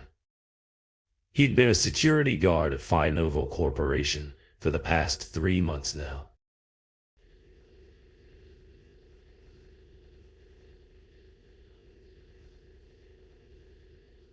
But it meant that he didn't have to interact with many people at all other than the guard that relieved him after his shift. He always preferred the night shift when the shifts were being drawn up for the month. He would always put his name up for every night shift he could get. It was nice and quiet. He was essentially getting paid just for existing. The work was mind-numbingly dull, though. Samuel's shift at the large, sprawling office complex had been completely uneventful so far, just as it had been for the last 3 months. He let out a long sigh and leaned back in his chair, mindlessly staring at the bank of monitors before him. He didn't really like bright lights, so preferred to sit bathed in the glow of the screens with the overhead lights off. Besides, if his supervisor ever turned up to check on him, not that he ever did, the darkness would hide anything he shouldn't be doing. Up until recently, that could have been anything from scrolling his phone to watching his favorite TV series. The silent feeds from the dozens of security cameras in the building showed empty hallways, darkened offices, and the occasional flicker of a fluorescent light. Up until recently, the inherent boredom that crept up from time to time had largely been kept at bay thanks to the internet. But much to Samuel's frustration, the company had recently enforced a strict internet restriction, cutting off his only link to the outside world during his long, lonely shifts. Misuse of company infrastructure was the corporate line. Apparently, someone in the billing department was browsing something that they shouldn't have been, and the CEO was behind him. Someone always has to ruin it for everyone else. Days afterwards, a company-wide communication was sent out stating that the internet was restricted purely to the local internet, and all access to external sites was blocked. To make matters worse, Samuel couldn't even use his mobile data. The security office was tucked away towards the center of the complex, surrounded by extremely thick walls lined with metal grates. By all accounts, the CEO was a bit of a nut job. Rumor has it that he was constantly worried about a massive solar flare frying all of the company electronics and computer systems.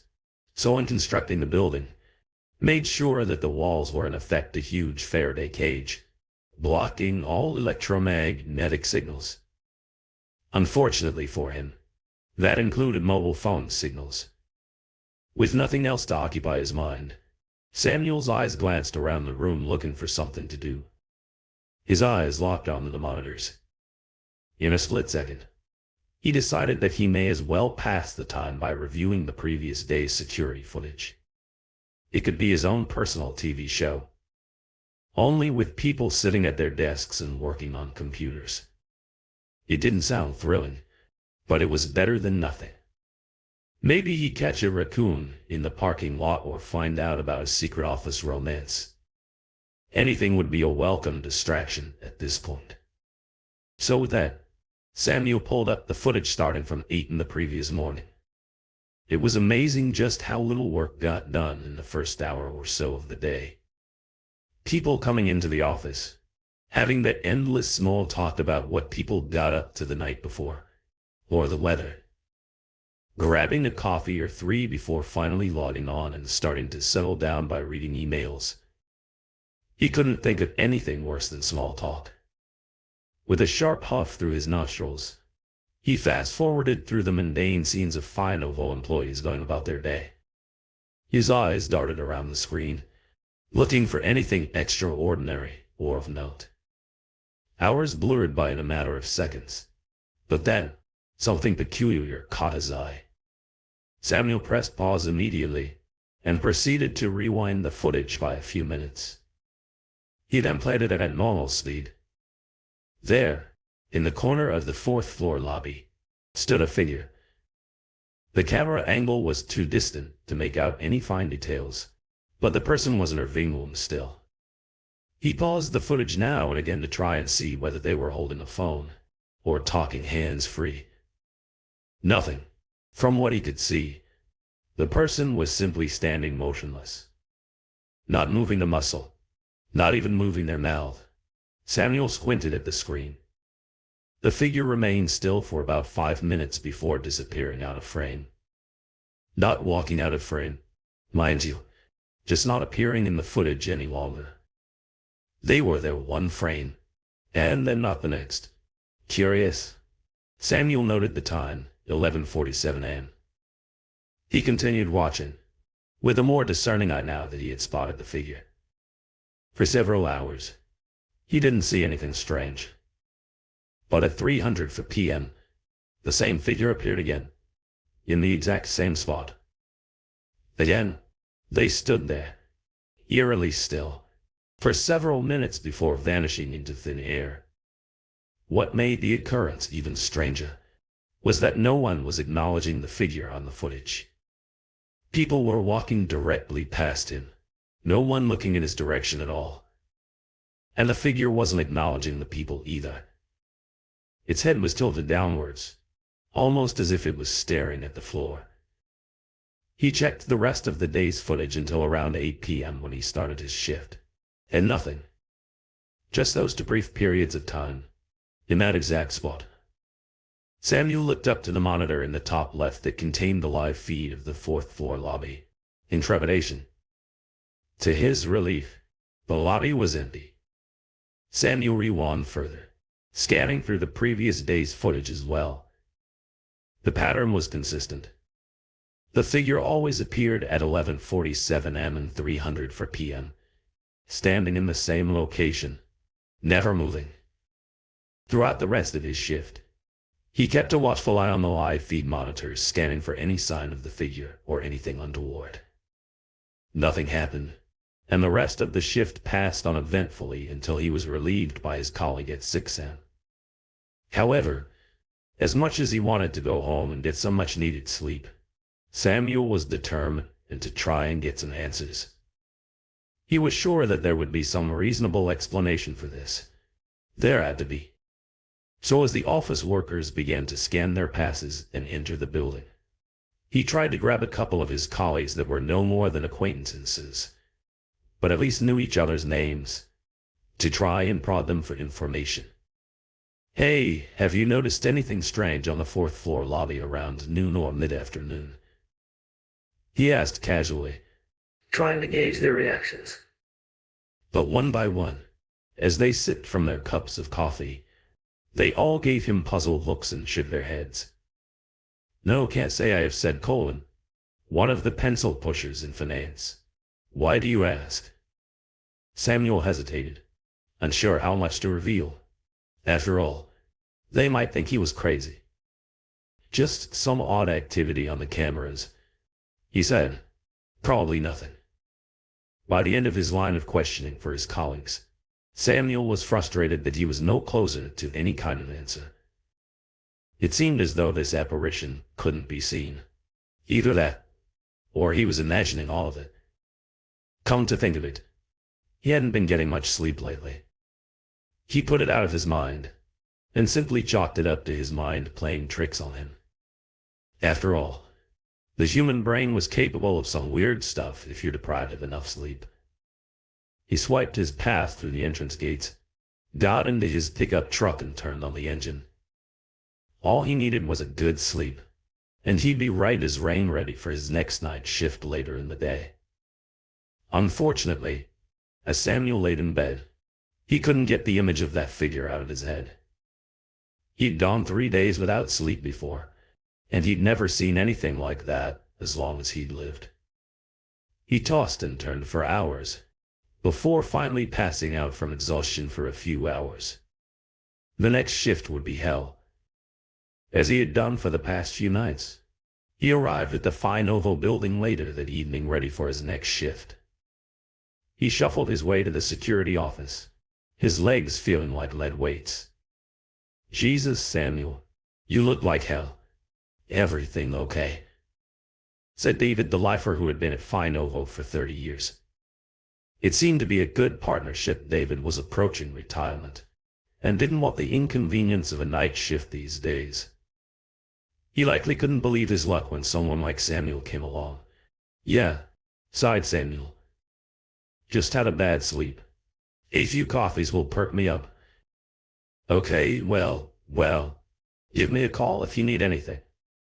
Maybe think about taking a few days off soon. I'm sure we can cover you. David called over his shoulder as he pulled on his jacket, grabbed it on it for luck, and walked out of the door.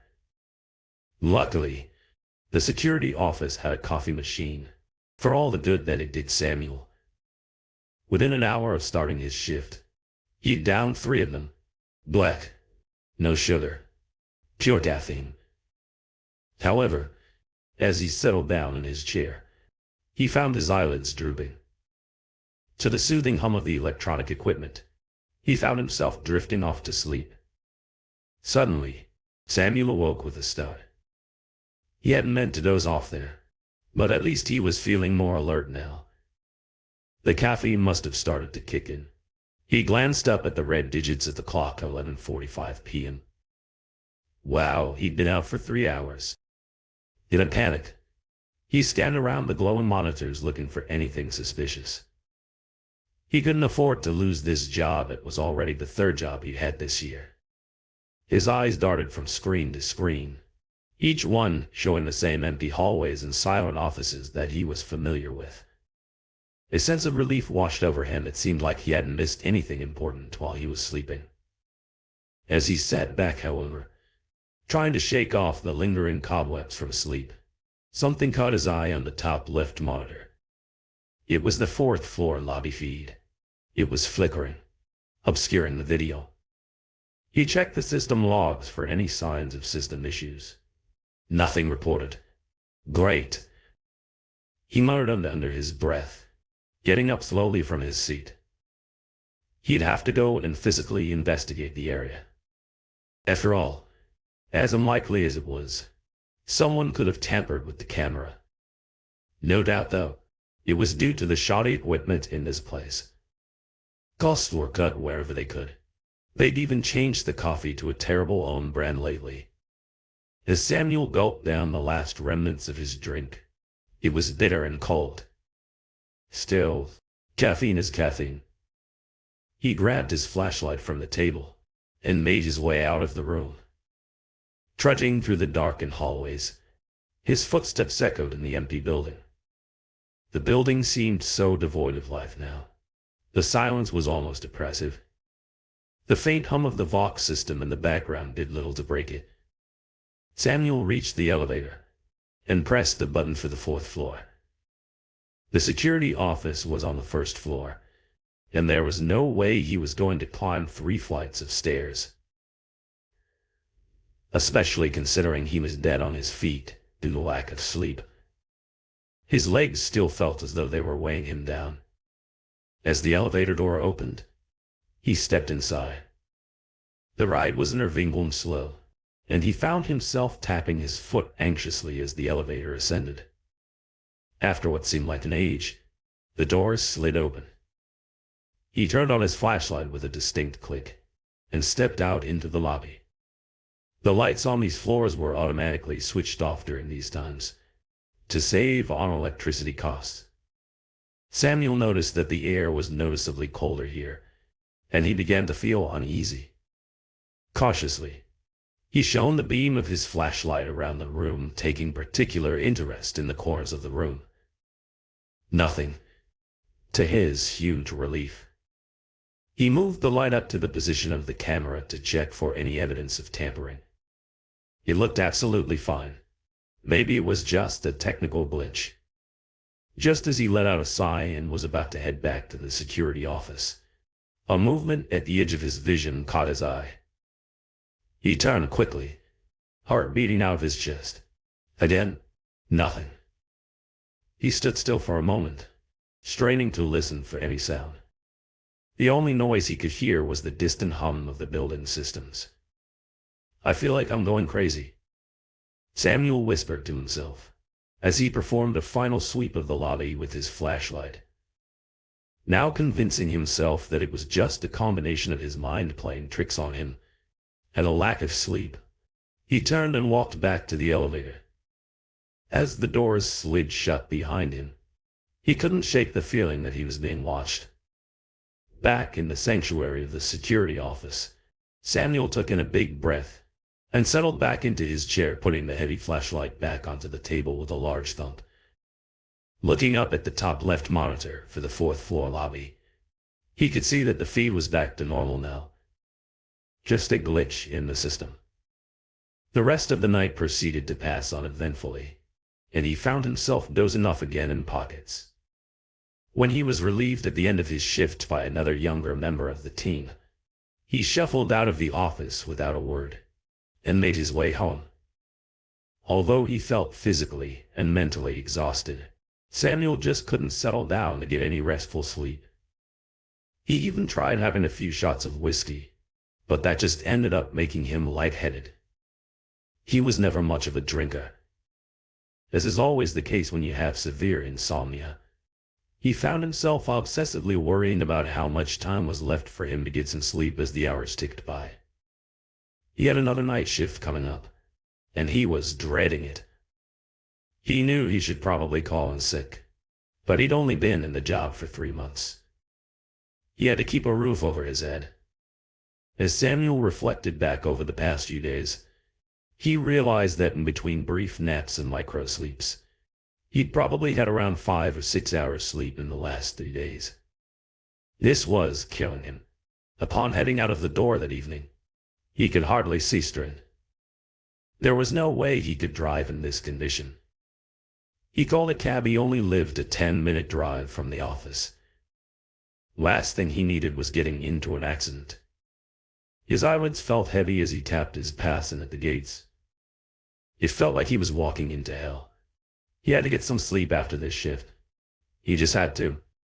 The brief small talk conversation with David felt like a dream. He could hardly remember any of it once David had left. Coffee. Coffee solves everything. In the space of 5 minutes, Samuel downed 3 cups. As he flopped down in his chair, he stared blankly at the glowing screens. He had to get to the bottom of this. Although it was likely a result of the insomnia, he assumed he had to put his mind to rest. So Samuel devised a plan in his caffeine-addled state. The figure he saw in the lobby must be an employee. Hell, it could have just been someone with a terrible hangover that was trying to compose themselves. He thought that if he reviewed the security footage of the offices, he could manually count the number of people in the building and compare it to the security pass entry logs on the computer system. If the numbers added up, that could put his mind at rest, and he could finally get some sleep.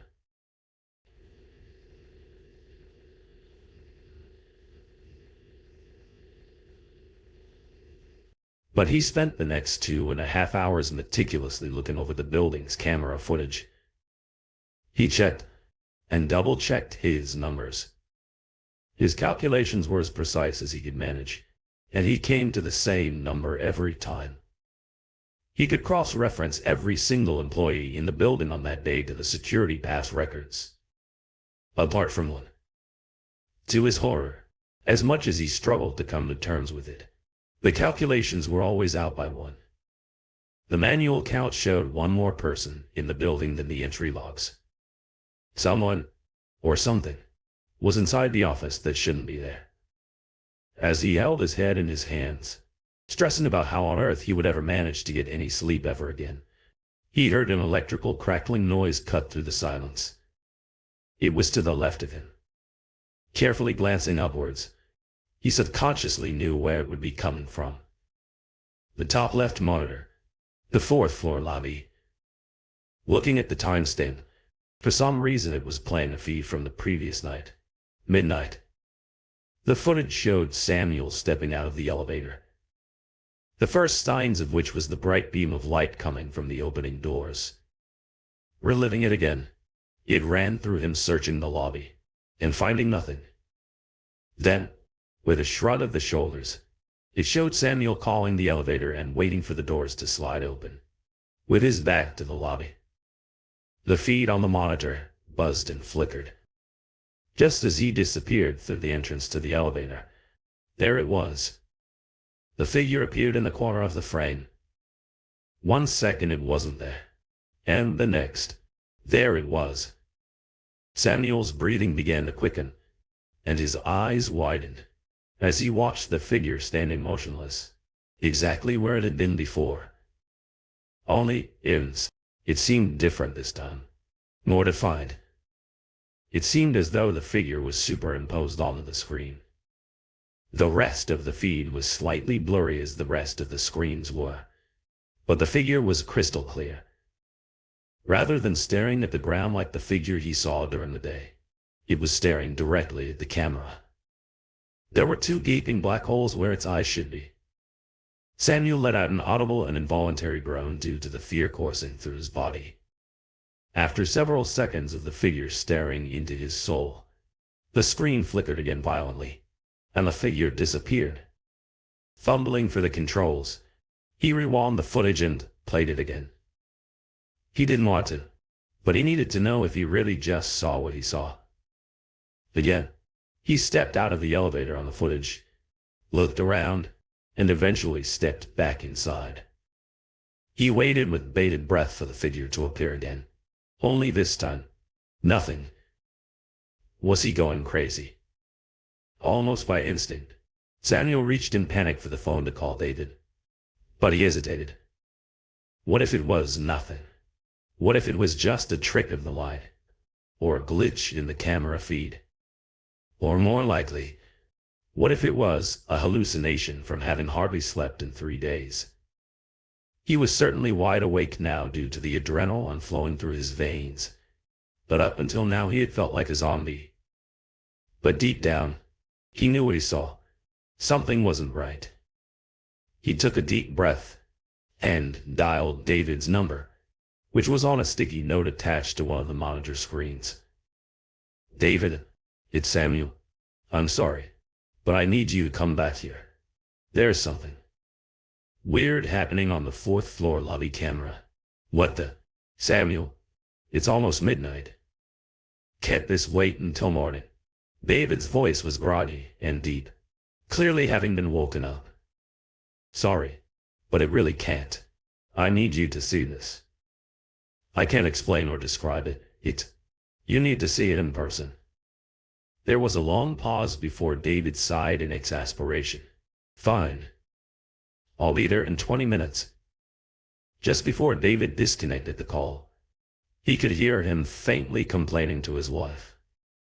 This wasn't going to make him very popular, but he had to know he wasn't going crazy. He needed someone else to see this. Samuel hung up and returned his gaze to the monitor. Nothing. The figure wasn't there anymore. As he watched, he felt a strange compulsion to go and see it for himself. If it was even there, of course. He'd never seen anything in person. The figure had only appeared to him on the video feed. If he still saw nothing in person tonight, he could be sure that this must be a video glitch or a hallucination. Maybe it was the lack of sleep.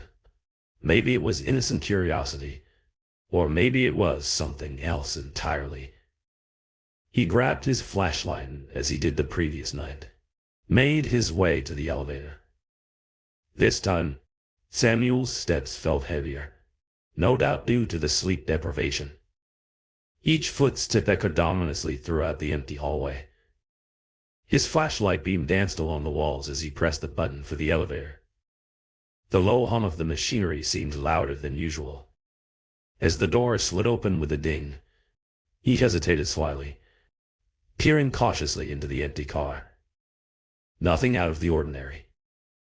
He gingerly stepped in, not before looking quickly over his shoulder, and pressed the button for the 4th floor. He stared upwards, as the numbers lit up one by one. Finally, the elevator ground to a halt and the doors slid open. As with the previous night, air felt colder than the other floors. The bitter chill was biting through his thin security jacket. He held the door open with one hand and shone his flashlight out into the lobby with the other. He couldn't see anything unusual.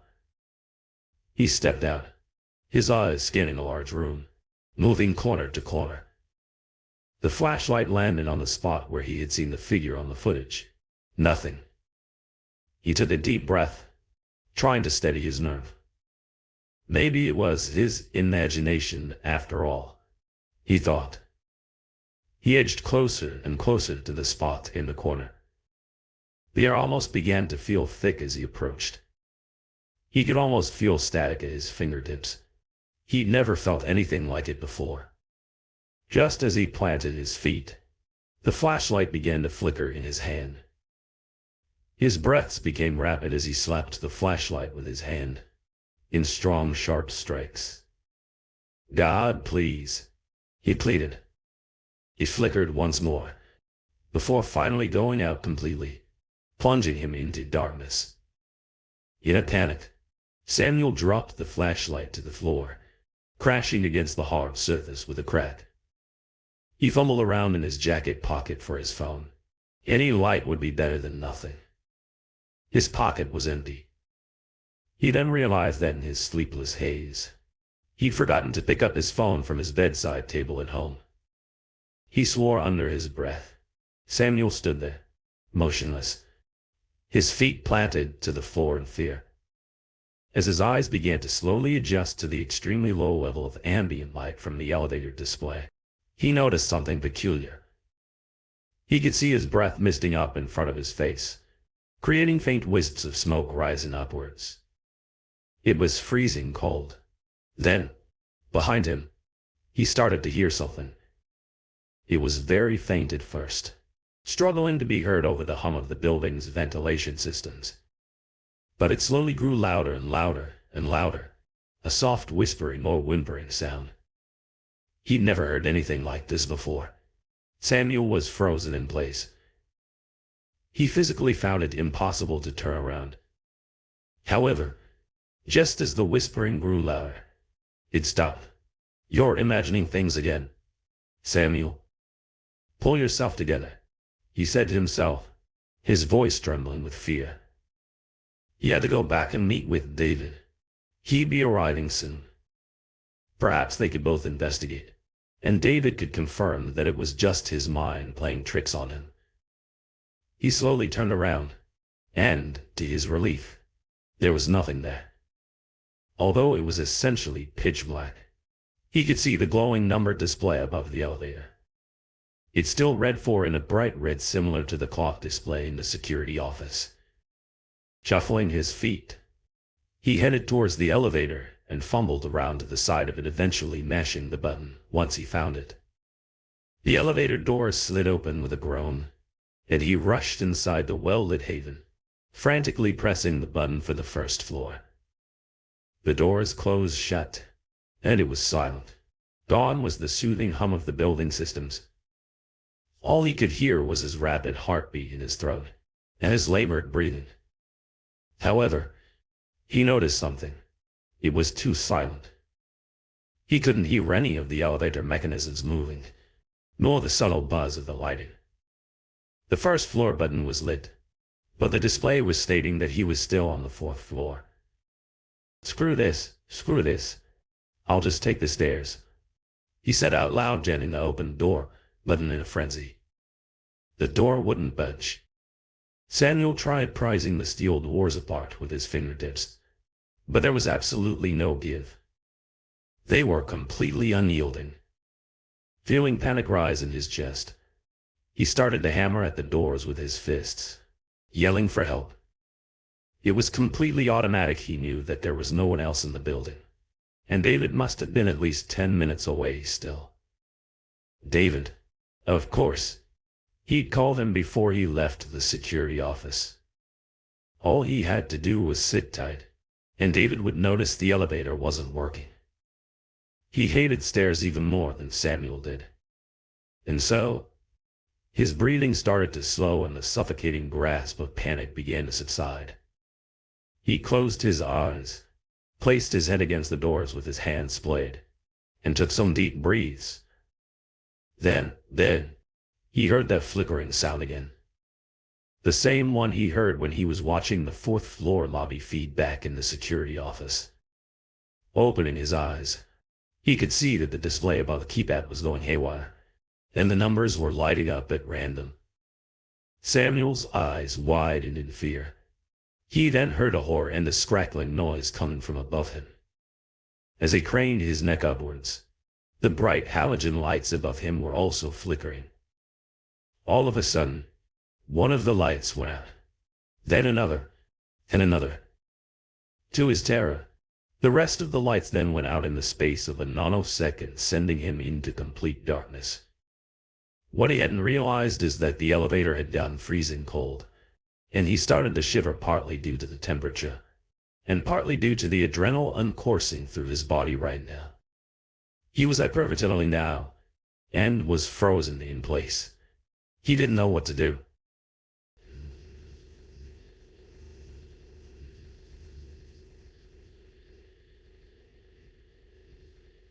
And creeping around his neck, in the open space of the fourth-floor lobby outside, a blood-curdling scream filled the hallways, echoing throughout the building.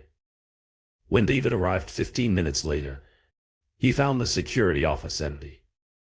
The monitors displayed the same empty hallways and darkened offices. He scanned the screens, and couldn't see anything out of the ordinary. As he glanced down, he could see 3 empty cups of coffee on the desk. No sign of Samuel's phone either. Come to think of it, he didn't see Samuel's pickup truck in the parking lot either. David had the idea to review the security footage from the last hour.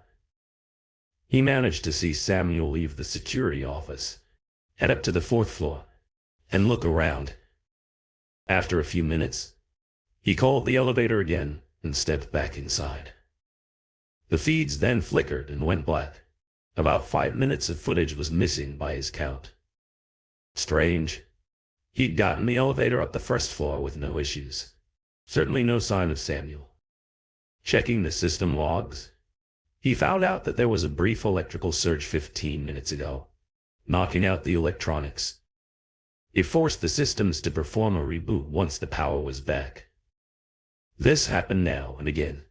Nothing out of the ordinary. Jesus, Samuel. You woke me up for this. David growled under his breath.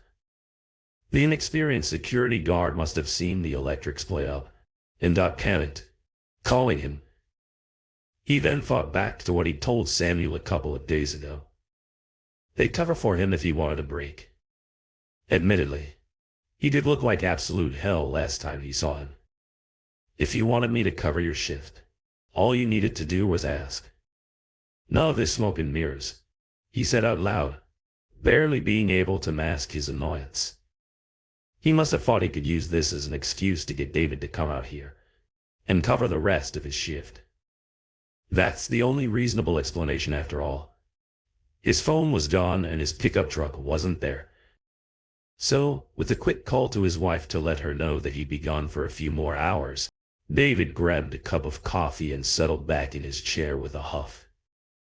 He'd tear Samuel a new one when he saw him next. Days passed, and David never saw Samuel.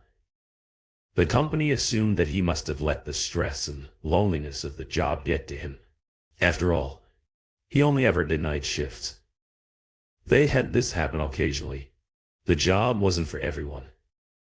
They'd sent him a check for his hours worked in the mail, and looked for a replacement. Today was that replacement's first day. The company didn't want to start him off on a night shift like they did with Samuel, in case it happened again. So they gave him a straightforward day shift, on a Friday. Fridays were always easy and stress-free. There were never that many people in the office. It got to nearly lunchtime, and his stomach started to grumble. He'd have to grab something to eat soon. The red digits on the wall clock read 11:47 a.m. As the guard scanned around the monitors, his eyes were drawn to the 4th floor lobby monitor. Standing there in the corner, motionless, was a figure. It had its head lowered, as if lost in thought. To his confusion, though, something looked familiar. The figure was wearing a ragged and torn-up security officer's uniform. The stories had been told, but their shadows will continue to haunt our minds. Thank you for listening. Don't forget to subscribe to Hauntings and Horrors.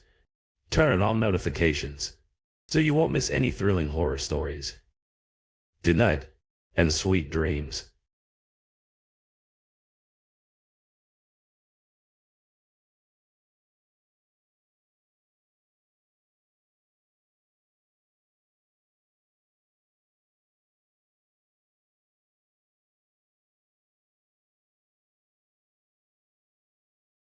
In the tranquility of the night, some stories quietly come to life. Welcome to Hauntings and Horrors. Now, I will take you through a chilling tales. I've told this story only a few times in my life, mainly for the fact that no one would believe it. I mean, I barely believe it, and it's happened to me. Sometimes I wonder if I was just hallucinating or imagining things. But 6 years is a long time to imagine things or hallucinate. I just wonder sometimes that I maybe made it all up. If it wasn't for the fact my family noticed it as well, I would have ignored it as my imagination. But I digress. This is my story of the thing in our basement and how it affected my family and altered my life forever. This entire story starts in 2002, a few months after we moved into our old family farm. My uncle had died and had left my mom the farm. We moved over to Provinces to make it there for the funeral and to move into the house. It's an old house built in the 20s. It's close to 1 year old. It has a history and will probably outlive most of us anyway. As I was saying, it started around springtime in 2002. We started feeling things in the basement. An intense hatred, almost like something was staring at us who hated our guts. The feeling started to fill the basement as soon as you set foot at the top of the stairs. I was only 11 at the time and all I knew was that I hated going down there. But, being curious, I played as in. It involved me standing on the top stair and slowly moving down them. I'd stay about 30 seconds on each stair before moving one down. I'd keep doing this until the feeling got so bad that my throat went dry. I broke out into a cold sweat and my heart started beating frantically from the fear that the anger, hatred, and malice inspired. Once I couldn't stand it, I'd bolt back upstairs and hide in my room until the feelings would disappear. For nearly a year, it would be like that, but I never noticed that. During that year, the number of steps I could take down in my little game decreased from 8 to only 3.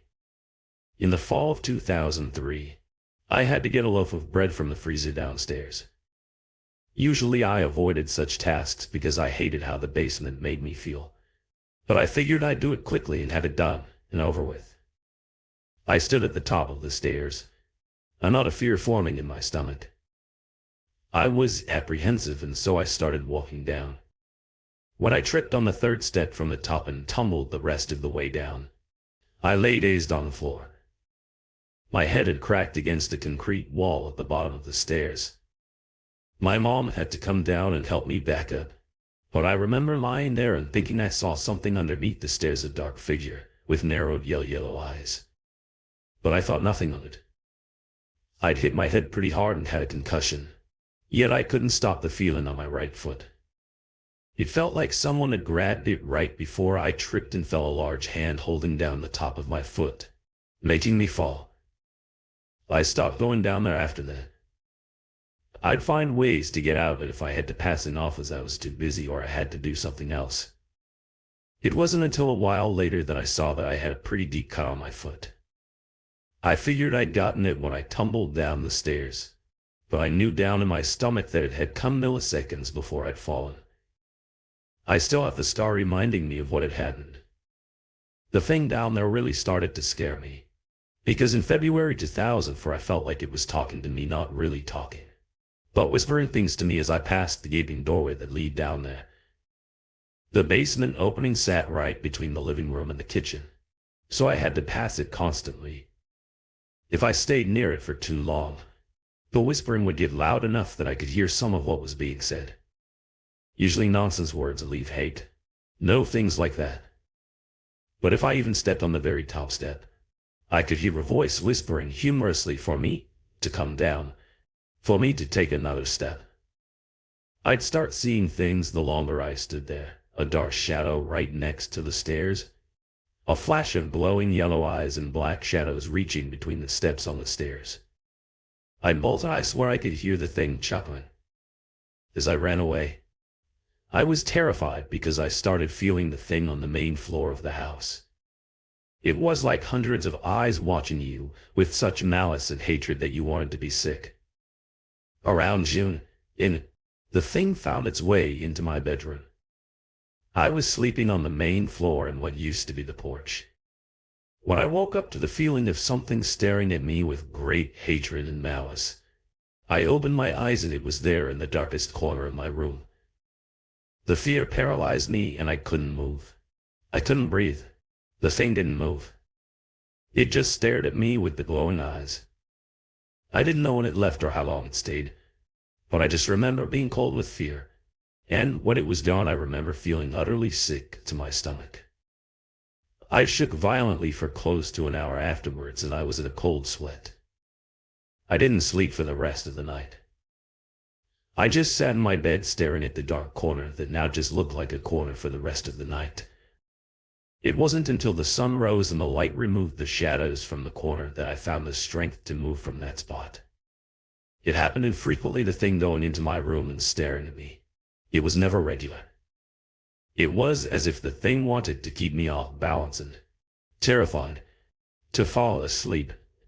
Always wondering if this was the night, the thing would come to my room to wake me up with a terrible fear crawling through my body. Being 13, I couldn't talk about it. I wanted to figure it out on my own. But my mom knew something was going on. She told me that she knew about the thing in the basement, that she felt it down there every time she went there. The malice and hatred all aimed at her. She told me it scared her too. I remember thinking that she didn't know about it. She didn't have it coming into her room. She didn't have it watching her all the time. I was so scared I was ready to cry at the slightest provocation. My siblings felt it too, but they ignored it, calling the house creepy and old. No one felt the thing like I did.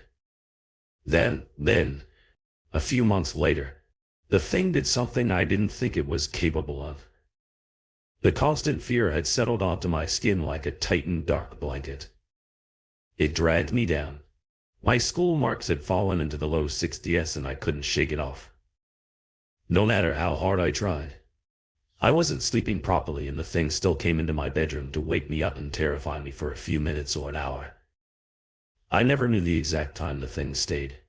All I knew was that it was just there. On this particular occasion, I'd fallen into an exhausted sleep, going nearly 2 weeks without having the thing come into my bedroom. At night I woke up to something pinning me to the bed. I was terrified to open my eyes, terrified of what was there. It was like I no longer had control of my body, and I opened my eyes despite trying to clench them shut. The thing was there. Its bright yellow eyes stared into my own, and its mouth was open, as if inhaling something. I screamed, but it felt like something had stolen the noise, as if the thing had inhaled its toll and had eaten it. Its expression was that of anger, but it was as though it was enjoying it. Its face reminded me of that of an angry wild cat, the face pulled back in SNAR. It laughed low in its throat and I fought to get it off. Me time stood still. As its face got closer and closer to mine, I could feel its hands clutch my upper arms tightly, and I remember feeling the heat from them burn my skin. I wanted to cry and scream, but all sounds I made were silenced. As they left my mouth, the thing chuckled more. I felt my heart feel like it was going to burst from my chest. It pounded so hard I felt like I wanted to throw up. I felt so terrified because I thought I was going to die. Just before the thing's mouth reached my face, my mom opened my bedroom door and the light chased the thing away. I immediately started sobbing and telling my mom that the thing was trying to get me. She let me lie on the couch and felt my forehead. I had a high fever and she believed me to be delirious. But I now know it was the thing that caused the fever.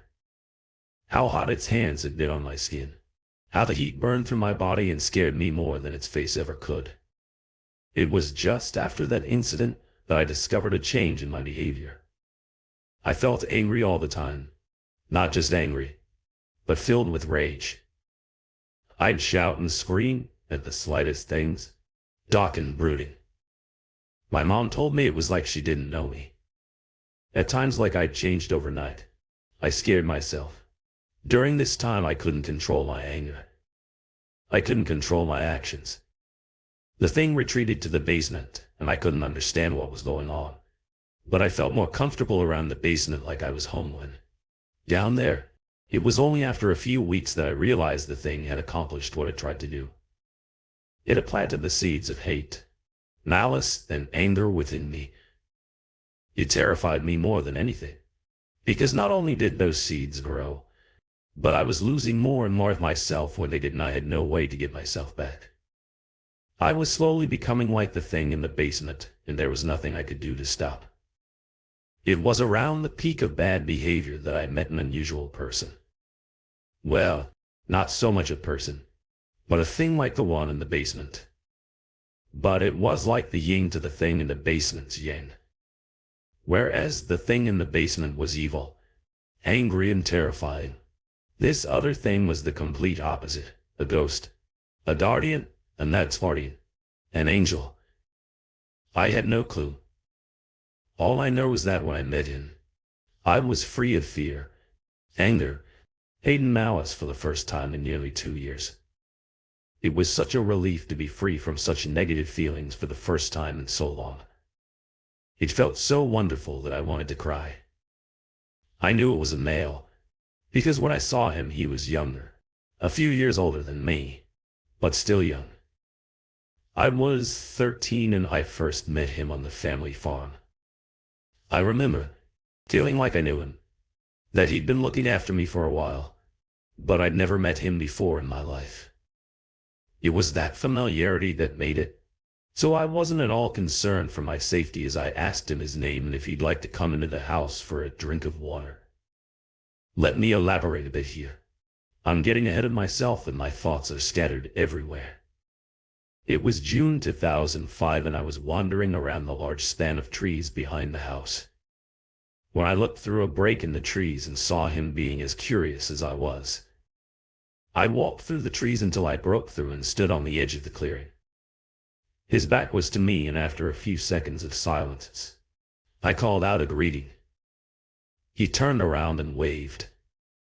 He had such a beautiful smile and was dressed in 19th century riding gear, but he was wearing a loose, fitting white shirt.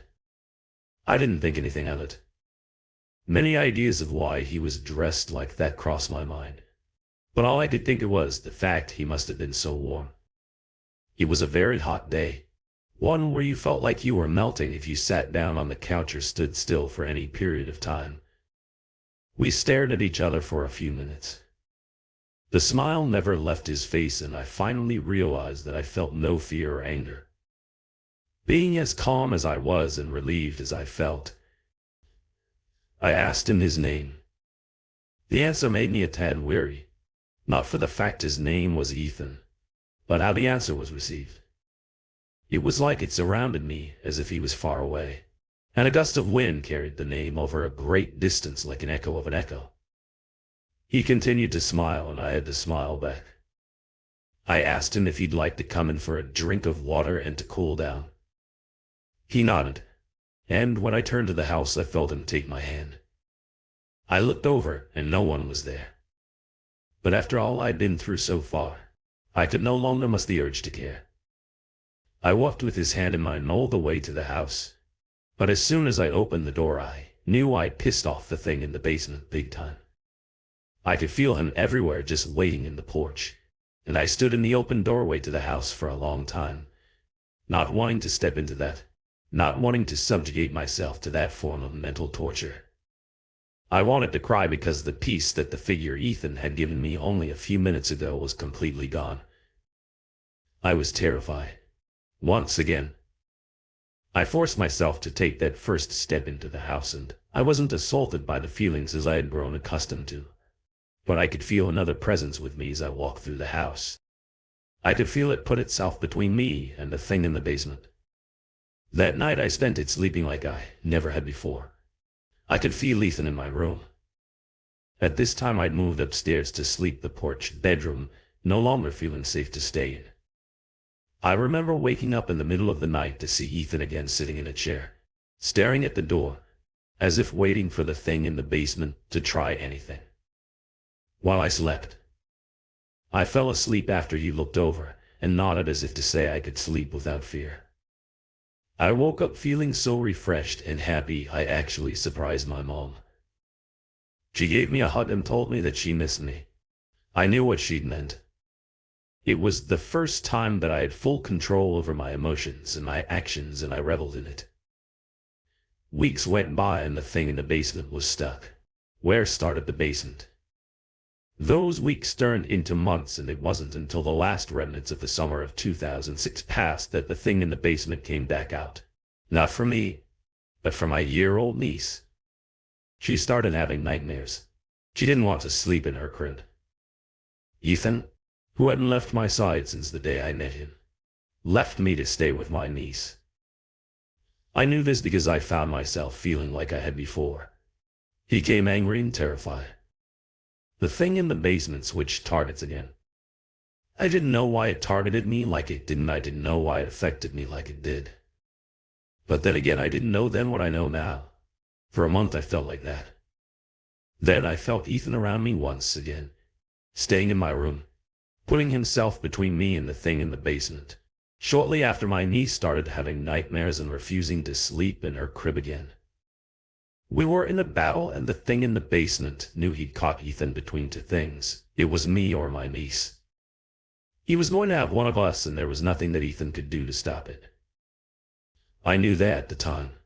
I knew it was me or my niece, and I made up my mind it would be me. I refused to allow my niece to be taken in by the thing like I had. It was during this time that my sister called one of her friends, a shaman, who told her he could feel the thing and that either we had to leave or it did. My sister tried to do a simple cleansing, but the thing in the basement just shook it off. It was close to a year before she had enough help to do a complete cleansing. I was at school when she and my mom did it. I came home to a different house. The thing in the basement was gone. Not destroyed, but banished from our house. With him, the cleansing vanished. Ethan as well. I felt bereft. Without him, the house felt empty. But it got empty. Just humans in the house. Nothing else lingered. It was a peace I never believed in. The supernatural before the incident.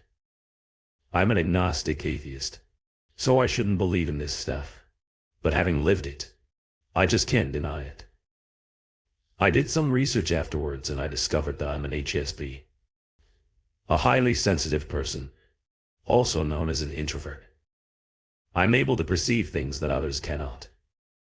This is why the thing in the basement affected me so much. I'm still scared. Though, not that the thing in the basement might come back, but for the fact that we banished him from our house. It's for the fact that it's still out there. It's not gone. We didn't kill it.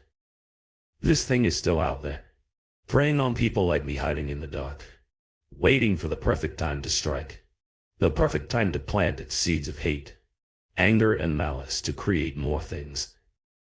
Like himself, I'm one of the lucky ones, one that escaped its angry gaze. Others might not be so lucky, but if it exists, others may as well. More creatures, more things out there, preying on the unsuspecting, hiding in the dark shadows of bedrooms, closets, and basements. I don't know if you can destroy them or even fight them. All I know is that you have no defense against them. You can't fight them. You can only resist. But once they get their claws, teeth, fangs into you, there's nothing you can do unless you find your own. Ethan, it's impossible to truly rid yourself of them. We banished the thing in the basement. kicked him out the door, but one must remember doors open both ways, and we forgot to lock ours. That much, I know, because we accidentally let some other things in. The stories have been told, but their shadows will continue to haunt our minds. Thank you for listening. Don't forget to subscribe to Hauntings and Horrors. Turn on notifications so you won't miss any thrilling horror stories. Good night, and sweet dreams.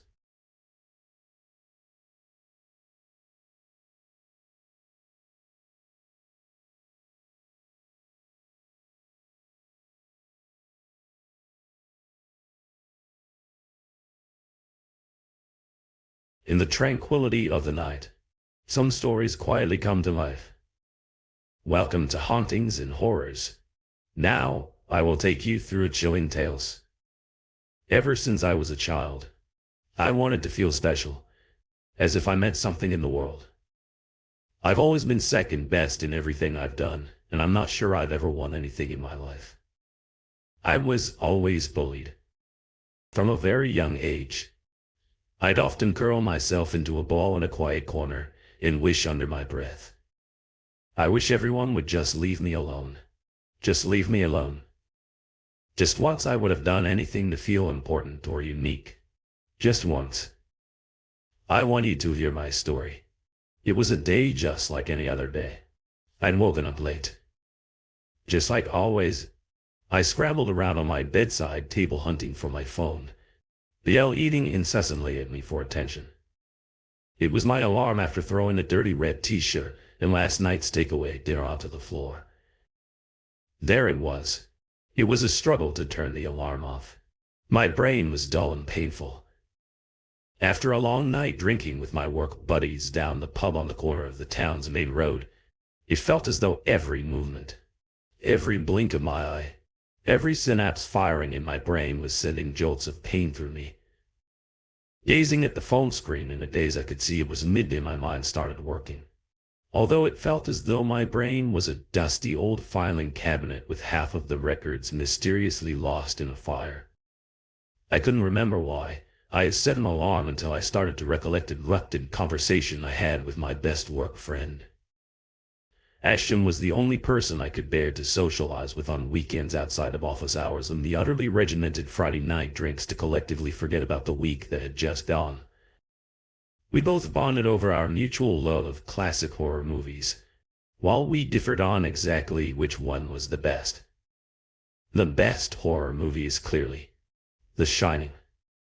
Ashton's favorite Night of the Living Dead is in the top 5, but not even close. We would often hang out at each other's house on a Saturday night and watch until the early hours. Today would have been no different, except we had spotted something online that we couldn't resist: Horror Fest. An all-day and all-night showing of the greatest horror movies ever created. Get your tickets now at the Gala Cinema on Kings Road, starting at 1 p.m. and running until 1 a.m. In our infinite drunken wisdom, we decided that we had to get there early to watch the whole collection. The cinema had been there for years and we imagined was on the verge of going out of business. The seats were all dusty. The popcorn always had this indescribable stale taste and the floors were so sticky that if you weren't careful, you would leave one of your shoes behind at the bigger chains. The worst thing about the cinema are, as you guessed it, other people.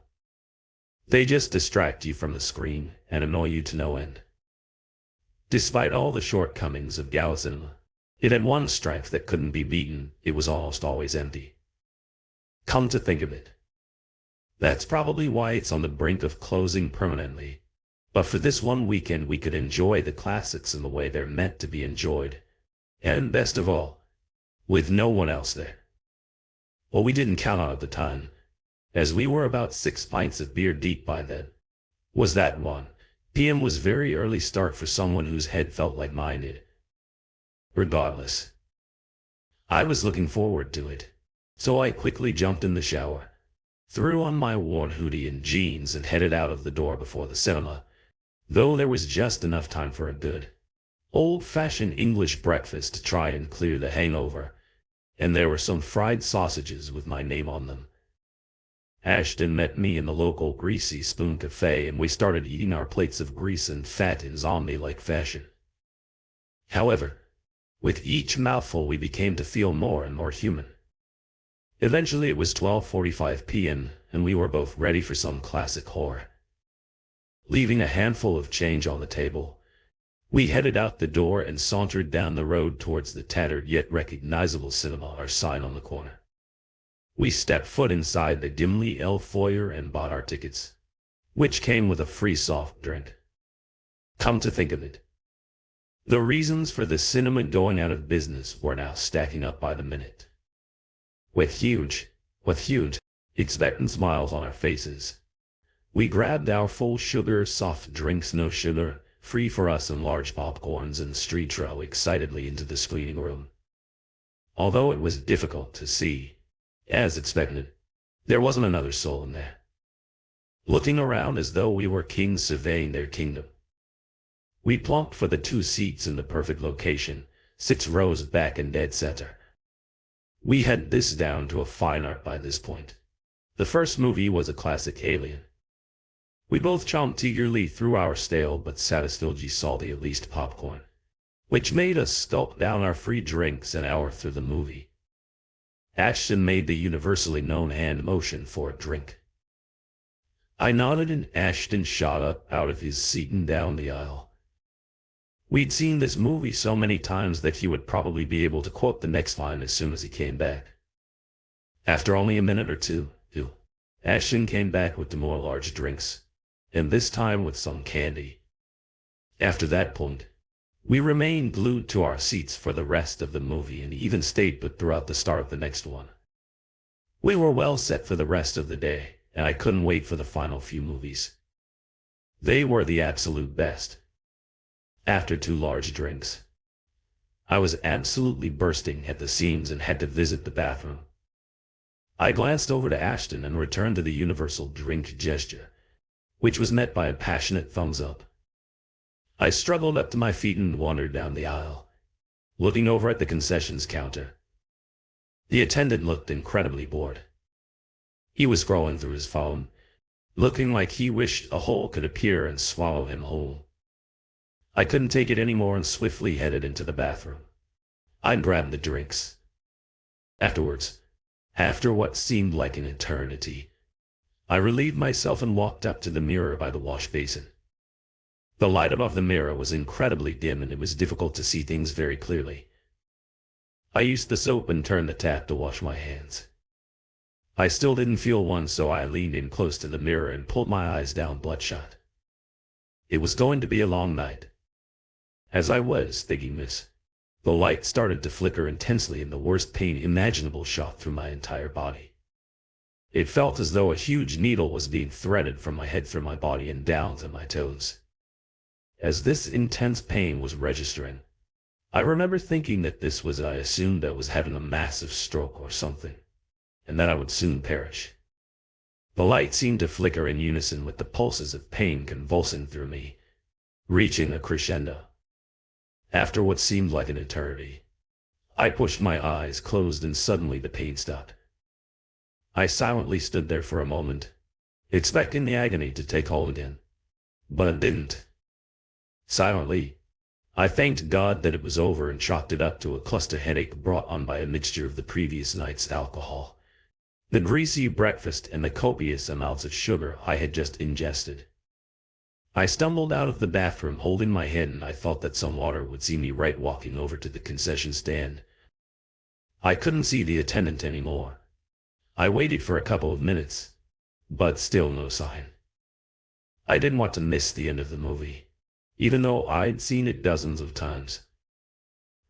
Assuming that the attendant must have gone around the back to have a smoke, I grabbed a couple of chilled bottles of water from the refrigerator and left a banknote on the counter. Anyway, it was his fault for leaving the place unattended, grasping one of the bottles in my left hand and rubbing the other on my forehead to cool off.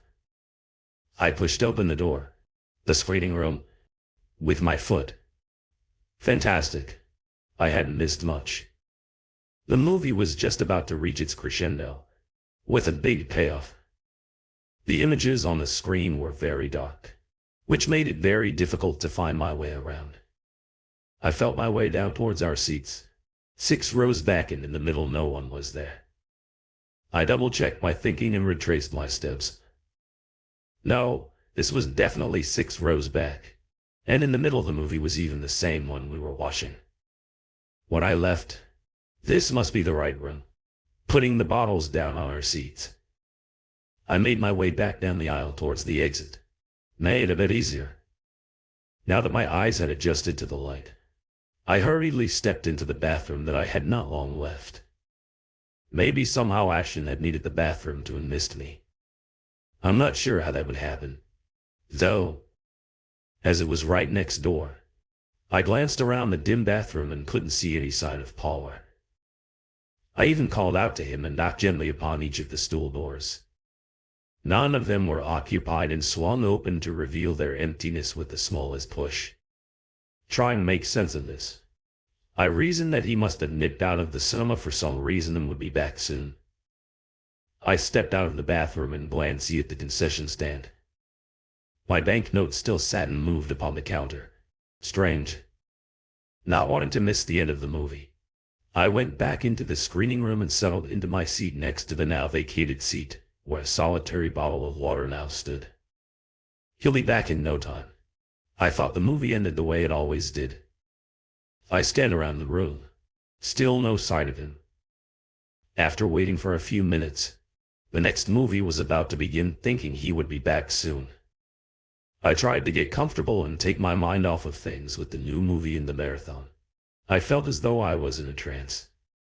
My mind was running at 1,000,000 miles an hour. I didn't even think to take a drink. My water was still untouched, although by now it was almost room temperature.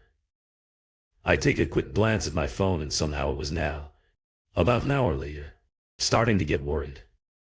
I thought I would try giving Ashton a call to see where he was. Did I do anything wrong? Did I annoy him in any way? I left the room again to the sound of blood-curdling screams and shrill strains from the movie on screen. I jogged towards the exit of the cinema, past the deserted bathroom and also what I didn't register at the time, the empty session stand, with the untouched banknote pushing open the cinema doors. With gusto I stepped out onto the pavement so that I could get signal, staring down at my phone. I checked for any messages that he might have sent me. Nothing. I wrote a very short message to Ashton and swiftly pressed send. It may have been something along the lines of WTF. After a short while the message didn't go through, peculiar, starting to panic. Now I found his contact in the phone and call. I held the phone up to my ear and waited for it to ring straight to voicemail. However, as I lifted my head to listen to the phone call, I noticed something unbelievably strange. Looking down the straight main road leading down from the cinema, it looked as though time had stood still on each side of the road. There were cars, nothing out of the ordinary at first glance, but these cars were stationary. In disbelief, with the phone still glued to my ear playing the voicemail automated message, I bent down to peer inside one of the cars that was nearby. It was completely empty. The engine was still on, but it was completely empty. The radio was even still playing, although it was one of those automated stations that just plays music. I checked car after car, and they were all completely empty. It was as if the people had just vanished off the face of the earth. I dashed back into the cinema and feverishly ran to the screening room. Scrambling down to our seats, I frantically felt around Ashton's seat. Tucked into the seat at the back was Ashton's phone. Grabbing the phone and placing it into my pocket, I sprinted back out of the cinema as fast as my legs could take me. As I ran past every shop, I looked in to look for someone, anyone who knew what was going on. Every single shop was empty, and there was no sign of anyone. 4 miles. I ran the entire length of that road, and I couldn't see a single other person.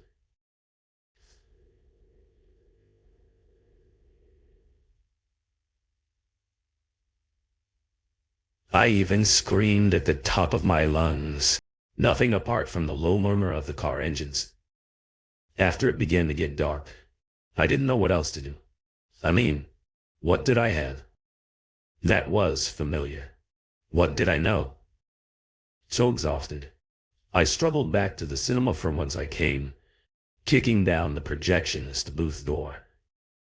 I managed to figure out how to load the movies. It was quite simple when you think about it.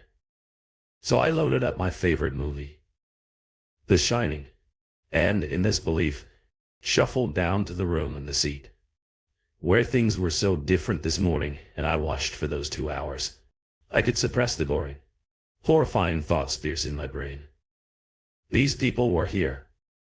They might be on the screen, but if I took the part of one of the characters and spoke their lines, it would feel as though the other characters were talking to me. I knew the movie so well that this was second nature. The first time I would play the role of the lead actor, the second the lead actress, but by the fifth, the 10th time, I tried to mix it up with some of the minor characters, but it would get lonely only having people talk to you for a few lines. Every time the movie finished, I would go back up to the projectionist booth and reload it.